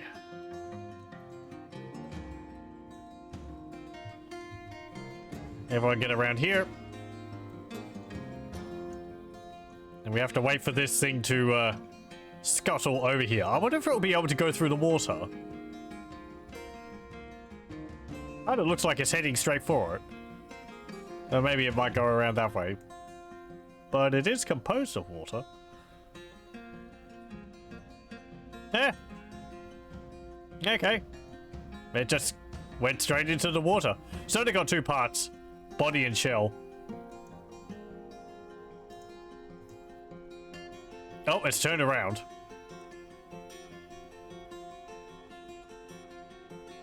Nope. Let's go back the other way.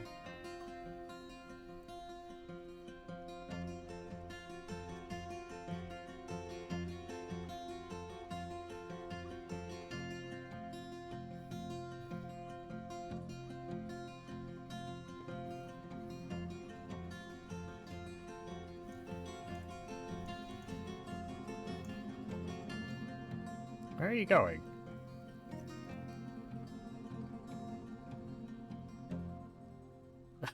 Pokes his head out of the water. Oh, nope, hang on. Nothing's around there.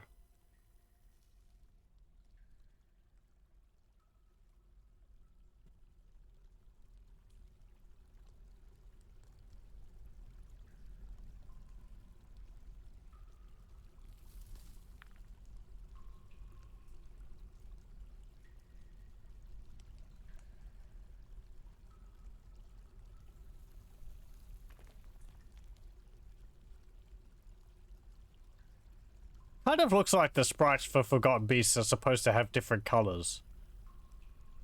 Because there's quite a lot of variation in them. It's just that they're all black colored.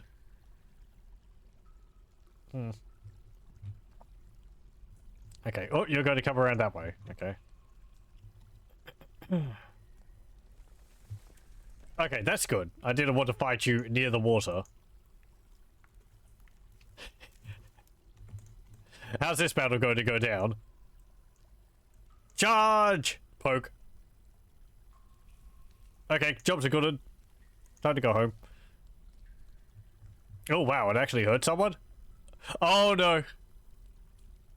I don't think so. I think when it popped it, it washed my dwarves. Let's see this incredible battle. The spear dwarf jumps away from the flying Spothrib lava washed the minds and bones Forgotten Beast extract. Misses the spear dwarf. Spear dwarf misses Forgotten Beast.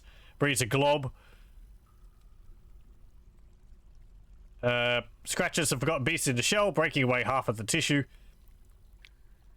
Extract misses the Axe Lord. The Forgotten Beast misses the spear dwarf. The spear dwarf stabs the Forgotten Beast in the shell, breaking away a part of the tissue. The Axe Lord hacks the Forgotten Beast in the shell with her iron battle axe, and 7 parts sails off in the dark. Forgotten Beast misses the Axe Lord. Spear Dwarf stabs the Forgotten Beast in the shell. The Axe Lord scratches the Forgotten Beast in the body, breaking away most of the tissue, and then it goes pop. Hello, welcome, welcome. Caverns definitely look awesome in the Steam version. They do look... I do like how they look. It's very colourful. All the different types of mushrooms and all that. So yeah, I've mentioned this before. Creatures composed of water, blood, vomit, whatever. If it's like kind of a liquid, or even like ones made of fire, it sounds fearsome. But they're essentially like a giant bubble. So you like poke them and it's just like pop. Water, as it turns out, is not very good armor.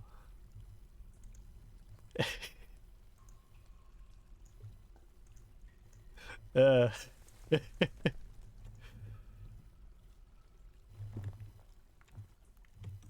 had the shell which protected it a little bit,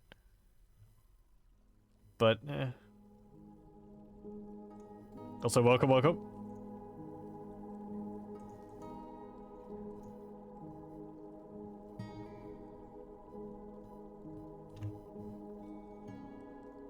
It's crazy it made it this long without hitting something sharp in the cave. Yeah.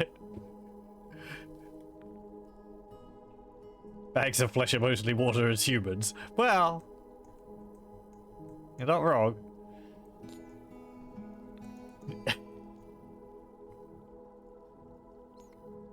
I think skins are a little bit tougher than the surface tension of water.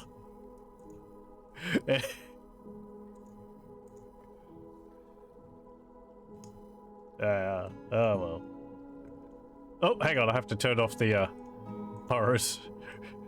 From the fearsome threat. All the serpent people were more of a threat than that was. That's just kind of embarrassing. I mean, look at all of them. People just joined.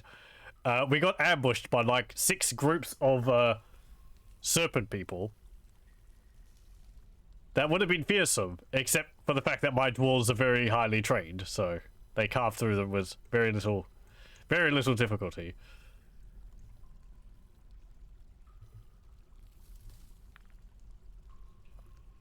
You do wish gems were easier to see? Your one-minded complaint? Oh, don't worry. I've been leveling criticism at quite a few things in this. I do like it a lot. It is very good what they've done. But there are a number of things in the UI and some of the visuals which they could certainly improve.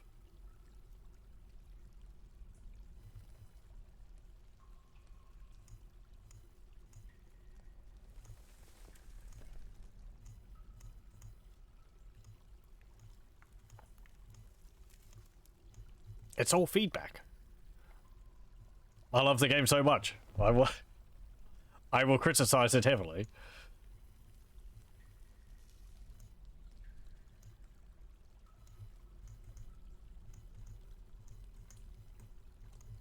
Let's see.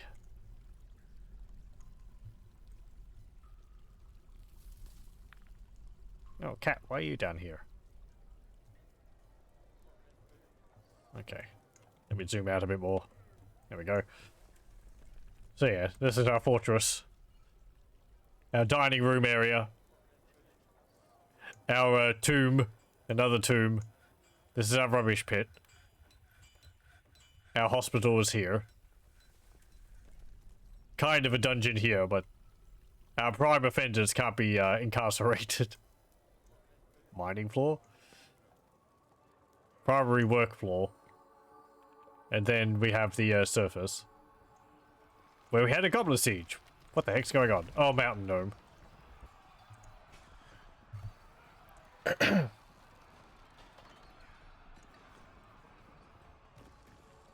ASCII mode is coming. Yeah, yeah.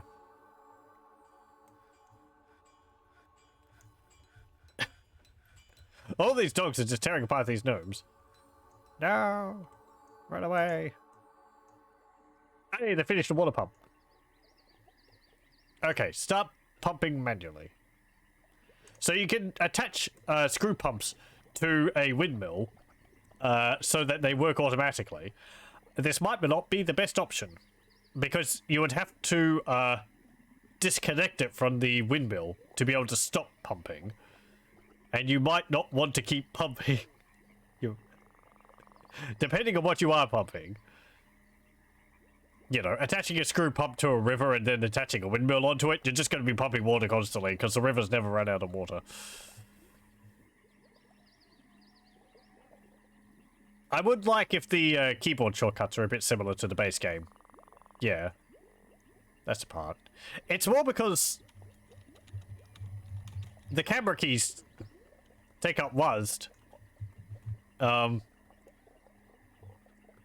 And so the other shortcuts have sort of been shoved over to the side. You have to use the mouse, which it's fine for some parts, but there were some of the menus just in base game which were easy to go through with the keyboard shortcuts. So, you know, bits and pieces.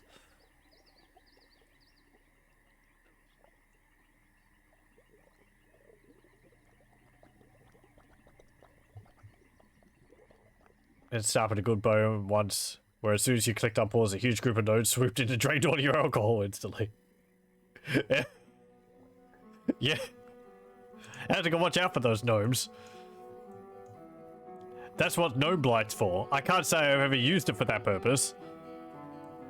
But,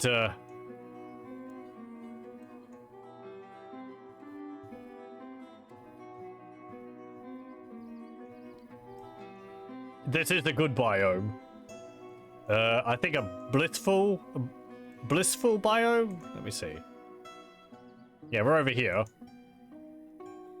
So, we are getting, the things like the mountain gnomes and fluffy wamblers, which just end up dying to my cats all the time. I haven't seen too many other, like, fantastical beasts from the zone, though. Chinchillas. I mean, the mountain gnomes can't really do too much. My alcohol was all the way into my dungeon, so... Or my fortress.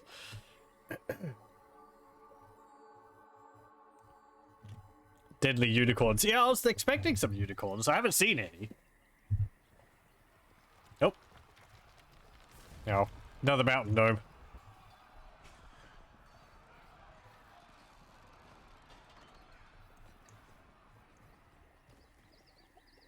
There it goes.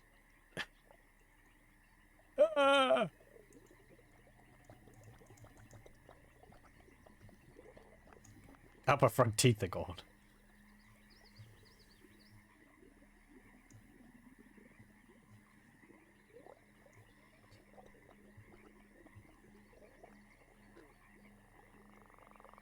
I keep tossing a fath on Dungeon Adapt.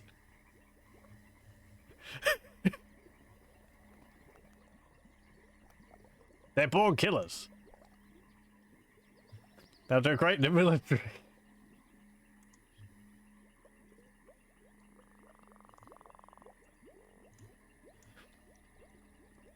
Tossid and Fath are two children which are causing quite a bit of problems in the fortress.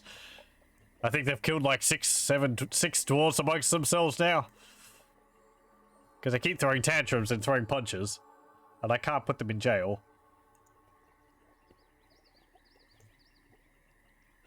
Oh, wow. Other people are actually more upset than they are. What's your problem?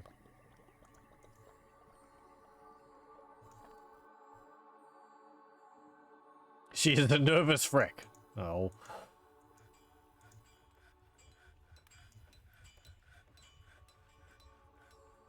Unexciting life. What do you mean unexciting? I guess because you haven't been in combat.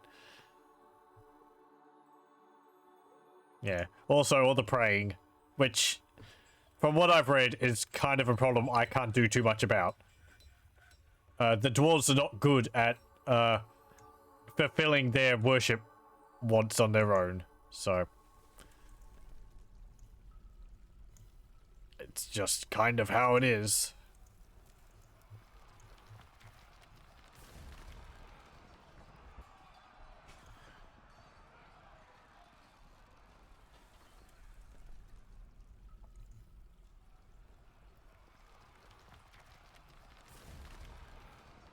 Wrote a DF hack scale to scale script to scale migrant waves down to 1 to 3-ish plus camp followers.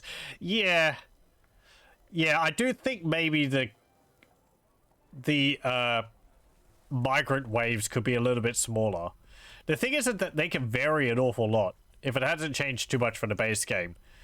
You could have a migrant wave of like 2 dwarves, and then the next season you could have a migrant wave of 20 if you suddenly like uncover a whole bunch of gold or something.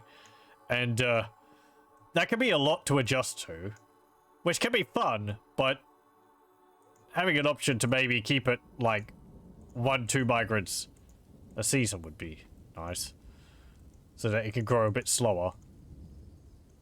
Because certainly this group, it grew very quickly.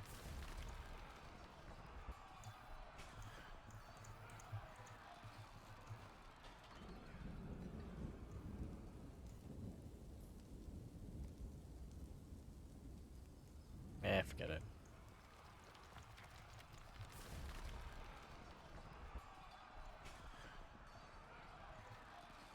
No, I want you to pump. Pump from the west. That's correct. Do I have to designate a dwarf to use pumping? Shouldn't they do that automatically?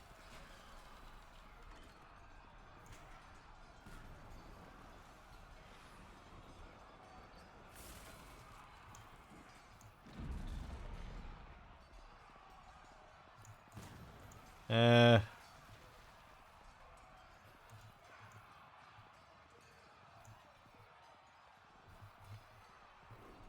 Let's see.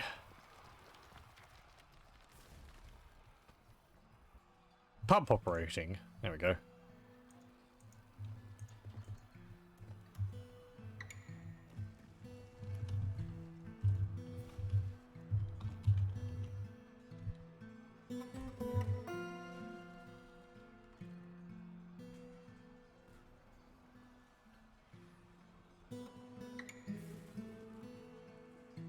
Okay, so...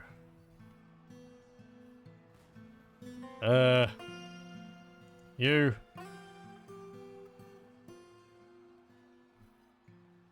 You... You... You and you. There we go. Someone please go and start that pump.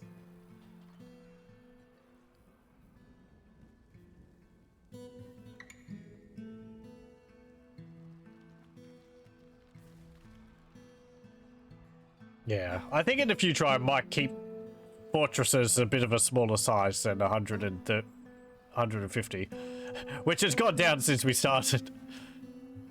I actually have it at 50 cap, so if we keep losing dwarves, population will drop down to there.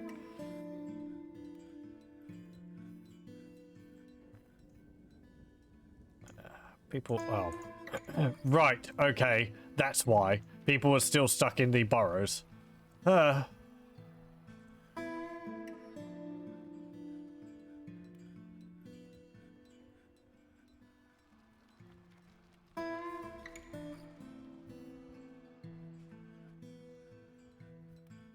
It's nice having burrows to stop dwarves from running out during a siege. That was a whole thing which you had to deal with. Oh, we're under siege. Okay, put the military dwarves at the front. Hey, why are all the dwarves running outside? Oh, they're trying to collect the socks of the enemy. Oh. So every time you killed an enemy goblin, you had to forbid all the stuff they just dropped. Didn't used to be automatic.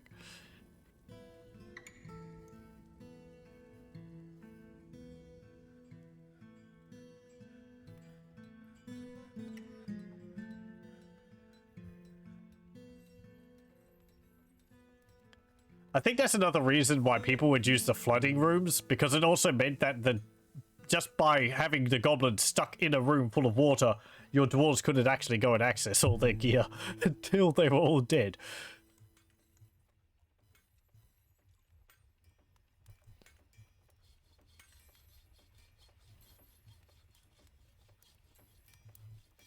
Or traps.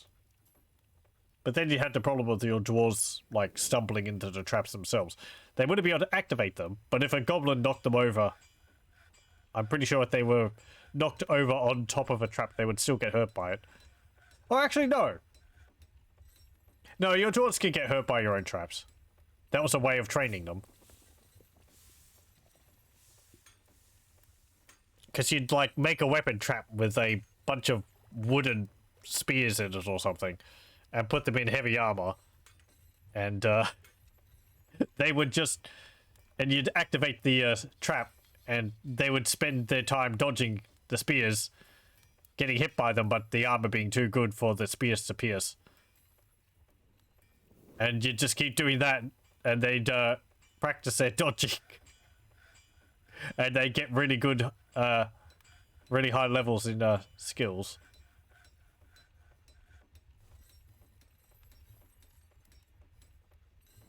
I think I tried to do that once, but I think I ended up killing my dwarves. There was other things you could do like that as well.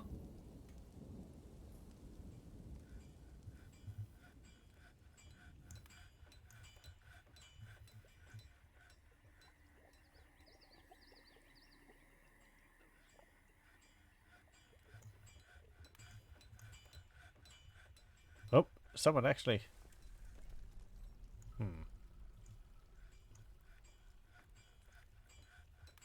Has Tossage been pushed over the edge?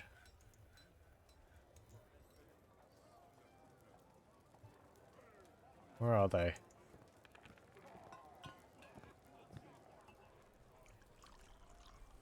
Yeah, looks like it. Okay.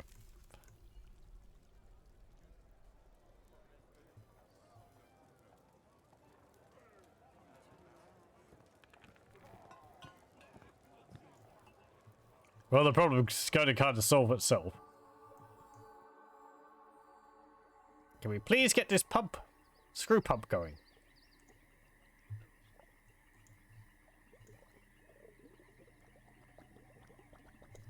No.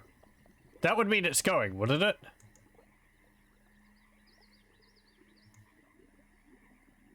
Yeah, I think so. I mean, tick, it's going.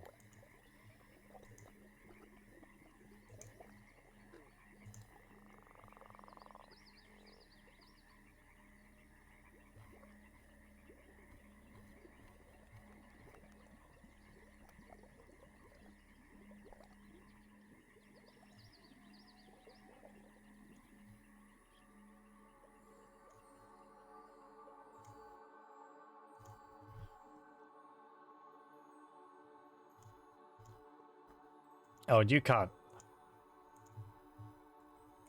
Hold on.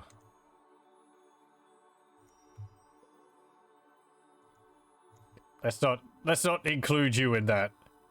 Cause you can't really stand, Rigoth.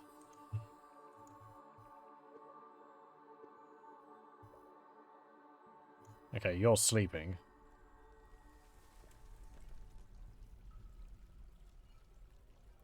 Could you please pick up your clothes after yourself? I was probably Tossids, actually. Come to think of it.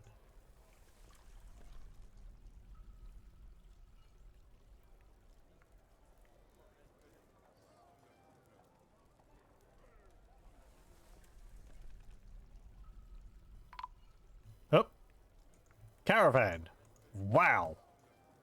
Incredible. Haven't had one for a while. I guess what with all the sieges.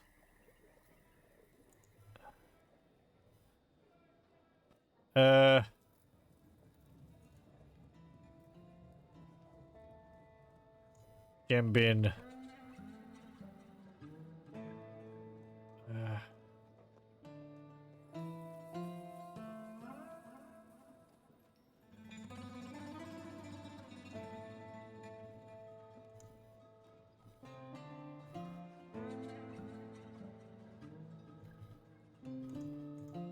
Can I interest you in all these shirts?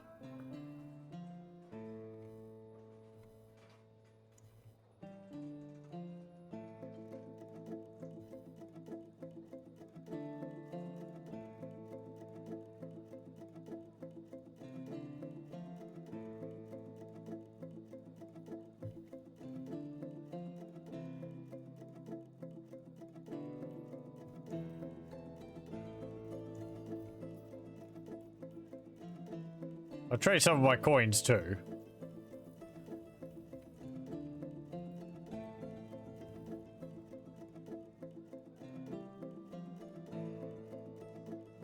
Oh, okay. That contains items which are banned for trading.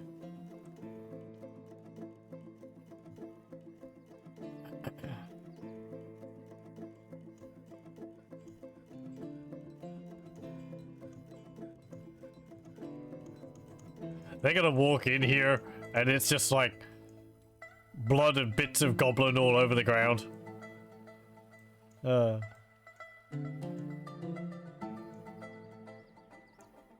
Makes the place feel homely. What are my goals for the fort? I don't really have any. I just sort of build it until I get bored.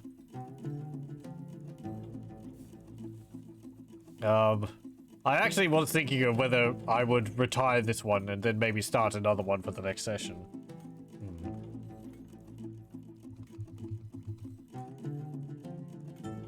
I never really have a good idea of what to do for like a mega construction or something like that.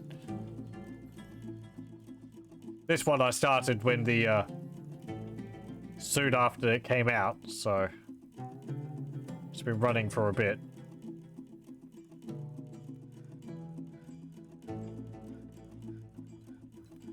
I guess we're only 6 years in. Oh, hello. There's much to share. What do I want? You always try to make a theme. Yeah, I think I need to, like... Because I always just sort of play it. I don't really have a greater goal in mind. Or something to do. It's sort of just, oh, I'll build a fort. And survive, I guess. I've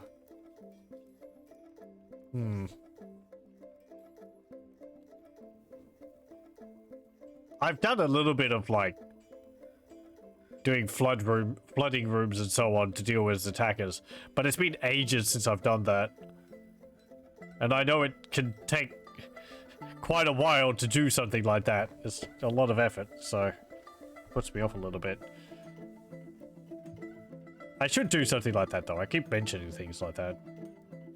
I'd have to look up how to do it again.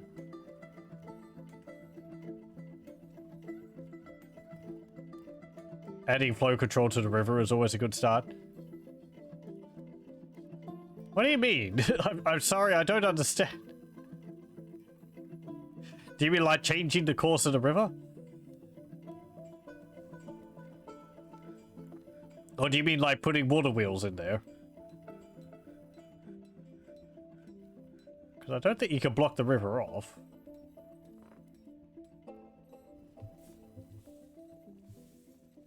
I actually have one fortress which is like in the mountains and it's on a raised hill. So it slopes off very steeply on both sides, and the river's running all the way along the top of it. So I could like mine out on either side of the river and just flood both sides of the map if I wanted to. Adding an off switch to the river when it comes onto the map.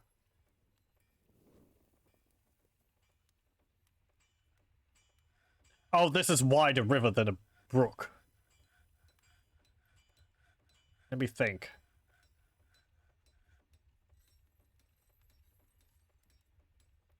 I'm trying to remember how rivers work. Brooks, I think every square of the brook is a water generating tile. But I think, is it rivers where the water generates at the edge of the map? Can do it to brooks even easier.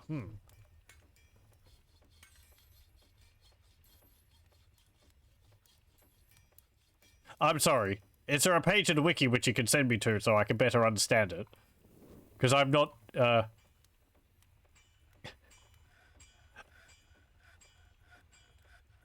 Special thing with brooks is the surface tile is walkable. Yeah. You can't mine that out, I'm pretty sure. Just like channel it out. What was I getting? Hold on. I mean, if I order clothes from you, wouldn't there be... I wouldn't be able to wear them. Because they'd be large, wouldn't they? Whatever. Legwear. Trousers. And... sandals, I guess. Okay.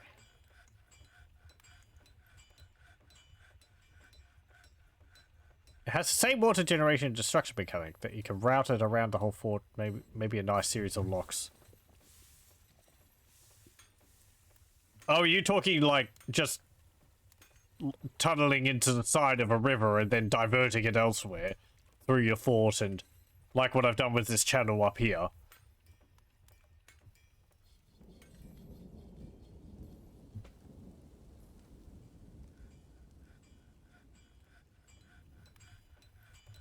What do you mean more like... Oh. Hey, there goes the water. Do you mean more like blocking it off up here?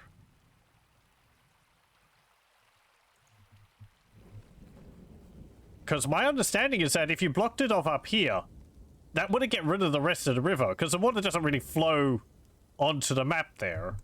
It's just every tile of this is just permanent water. Though it's been ages since I've done anything with rivers. They're quite dangerous. So that might have changed. divert it all into caverns. It will drain? It will? Huh. Okay, well. News to me.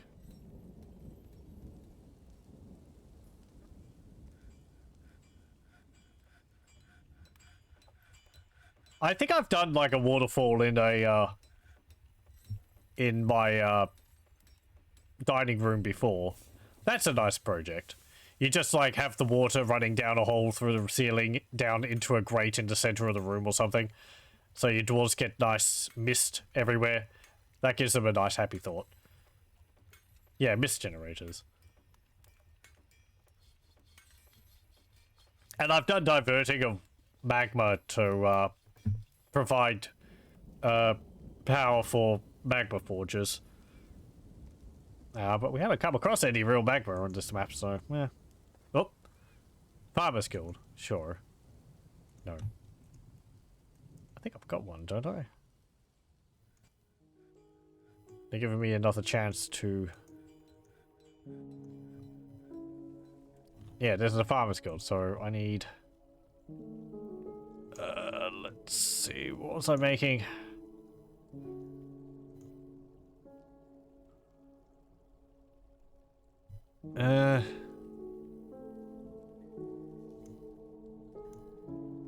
No, not chalk.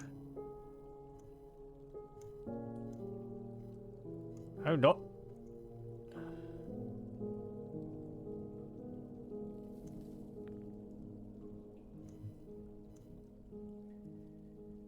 I've got some iron chests, but they're not really. How much gold bars do I have?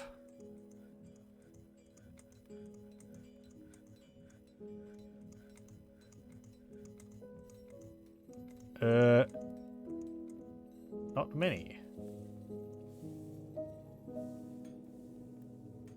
Oh, I'm looking at kale in eyes there. Yeah, oh, there's like one gold bar there.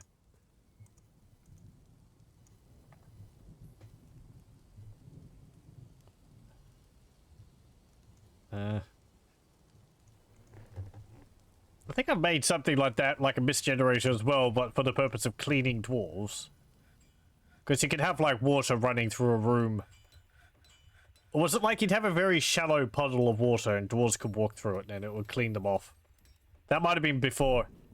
That would have been before they would actually clean themselves, though. So.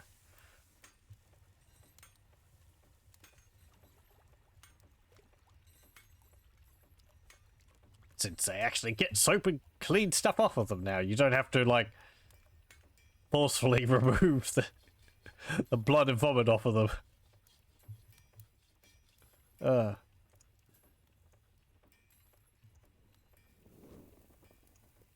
I thought I'd mined out some more native gold somewhere. Oh, hang on. No, native gold was down here.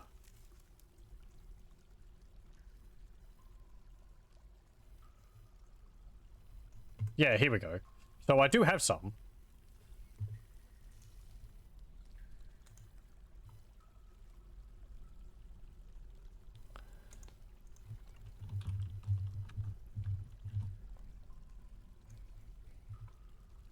Thank you. Smell some native gold, please.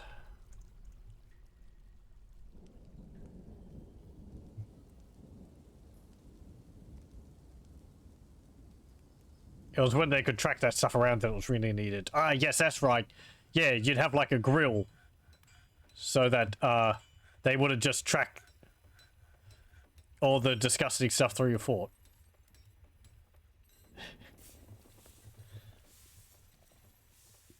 Yeah, the cats would drink spilled alcohol. That was a funny bug. Oh, well, you see, every now and then, cats clean themselves with their paws. They lick their paws. Okay, that's fine. That's cat behavior. So people were wondering why their cats were dying. Turns out that the cats would walk through puddles of spilled alcohol, get it on their paws, and then they clean themselves by licking their paws, and they'd consume lethal amounts of alcohol. and end up dying. Yeah. Oh man.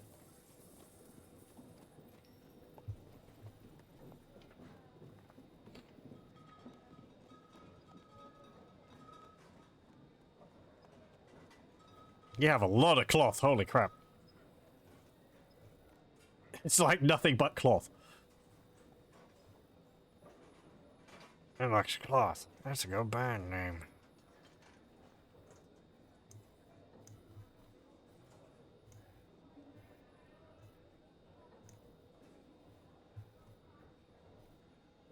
Yeah, take these clothes.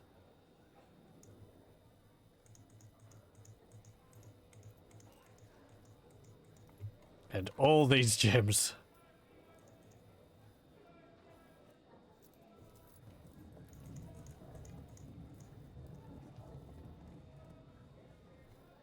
Wow, these diamonds you get are worth a lot.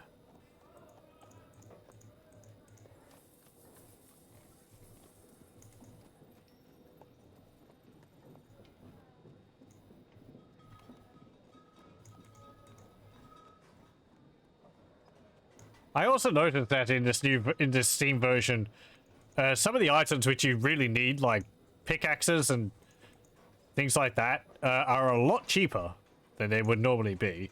Anvils, they only cost around 100, whereas before I think they cost about 1,000 because they'd be made out of steel. At least I think they were cheaper. I feel like I certainly feel like it's easier for me to get a bunch of like extra pickaxes if I need them, or another anvil.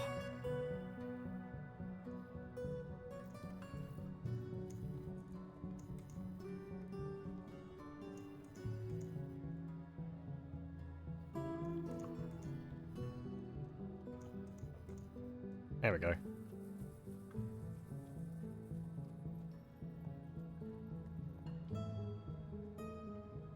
Oh, well, thank you very much for joining. I hope you have a fun time playing the game.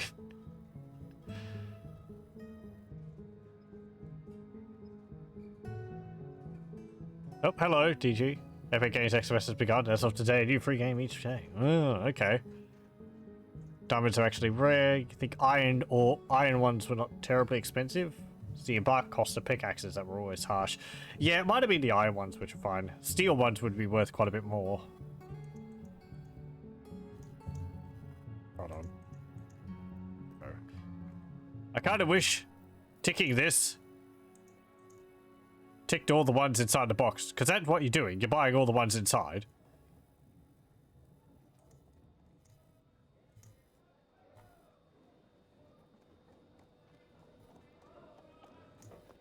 Okay, let's buy another one.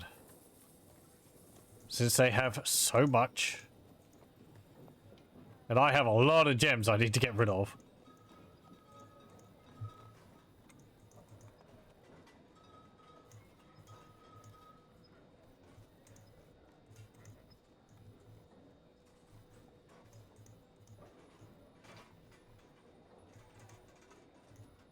Okay, there we go.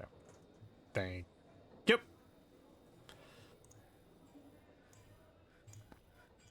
Okay, you can go. And we'll move these bins back. This needs an easier menu to move the bins or the items you have there back to your main storage room.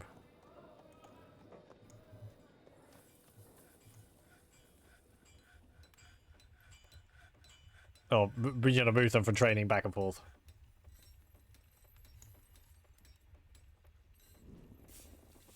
Sometimes I feel like I forget some items which I was trading.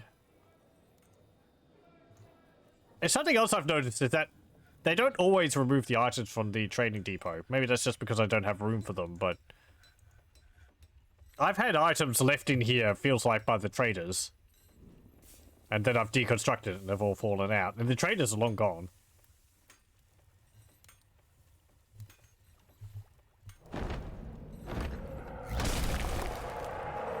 Trade menu is a lot of clicking, it feels like. Yeah, yeah. Oh, hello again. The forgotten beast Vathi Efak Kerethi Aki Yasofifu has come. A gigantic termite composed of fortification agate. Okay. I don't know what that is. It has a round shell and it undulates rhythmically. Beware its deadly spittle. Fortification agate.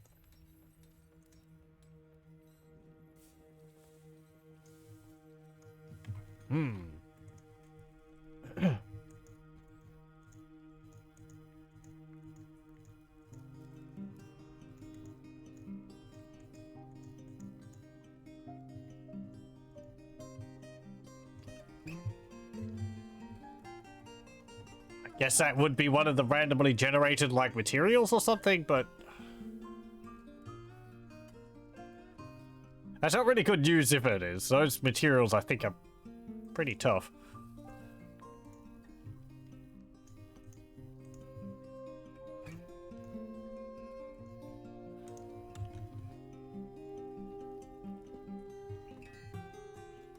How we go for time?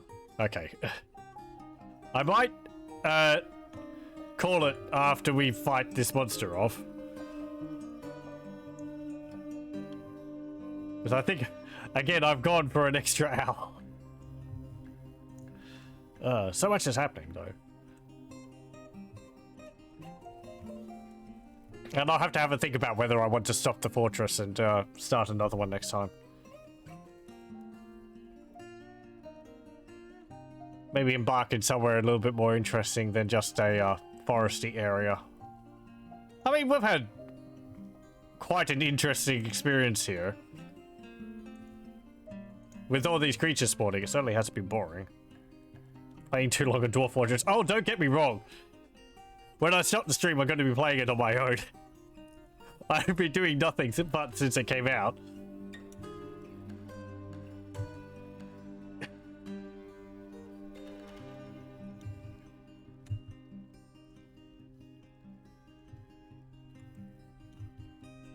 Okay, where are my military dwarves? Come on, get down here.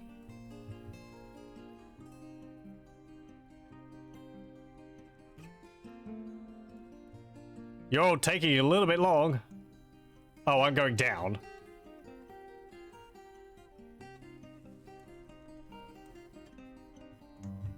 Okay, here comes some. Oh, no! Amai! Quick, kill it! Don't let him die! No! Oh no. Oh. No, my polar bear man. He hasn't done anything here but sit around and drink my alcohol, but it looks so adorable.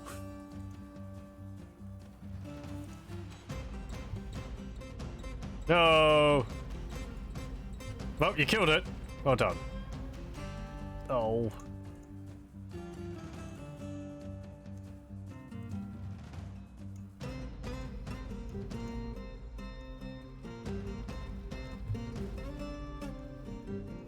Oh.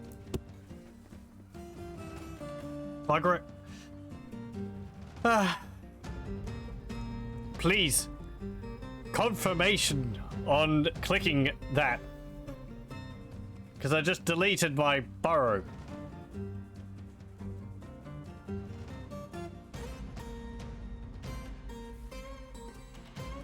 Ugh.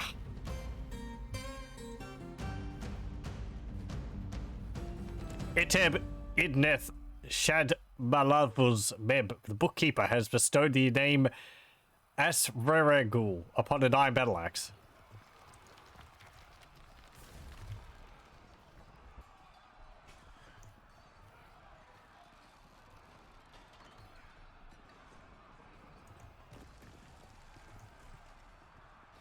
See, you're a legendary axe dwarf. I mean, the thing is, if I retire this fortress, we might be able to get some of the dwarves from here to in other fortresses. What do you call this? Maybe over here. Yeah, here we go. Because it's not an artifact. It's just a named object. Appeared controls. The confusing mine of inches. Rock balanced. What's his name? Item rocks balanced the confusing mine of inches. Quick, rescue him.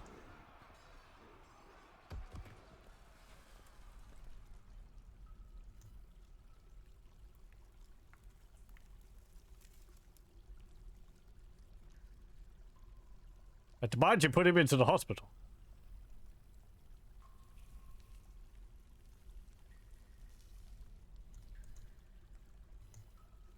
I mean, he's a polar bear. He's got a lot of blood. He's going for a drink. I think my hospital can accept anyone. Yeah. Anyone's able to go there.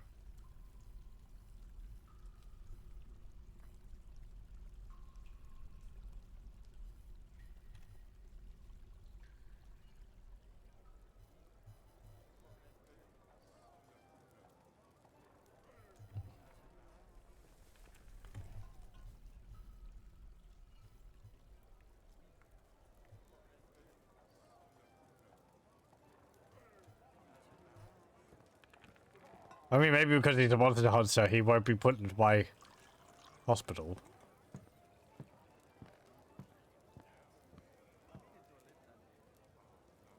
Who left a glove there? Dump that.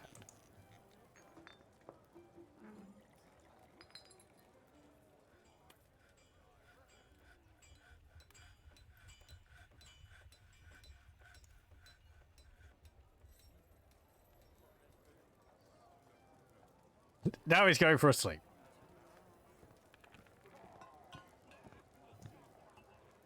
But now he is asleep. He is asleep. He's unconscious. Yeah.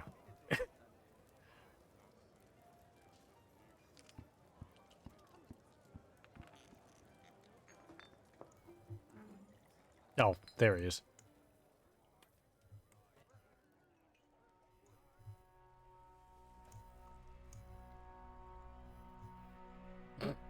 People are just stepping over him.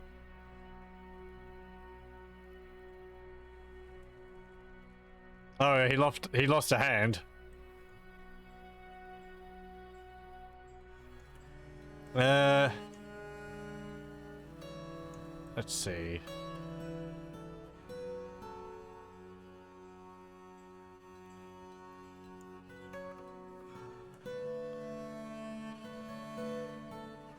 Yeah. Okay, well, I think I'll save it there, and I'll have a think about whether we continue with this next time. Though, I think I might start another fortress. Ugh.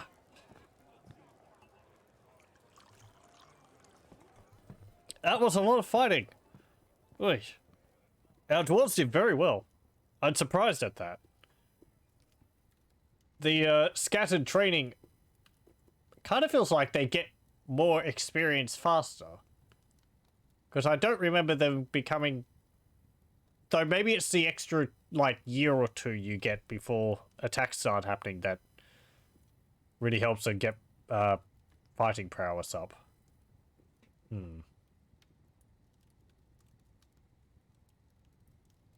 Because they were able to deal with the